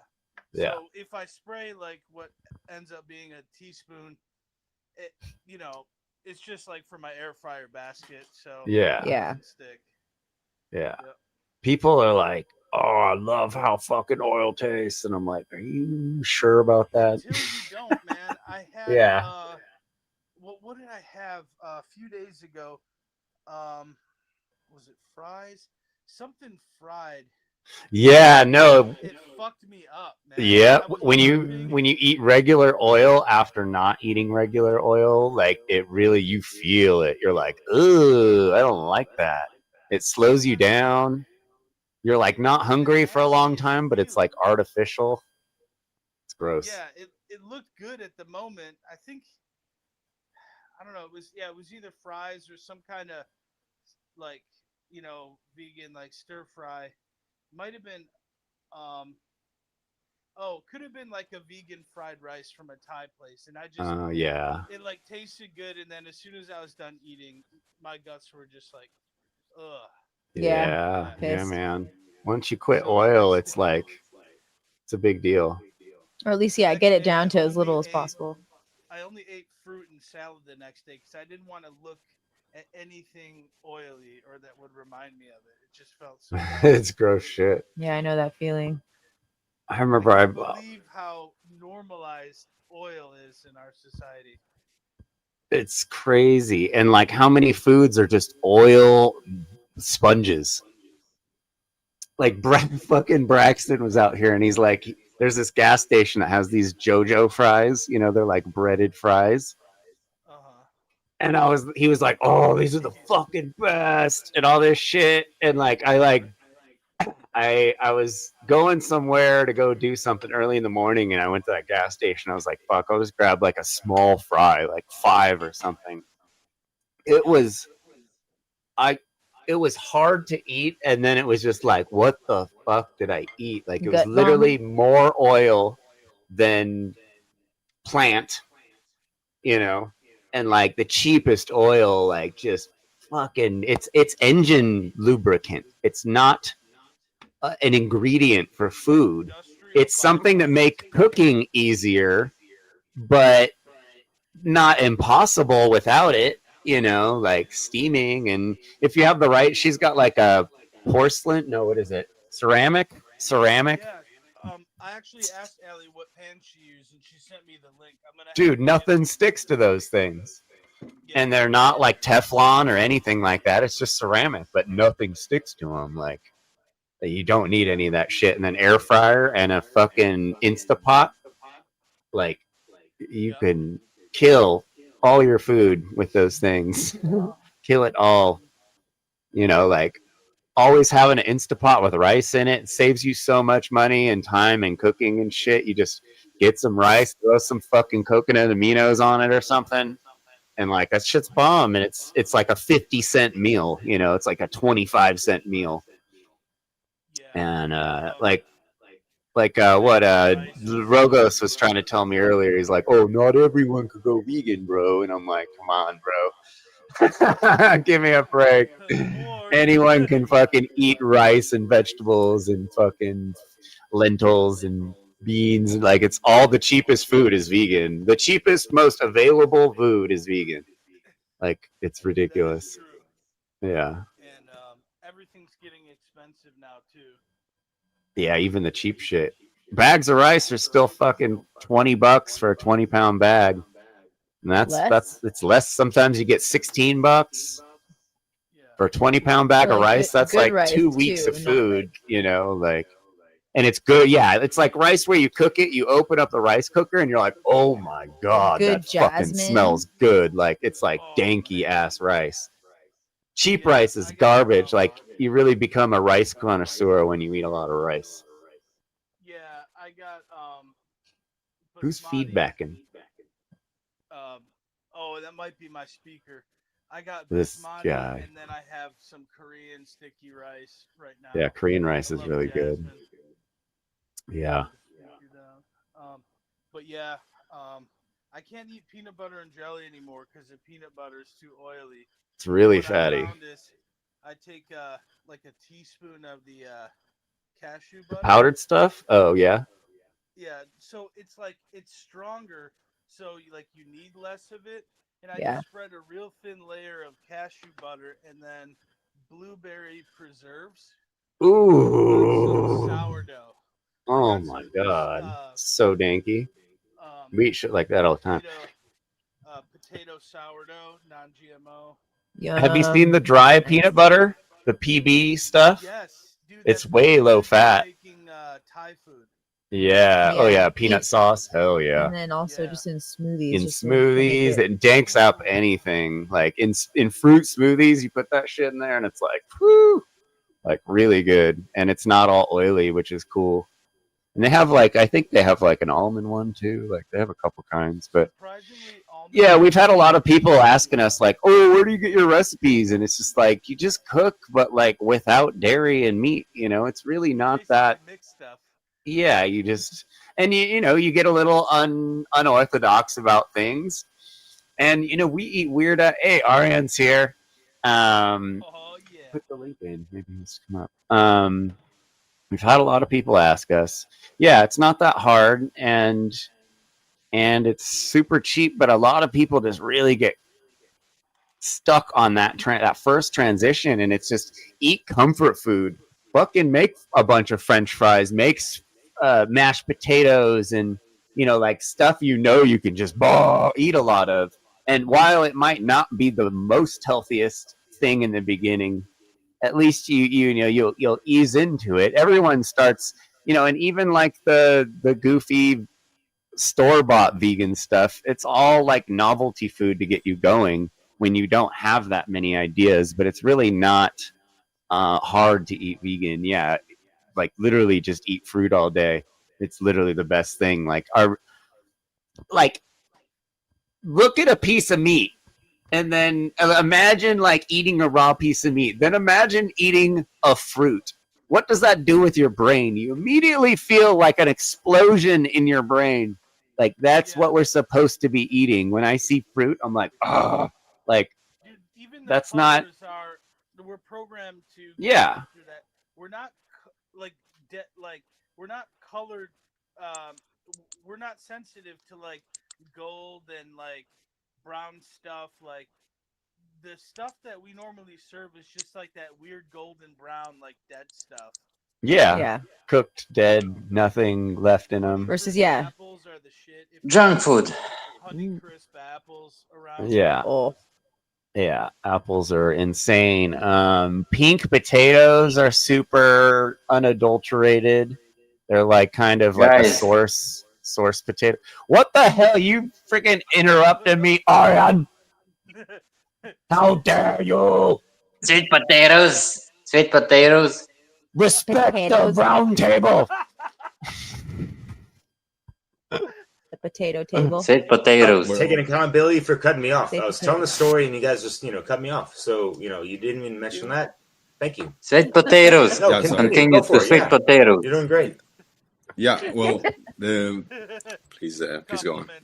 It's all good. And I totally, lost my train of thought, and that's fine. It ain't the first time, but that's okay, man. Just respect the order of the round table. For fuck's sake. Yeah. Respect the order of the round table. Your opinion, but make it, a sentence or two short, and then you let the person continue type of thing. You know what I mean? Like, anyways. So, in conclusion because we're, at an hour at this point, in regards to the large correspondence, as above, so below. For a roast chicken. Darren, your mic's really low. We could barely hear you. I turned you up all the way on this side, but it's still pretty low. And then Arian's really high. Law of Darren's spondence. How's it going, Arian? I have a recipe. Did you for rage guys. listening to the last video? The guy saying he's vegetarian. No, I was actually. No. I was actually. I got some free time and went to listen to my local band Barricade, and then after I had a long conversation with a friend that sings in the band, and I remember that today is Sunday, so you're up and live, and I Did he said, pepper let's spray you? try to see what. No? Did he pepper spray you? Your eyes were all squinty. Your friend. Yeah, because You it's had the 6 in the conversation. morning here. So. Oh my God, I'm- Arian. And yeah, Oh, so you were talking actually about slept, food, though. and I just Yeah. you were talking about food. I Potatoes. want to say a really good recipe. It's Do it. really easy. You take like 2 zucchinis or 3. You make a noodles with a spiralizer Yeah. if you have that small a machine, and then you take a mango, you take dates, fresh basil, and you blended them, and then you have a topping, and it's like a zucchini noodles with this mango on top. With it's it's really good. I tried it. Yeah. I tried it last yesterday. It's like But Conrad's for dinner, it's best. Yeah. Gotta try that. You take more zucchinis. If you want more calories, 4 zucchinis, and really good. Zucchinis You don't are need like to bake. You don't need to air fry. You don't need nothing. You just eat like raw. fruit based. Zucchinis. Really I avoided zucchinis until we were staying at this place, and this lady gave us some of her gnarly zucchinis, and they were like this wide around and like this long, and we ate them for a couple months, and I felt like it was like I was eating crack. And then now they're like my favorite things in the world. They do something to you when you eat zucchini. Like a good zucchini, it does something to you, like for sure. fiber. Eating it raw. Yeah, no, not even fucking fiber. That's not even what I'm talking about. Like there's some enzyme in it or something that like that's like a superfood. Like they help with digestion. and now like we eat them a And lot, you and don't feel I can't get enough of them. sluggish after. No way. Yeah, they make you feel like really good. And especially Full, those like, but not sluggish full. Not yeah, no way. It's like unless you like fry eating them in watermelon. oil. I mean, something like that. Yeah. Like Mr. Tablespoon No, man. used to. The oil Oil's is the worst. gives flavor to food, but it makes you feel sluggish after. It's dense in calories, in empty calories. So and it raises your it's basically the overrated, cholesterol. like lubricant for motors. Exactly. What the fuck, It's a fucking echo in the room. Engine lubricant, Yeah, as because maybe not Natasha, but Freely. Freely the banana girl Shout out. calls it. What does she Yeah, call you it? don't need War food. We overcomplicate stuff. War We food, want to engine make oil. everything hyper palatable. So like. Yeah. Guide your keep it simple. students, Mark. Yeah. Being a little baby. What? Stop being a little baby. That's Will Keller calling me a baby.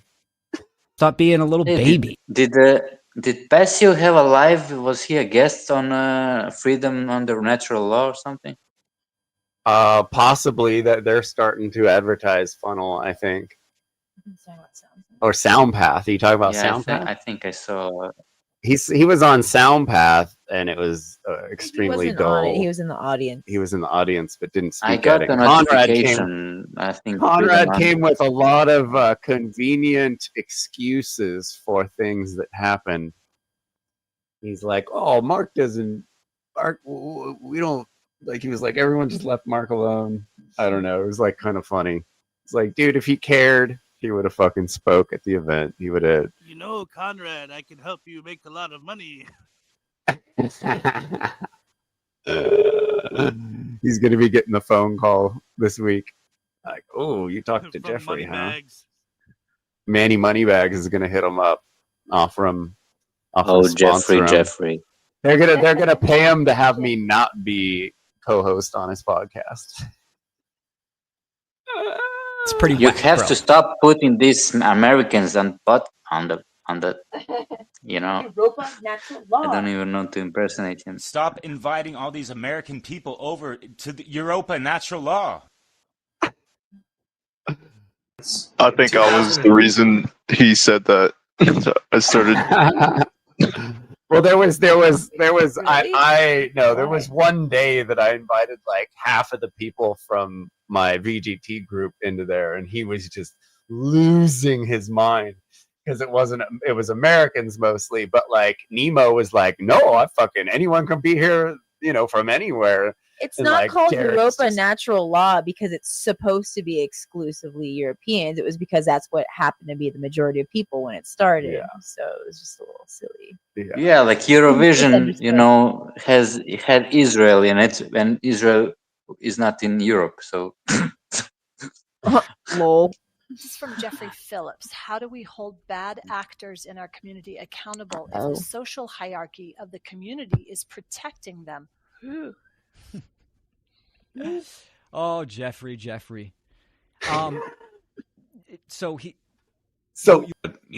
Dancing is a form of, getting into a meditative mind state, beautiful people, not just girls, but, the fellas as well. beautiful people, not just girls, but the fellas as well. Baby diaper. Fucking losers! This soundboard's just getting more fun every week. But, Guide! You singer of the death metal. For a roast chicken. Roast Fully chicken. healed. Does Fully this not healed. sound like Justin Padini? Fully healed. Fully healed. Fully healed. Padini and St. John sound almost exactly the Fully same. healed. That sounds like Padini. Fully healed. They got that East Coast vibe. Yeah, the East Coast douchebag. 2008, things were quite great and whatever. Even though my level of French was far from great and whatever, and I wasn't trying to make France or America great at that time or any time in my life. I ain't about that. Just God damn it, doing some silly fucking whatever. But, Yeah, I think you want maybe to bring that thing up. Like what did he even say? It was like he started trying to rhyme, but then he couldn't rhyme, and then he was embarrassed because he couldn't do it, but then he's all, I was just trying to do a stupid rhyme, but then he couldn't get that sentence out either. Like he will abandon statements. He abandons statements before they're over so often that you can't even understand what he's saying. Yeah. It's like, it's cute, but it's just fucking whack.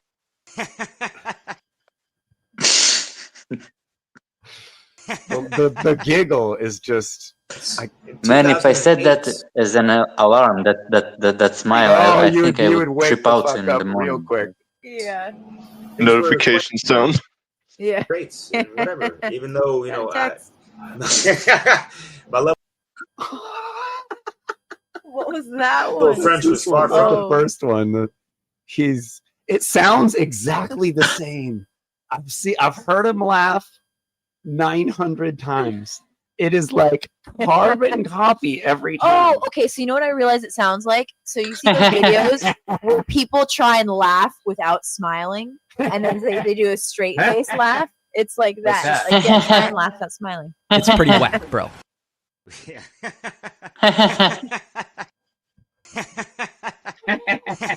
Forced laugh.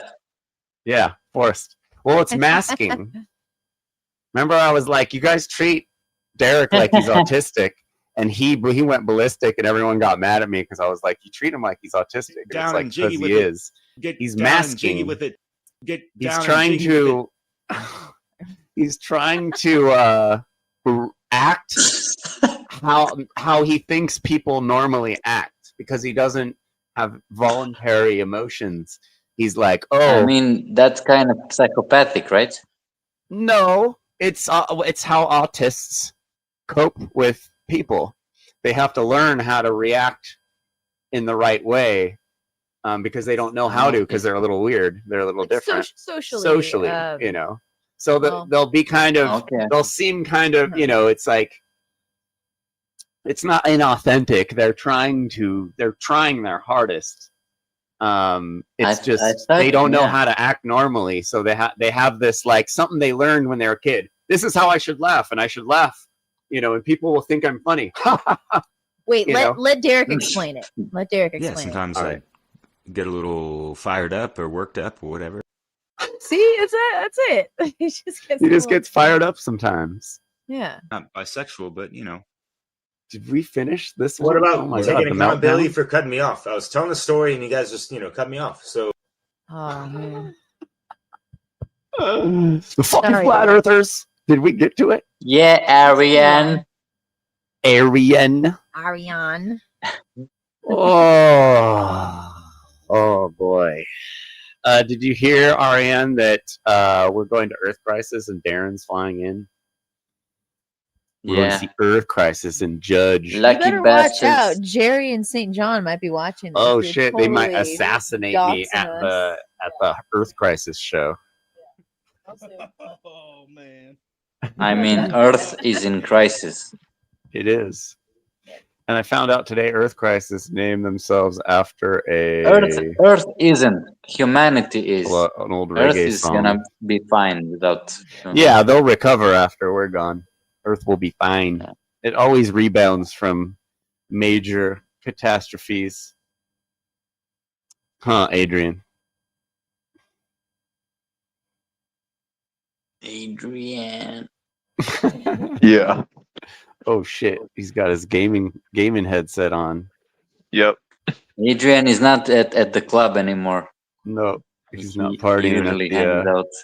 Oh man, beside the wall, you know. At the wall. The lighting's really good there, and your internet's good. that was a very good Derek laugh. Absolutely. Oh my god. It's pretty whack, bro. Is blocking people a pattern, Will? I have them blocked. I have them blocked. Man, this we almost. I'm gonna become schizophrenic, man. I'm gonna start imagining I'm hearing this like recordings. You're gonna wake up to it and be like, "What the fuck? Is Derek laughing here in my room?" He's hiding in the closet. You know, he's in France. He's not far from you.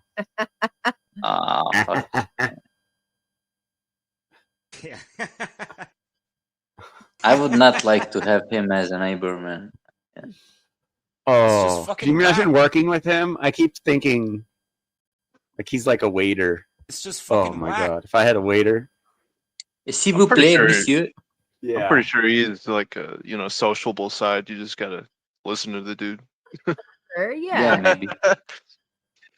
Like putain, you don't speak French. Get a little fired up or worked up or whatever. Whatever. Shit. Comment t'appelles-tu, mission? Yeah, I will bust that out. Yeah, I will bust that out. Do you want a croissant? Croissant. Yeah, I we can't know, imagine right? having that job. Being a waiter, an American, a waiter in French people? France to French people. I've had French people Holy tell me that shit. French people are not very nice. Yeah, so you can imagine they hate Americans, so I'm sure he blends in he pretty can well. get Yeah, accent he even down, looks I'm kind of sure. Frenchy, like. You Americans, Americans, you come to France and you always Stop make inviting trouble, you Americans. Yeah, that's him pretending like he's not. It's pretty American. whack, bro. It's just pretty fucking whack. That's why he says you stop inviting the Americans on the national law podcast. Fucking losers! Oh my Stop God, whoa. inviting all these American people over to the Europa natural law. He even barely gets Yeah, through that that's his saying French. that. That's So his- mad. He stumbles on it. Stop Listen. inviting all these American people over to the Europa natural law. He's pissed. So pissed. Why are you What making him so about mad? taking accountability for cutting me off? I was telling a story and you guys just, cut me off. So, you didn't even mention that. Thank you. We have to hear this whole Yeah, thing. I go don't think we for it, listened yeah. to the whole thing You're doing yet. great. It's Yeah, fucking well, insane. please go on. It's all good. Poor guy. And I totally Poor Oscar. lost my train of thought, and that's fine. Arian It ain't the first time, loves but Derek. that's okay, man. Just respect the order of the round table. For fuck's sake, feel free to insert your opinion, but make it, a sentence or two short, and then you let the person continue, type of thing. You know what I mean? Like, What? What does that even mean? So, Fucking don't in fucking conclusion, cut me off. because we're What kind of at an hour instructions were at this those? point, in regards to the law of correspondence, as above, so below, people throw that shit the fuck out like a goddamn fucking buzzword. And I'm so fucking sick of that shit. Fucking like Boza. Even the flat Fucking, earthers are saying the shit. Oh, terra firma, Yeah, and the it's Boza. reflection of the It is sky of the Boza. sea. And shut the fuck up, you stupid motherfuckers. Shut the fuck You don't up. even That was even understand Boza's the law of voice. correspondence of as within, so without, as the universe, so the soul. You don't even understand the fucking planetary alignments within your goddamn templating. So shut the fuck up about all the exterior Fucking shit going bitch. on and Do the inner fucking work that goes way the fuck beyond Don't try shadow to be work. passive, All right? Derek. That Beyond is so shadow inclusive work. in it, but holy fucking shit. Fuck. Holy Calm fucking down, shit, I sound so fucking We are all tough when I fractals say of fucking this fuck any Mandelbrot fucking time. construct of universe. Yet, we have to understand that there have been so many Back to fucking normal. manipulations Oh, at a cosmic level. Think about archons. Think about how So they're feeding based. off of us, Fuck, and how man. we are feeding off of other lower life forms. Because that's how the law of correspondence trickles the fuck Yeah, down. because you're not We're vegan, cut motherfucker. off from fucking source in this realm. Understand that on a deeper level than you currently understand it. And understand that most base veganism is integral vegan to that. debate. And I understand vegan that not monologue everyone is ever. at that level, and that's okay. I'm not trying to give anyone a hard time in regards to anyone not being vegan and whatever the fuck, right? What? Where'd the vegan part come from? I guess he's talking about law of correspondence, but he Okay, didn't yeah. he just kind of was going off his train of thought, and so it was like a little hard to follow. But That was my favorite vegan rant ever. fucking hyped. These fucking archons feeding off our Fucking fucking flat earthers. God damn it! Taking, Pisses me off. changing changing the fucking Yeah. definition of the law of correspondence. And it really means vegan. Law of their respondents. Their I respondents. kind of feel bad because they're like, I don't know. I guess I wasn't ready for like so much neurodivergence, you know? Yeah. Yeah. Yeah.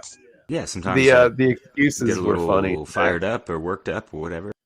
He's all, no, we took it. It was planned to be taken down the whole time. We were going to take it down to allow the people who paid to see it to watch it, even though they had already released it and played it live to the public. It made no sense. It was completely backwards. Like I explained to him, if you're going to do something like that, you have the people charge $25, you have the people buy tickets, you allow them to watch it live, and then you allow them to watch it for like a month, and then you release it to the public. That's how that works. You don't release it to the public, then a weekend take it down so the people that paid could watch it. That doesn't fucking make sense. There's no incentive to pay the money because you could just watch it for free.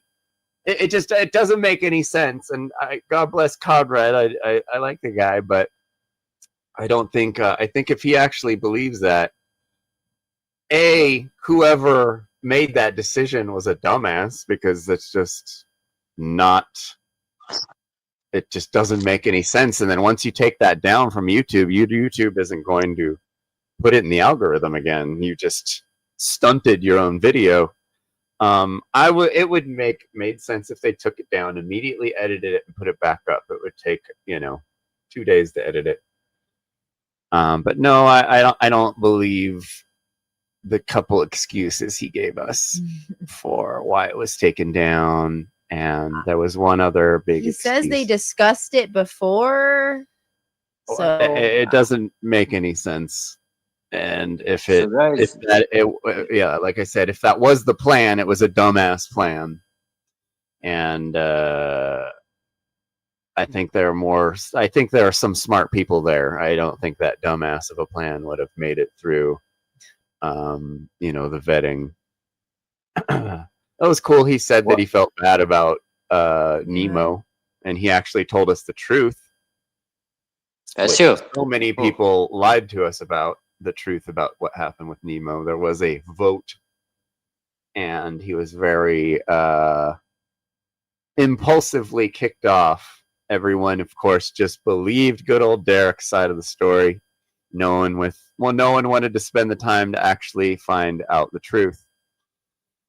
Well, they had a meeting about it, and since Derek said that there was beef, that they were like, oh, well, why would we have anyone on we have any problem with? And even though there was no problem with Nemo, it was a problem with me. Is yeah. potentially even worse than Anybody who agrees with you is an enemy, right?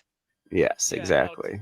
Consensus. We could barely hear you, worse Darren. than- consensus could be worse than dictatorship, even because. Oh, yeah. You could have a smart dictator, but people are dumb. Well, that's why I told him I'm all. It looked to me like there was too many captains of the ship, and they were all trying to get their own way. Therefore, nothing fucking happened, and it was a complete shit show. Which I'll go to my grave with that on that.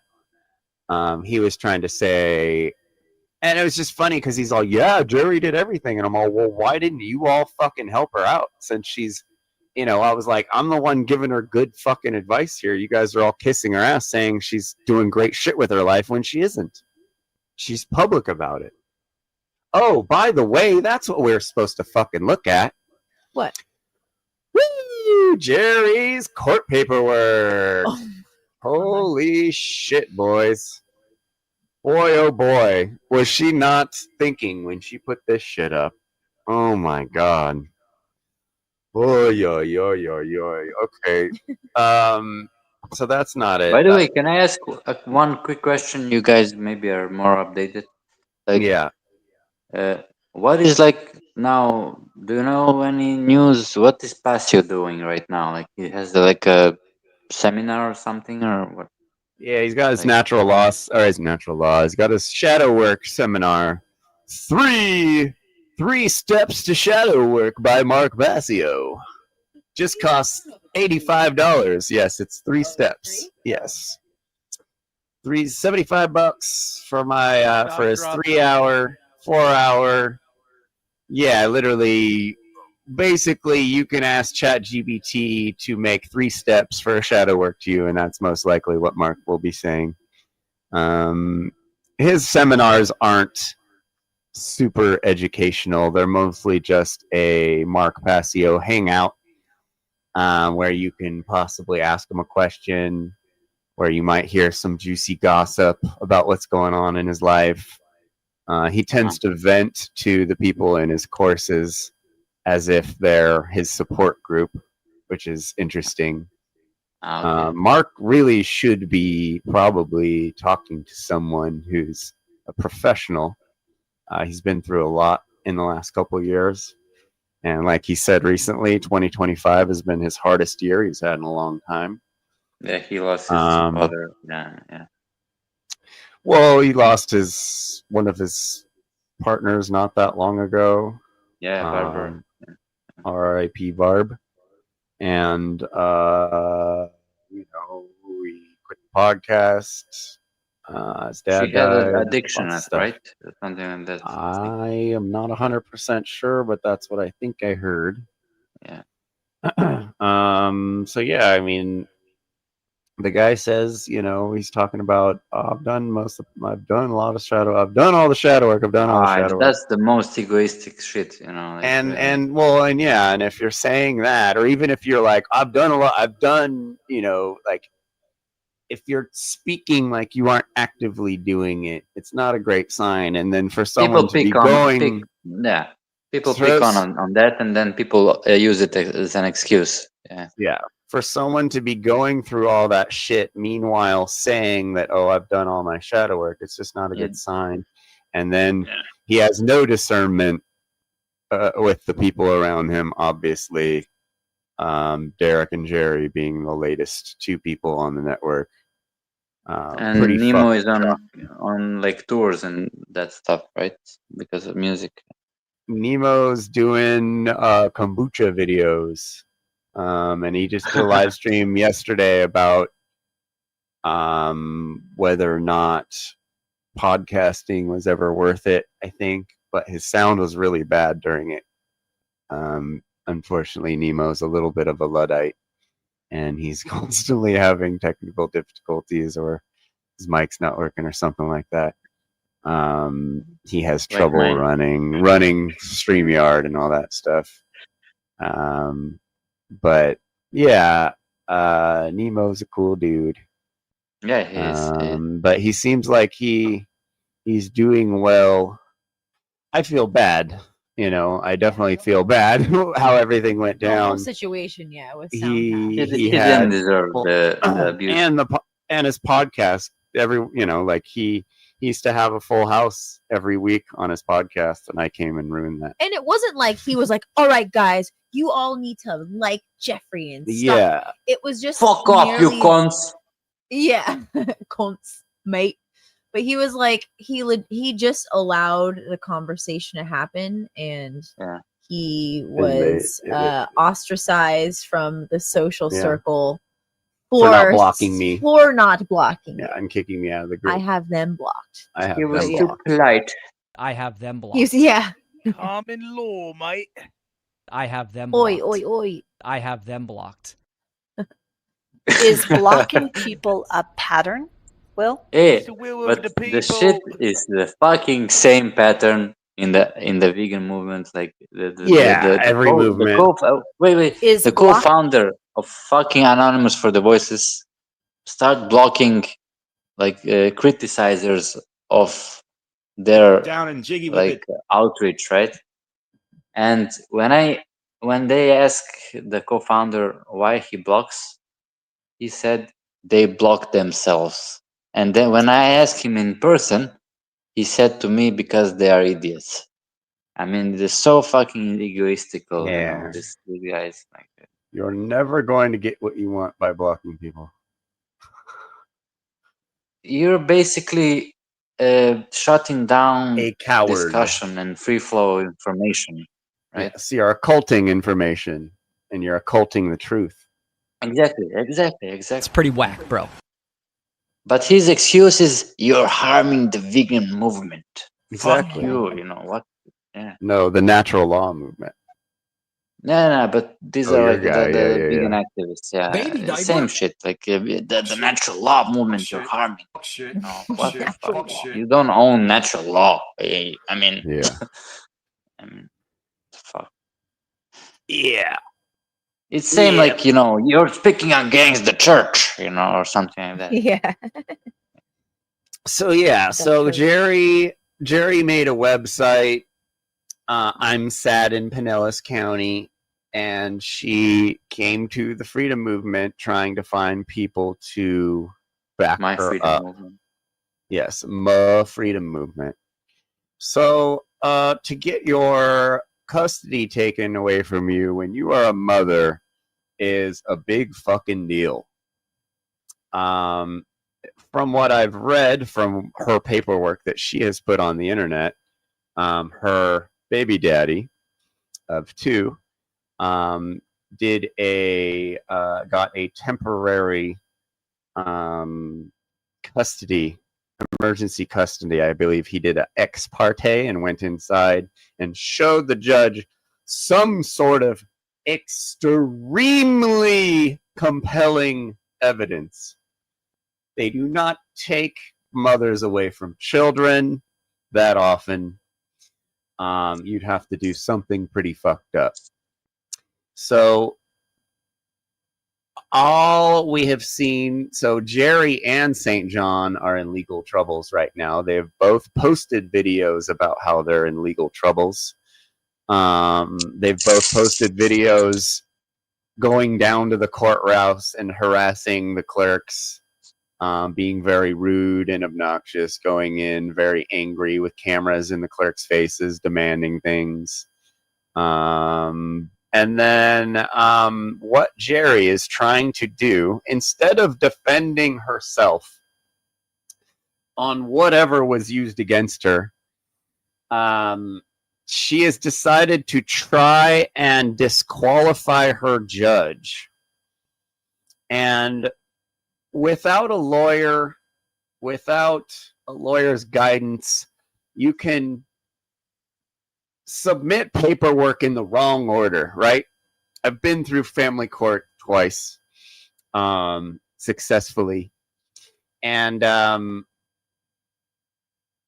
you can file whatever kind of paperwork you want, but if you don't do it in the right way and the circumstances aren't there and the stipulations aren't there to disqualify a judge, it's not even going to be looked at by the judge, because it'll go to, if it's if it's taken seriously, which means if the judge looks at her disqualification notice and thinks that there's a conflict of interest, it will be passed to another judge that will look at the situation and decide whether there's a conflict of interest enough to where they would disqualify this judge and overturn any verdicts he put out, any of his decisions, and move the court to a different courthouse.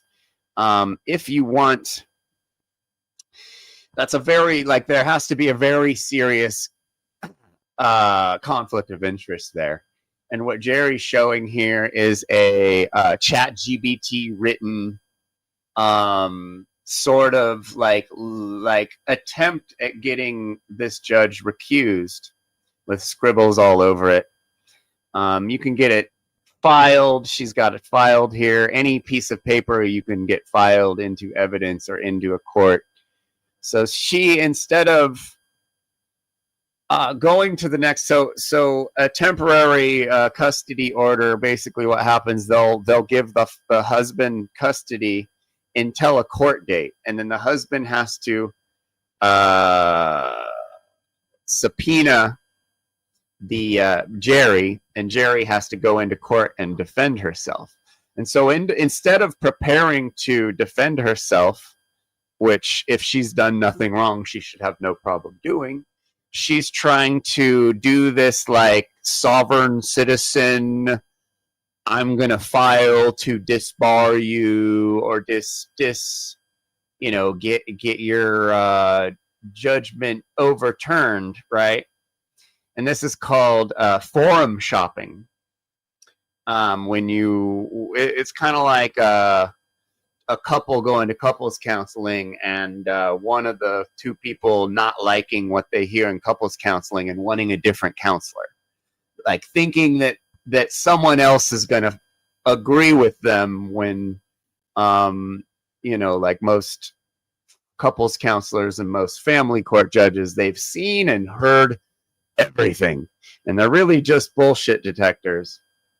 And so instead of defending herself, she's trying to do the sovereign citizen garbage, which she's trying to get everybody's backing on. And I haven't seen anyone backing her up. I guess she convinced, what's her butt? The musician. I know her name. What am I? Tatiana Moroz, to do some sort of event at the courthouse, which the judge will not get her any. The judge isn't going to be like, oh, you have Tatiana Moroz here disrupting my courtroom. I'm going to award you with something you want. It's the absolute wrong way. And it's the way someone who was wrong would react. She's staying away from whatever she did wrong, and she's trying to say that she is the only caregiver that her children have a developmental problem. And she's saying that the court is harming her child by not allowing her to do sign language with her child. And obviously the court thought whatever she did was so bad to take custody and give it to the husband, which is not something family court regularly does. So obviously the court has taken into consideration that the children have mental health problems, and have looked at, and they most definitely asked the husband, hey, what do you like family court is not like a cold courtroom like a criminal court. Family court is kind of the most bullshit court we have, but it's kind of the most important court because they're dealing with two people that are being unreasonable, and they're having to look at both sides and see who is more reasonable in this situation. Having to do with the child. Having to do with the child, with the child's best interest. So which one of these parents is the safer parent that the child will do better with and who isn't going to be coming into court every 5 minutes over everything, you know? And usually they will decide that the child should go with both parents, but mainly the mother, because that's just the bond children have usually with the mother, and the mother being the primary caregiver, most likely in most scenarios. They usually won't break that up because it will traumatize the child, and or maybe the husband isn't quite capable of taking on that responsibility or whatever. So the court's looking for the most reasonable person here, and so they very quickly decided.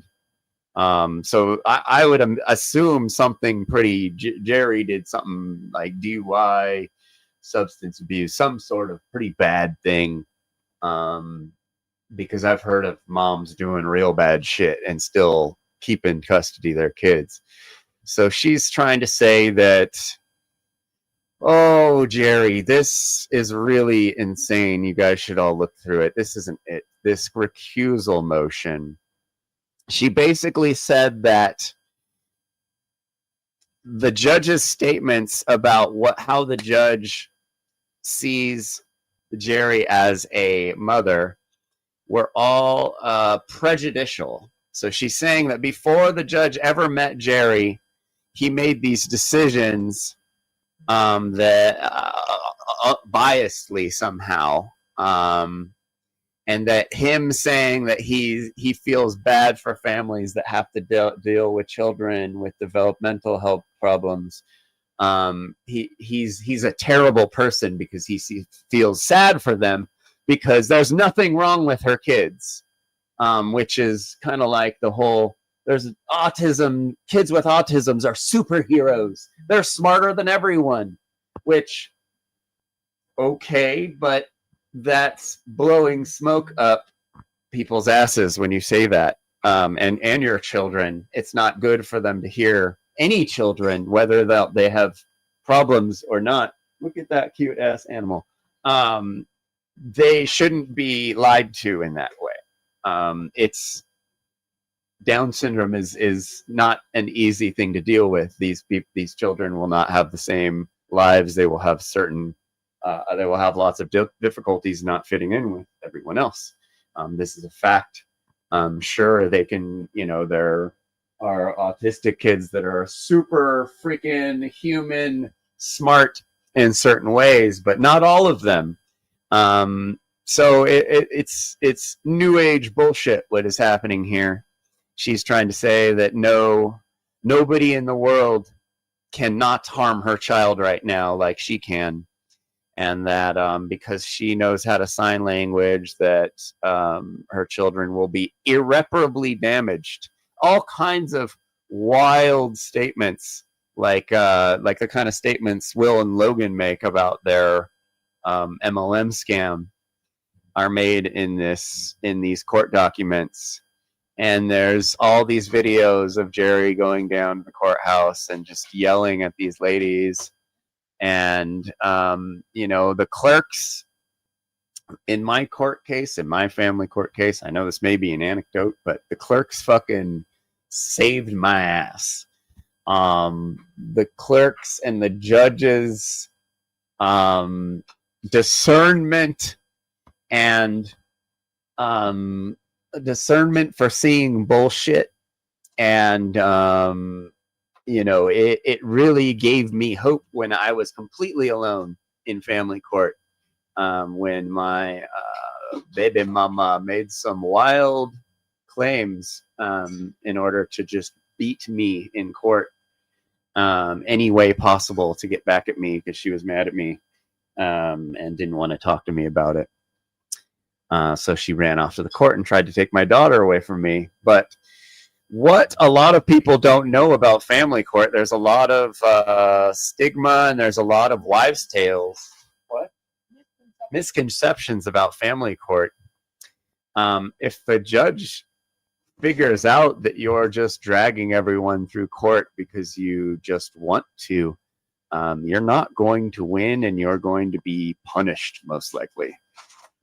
They do not like liars. They do not like people who make false allegations. And they have ways of finding out whether things are true, because like science, there are patterns, and like the Hermetic principles teach us, there are patterns in life, and these patterns are of truth exist. And if you study these patterns long enough, you can know the truth. And there are tests and therapies and parent-child tests where they can find out for sure the truth about things. And it was one of the hardest things I'd ever gone through. And family court made me feel anxiety for the first time in my life. Once I finished all the paperwork necessary and went to the court as many times as I could to try and get my daughter back, when there was nothing else I can do, I actually felt anxiety for the first time in my life.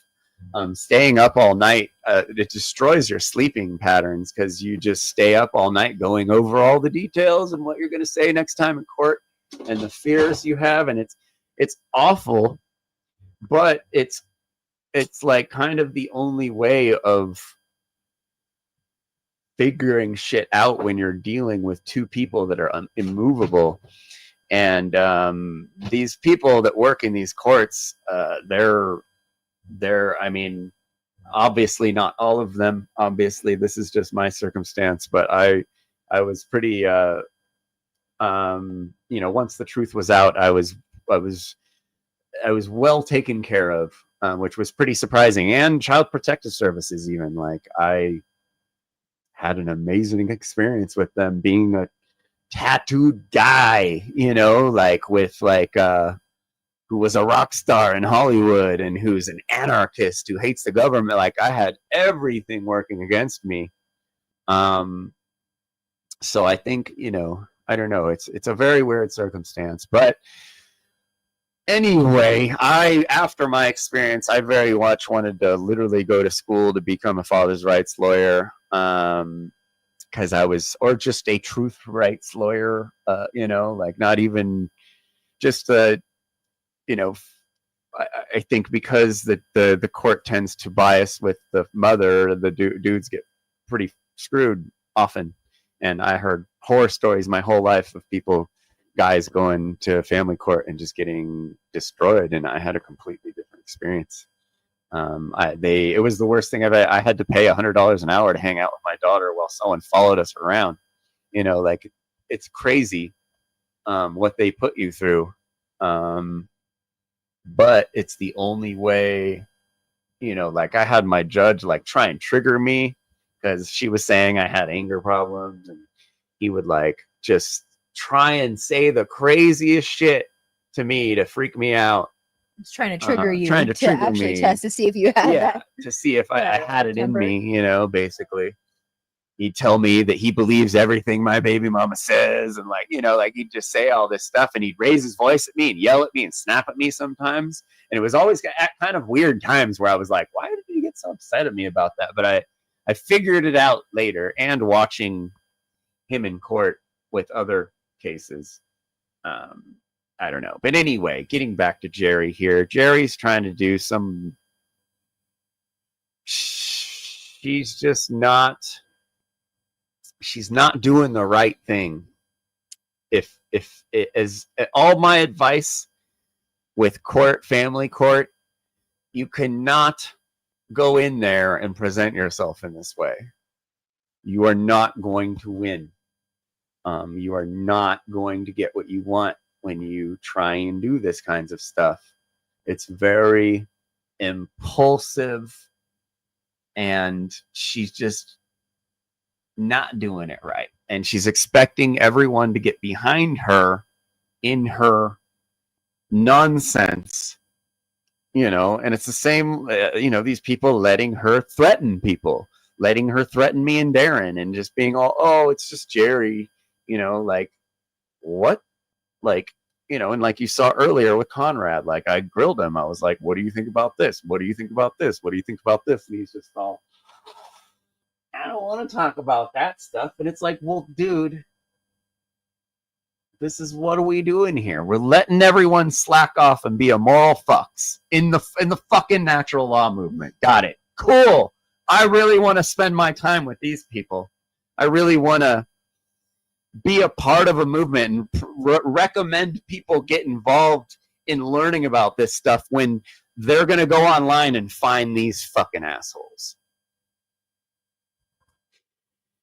Jerry, just fucking get your fucking life in order. Go to court. Defend yourself. Apologize. Be humble. Do not go in there this way, Jerry. Like, from someone who's been through it, this is how you lose. This is how you'll never see your kids again. I don't know what the fuck you did to piss them off, but this is not how you want to go about things. And if I'm the only person that's gonna tell you in your friends group, then here you go. But don't do this. Stop doing this. Go in there. Tell those ladies you're sorry for being fucking crazy in there. And things might go in your direction. This is like going to family court is the litmus test for whether or not they're going to let you keep your kids. That's literally how you have to look at it. How you present yourself in court is how they're going to judge you. And going in there and What do you know? Yeah. Odd. Crazy. This is what's happening with us here. Bad presentation, people. Read the room. Your presentation matters.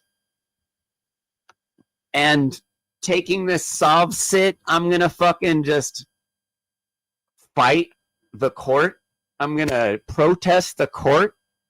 You're not going to earn respect doing this. You're not going to get what you want. They're not going to think. They're going to believe everything your fucking baby daddy has to say. From someone who's been through this shit and watched my partner do all this shit. Not you, sorry. At the time, my baby mama do all the shit you're doing. And everyone in the courtroom just being like, God, this lady's here. Great. Oh. And they're gonna be so nice to your baby mama when you come in here like this. Your baby daddy. They're gonna fill out his paperwork for him. They're gonna do, the clerks and the judge are gonna do everything that they can legally to help him and not you. When you come in here like this. And, I'm an anarchist. I'm not about the government and the whole court shit, but like, you gotta be realistic here. We live in this society right now. We don't have anarchy yet. You can't behave like you're in anarchy.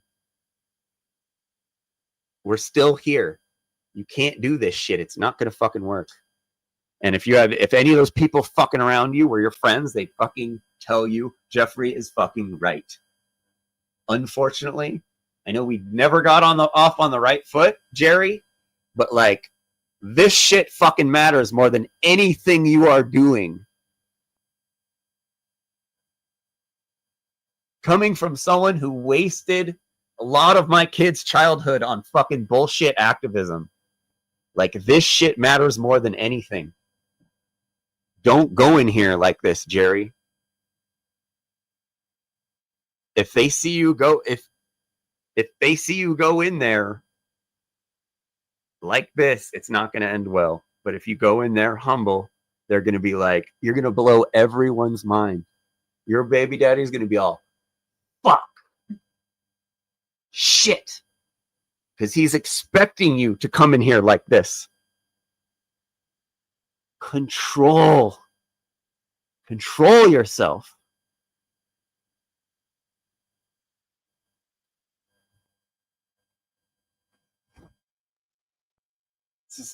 It's not good.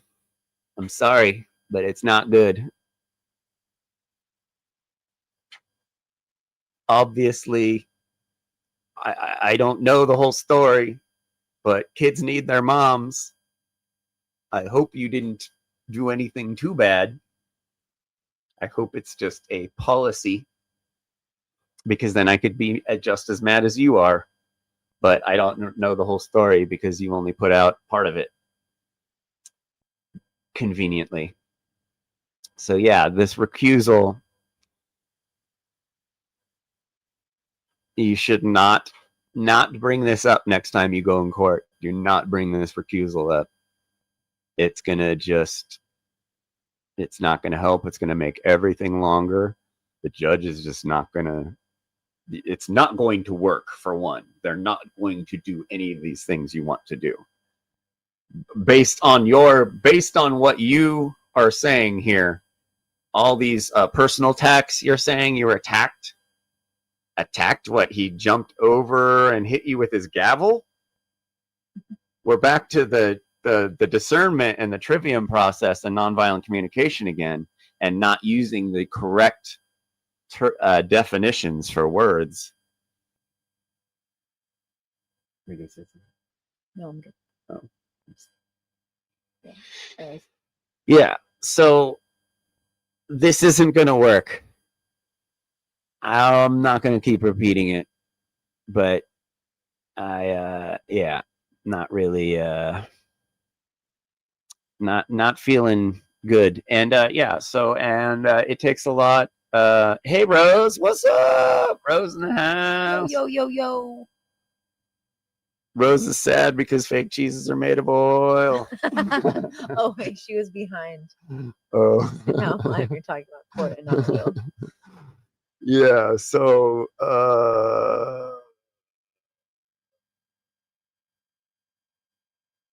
fighting against another human being who wants to take a child away. So it's different. Yeah, okay, good. So you agree with me. Yeah, because it's you know, going through it all, it was like kind of gnarly to come to the conclusion that like, I think we would definitely have pretty, like in anarchy land, there would definitely be fucking family mediators. courts. Yeah, there would be mediators. I would. And before you go to family court, the judge is like, hey, everyone, this is going to fucking impact your life negatively for everyone going through this court case. So here's a mediator. If you guys can work it out, I highly recommend doing that with this mediator. And it's only the people that are all no that continue when there's someone who's just not budging. And there usually is someone not budging in court. So then if you go into family court and you are fighting, you are both going to wait a long time, and you're going to pay a lot of money, and you're going to hate all the conditions. If you go in there and prove that you are a stable person who will do what the court says and all that shit, you're going to win no matter your gender or situation. I was given the choice of whatever I wanted in my court case once it was done, and I didn't choose to take my daughter from my mother because I knew it would be too traumatizing, at least as the primary caregiver. But a lot of people aren't able to do that. Whenever I see my friends on Facebook fucking complaining about family court and stuff, I try and talk to them about this.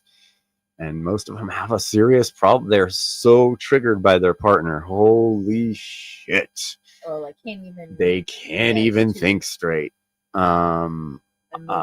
Emotions and with the kid involved, it is such a lesson and trial and hard thing to go through, and it's not good for the kids at all. It's not good for anyone involved. The judges are true when they say that shit, but you can't just do it. Like, you can't go full retard into court.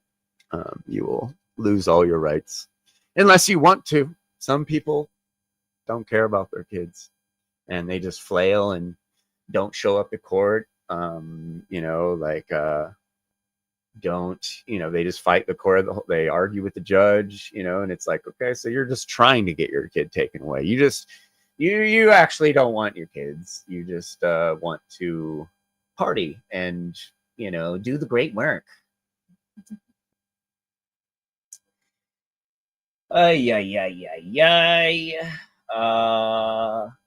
Yeah, so I think 5 hours is enough. I think we got to get the boys on deck. What do you think about that, Adrian? Oh, the boy. The Hell boys. yeah. You got anything else to say before we get the boys on deck? The slow-mo boys, the slow-mo brothers. I will say that I really do enjoy, like, you know, studying myself and maybe doing the shadow work. And, you know, sometimes you just need to extricate yourself from a group of people in order to find who you are. That's what you meant by extricated. Got it. Yeah. And, you know, when you come back better and you're able to, like, process whatever's thrown at you, it's just a wonderful feeling. Well, like I was saying earlier, when you join a community, you start, you know, compromising on what you believe, you know, like without even knowing, you know, like subconsciously.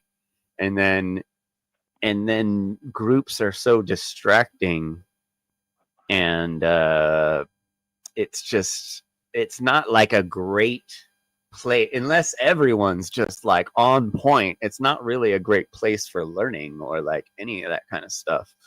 Most of the base shit I've learned was not in a group. It was, you know, just going down rabbit holes on my own or talking with like Allie, you know, or like, you know, it's not usually in a big group where you're like learning any huge epiphanies unless you're saying the internet is a big group, which it kind of is. But the small group tribe mentality, when it's just put together like, oh, we're all into natural law, so we should have a community.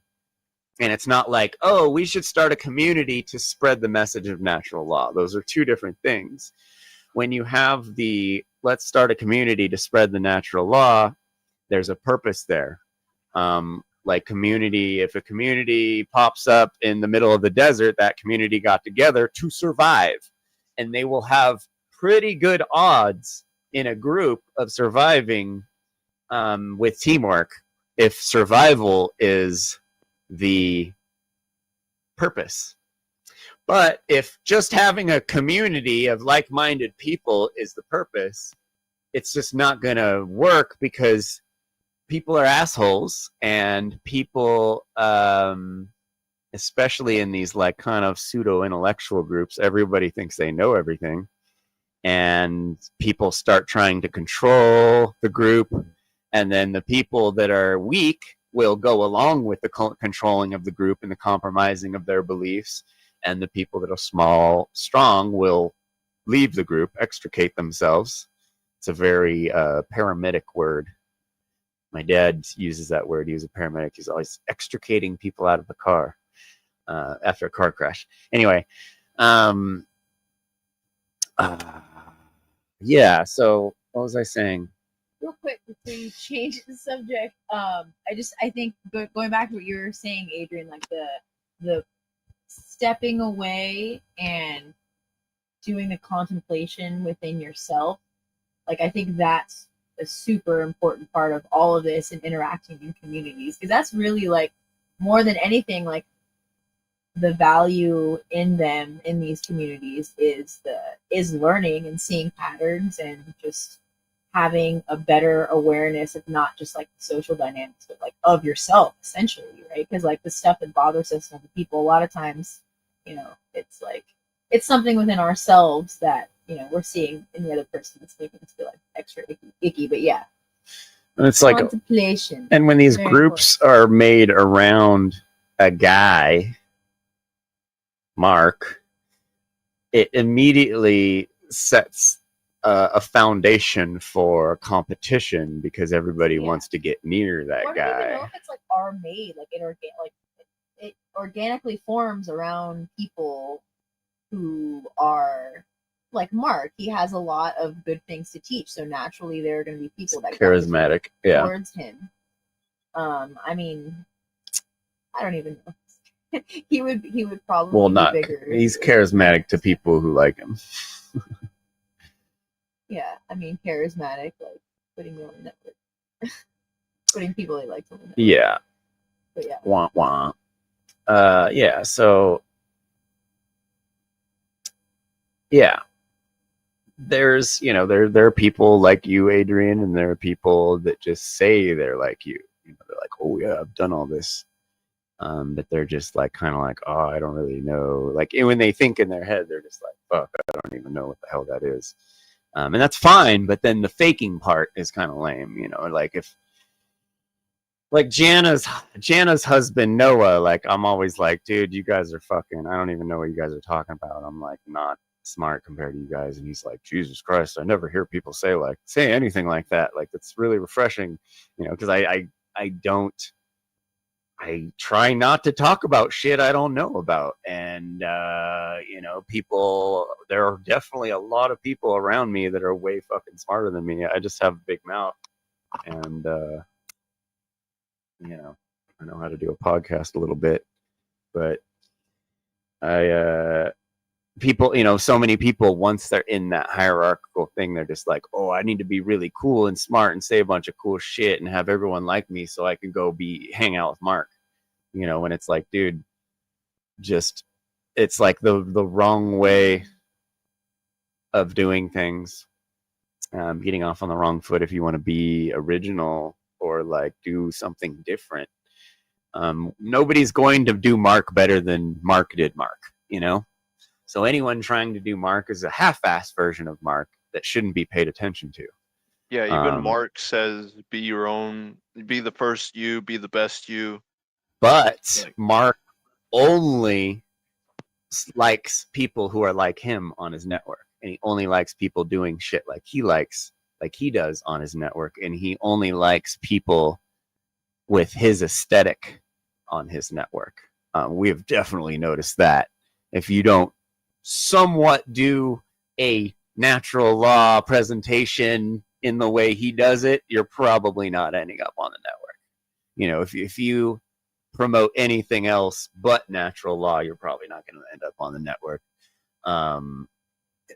Like it's definitely like, while he says that, he doesn't practice it, I think is what I'm trying to say, because he definitely, like these Seth Boza guys, like this kind of guy where you're like, oh, a death metal guy. Got it. Mark's a death metal guy. Okay. He really likes the like dark imagery and like fucking whatever. And, I don't know. It's just, I don't, he does say that, but he doesn't do it.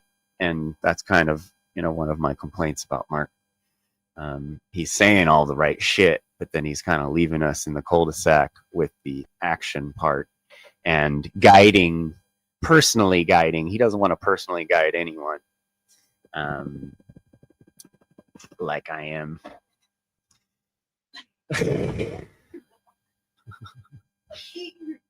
Yeah. Fucking vegan stupid therapy. Expose the bad actor indefinitely. Gonna find out that you fucked with the wrong one, boy! Fuck shit. Fuck shit. Fuck shit. Oh boy. Yeah. For a roast chicken. Yeah, so yeah. Yeah, man. Keep it up. Keep showing up. Keep just keep I just keep saying, I don't know, when I was your age, that was the last thing. Controlling myself was the last thing I was thinking about. And I had already had like quite a life experience by the time I was your age. I could have stopped like 4 times along the way. I've had a lot of fun. So I got it out of my system, Yeah, I make sure to have fun too. Make sure you have a lot of fun. Yeah. That's the saddest thing I feel for the world is not like people don't have enough fun in their lives, and that just fucking sucks because we're supposed to be here partying, We weren't here to be negative. We were here to be positive. And we have survived long time because we are overwhelming a positive, the greater good of, morality seems to always prevail in the end, in the greater good of things. The bad actors are always in the minority. While it seems like the media makes it seem like they're not, but they are. And the bad actors are not always who you think they are. Yeah, and being nice all the time, you always got to be worried about people that are nice all the time.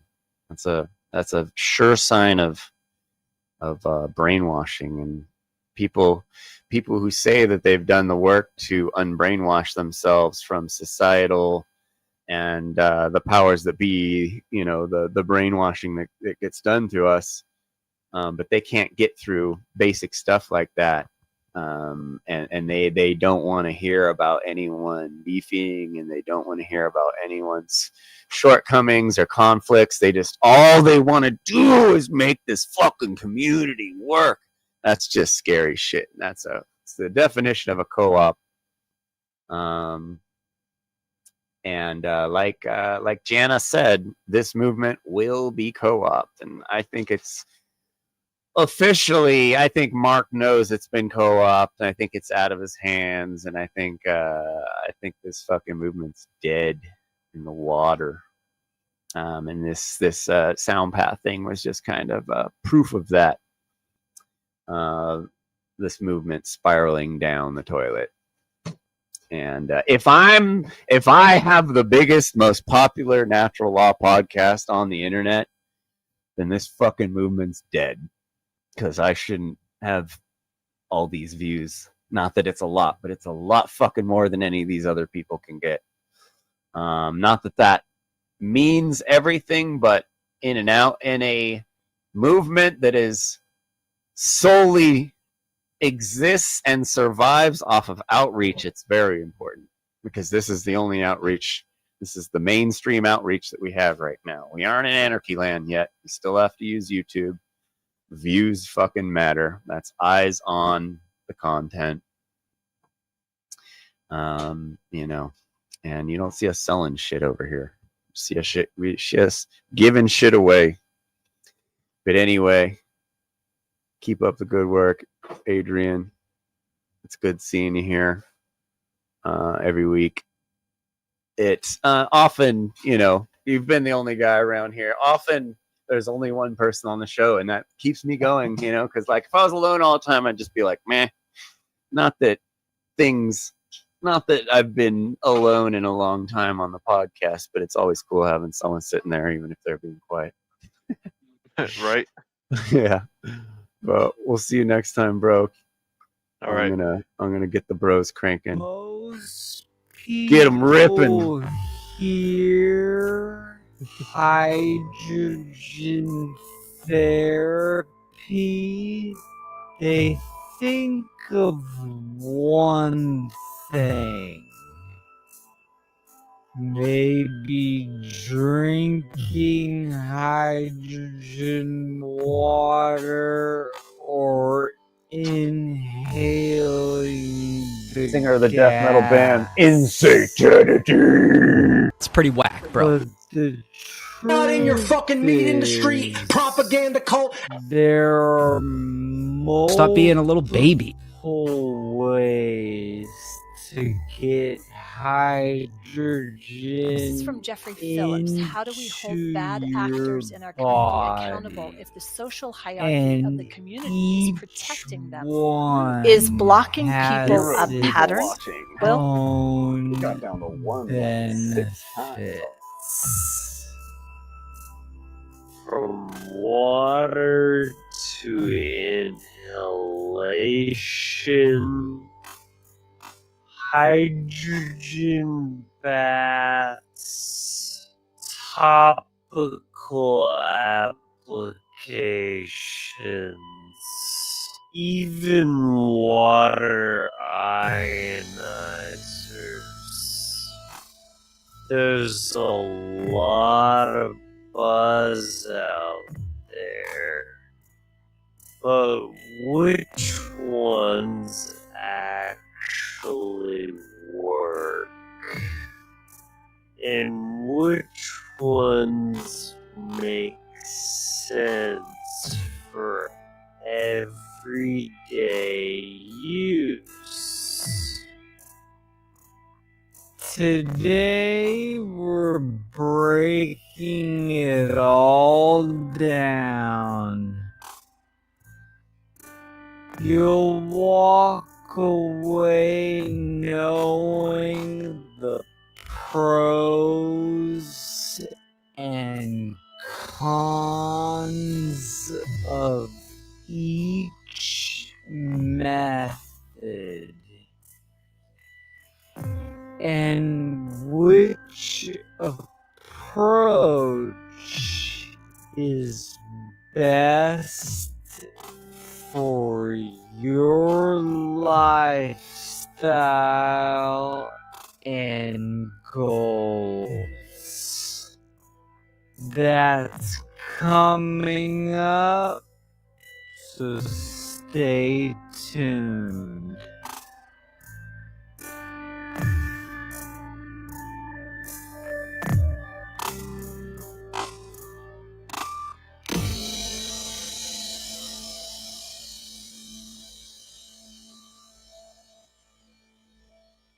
Alright.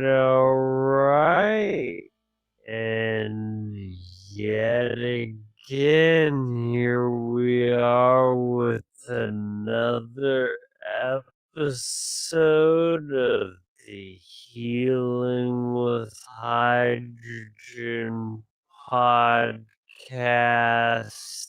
I'm your co-host, Logan Hart. And I'm Will Keller.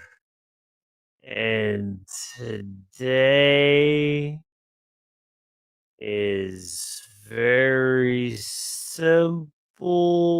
We're talking all about the different delivery methods of hydrogen therapy, and there are quite a few, many of which you've probably never heard of. So our goal with this episode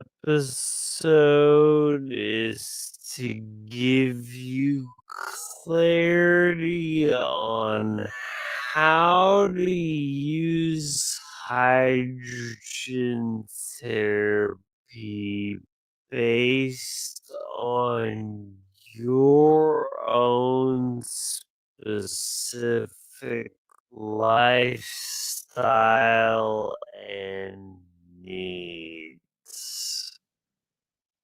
Yeah, and not all methods are equally practical. Some are very trendy currently. Some are clinical, but there's gonna be two methods that stand out that are the most effective for daily use and, of course, best practices. So stay tuned. Let's break it all down. Absolutely. So let's just dive right into it, beginning with the first one, hydrogen baths and topical applications. So what this is hydrogen may be dissolved into bath water or applied to different topical products or agents that can be applied to the skin. So, how it's used, you could do soaking in a hydrogen-rich water bath or applying hydrogen creams or gels to target specific areas. This could be great for specific areas, as I said, for localized pain, joint issues, inflammation, and skin health. And some of the downsides are that the effects are temporary and again localized, not systemic. So if that is your goal, then that's great. But because hydrogen has so many system-wide benefits throughout the body, this would definitely not want to be your only way of getting hydrogen therapy. So this would be best for things like muscle soreness, skin issues, or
Cheers to the people who did wake up and activate and become peers in the great work.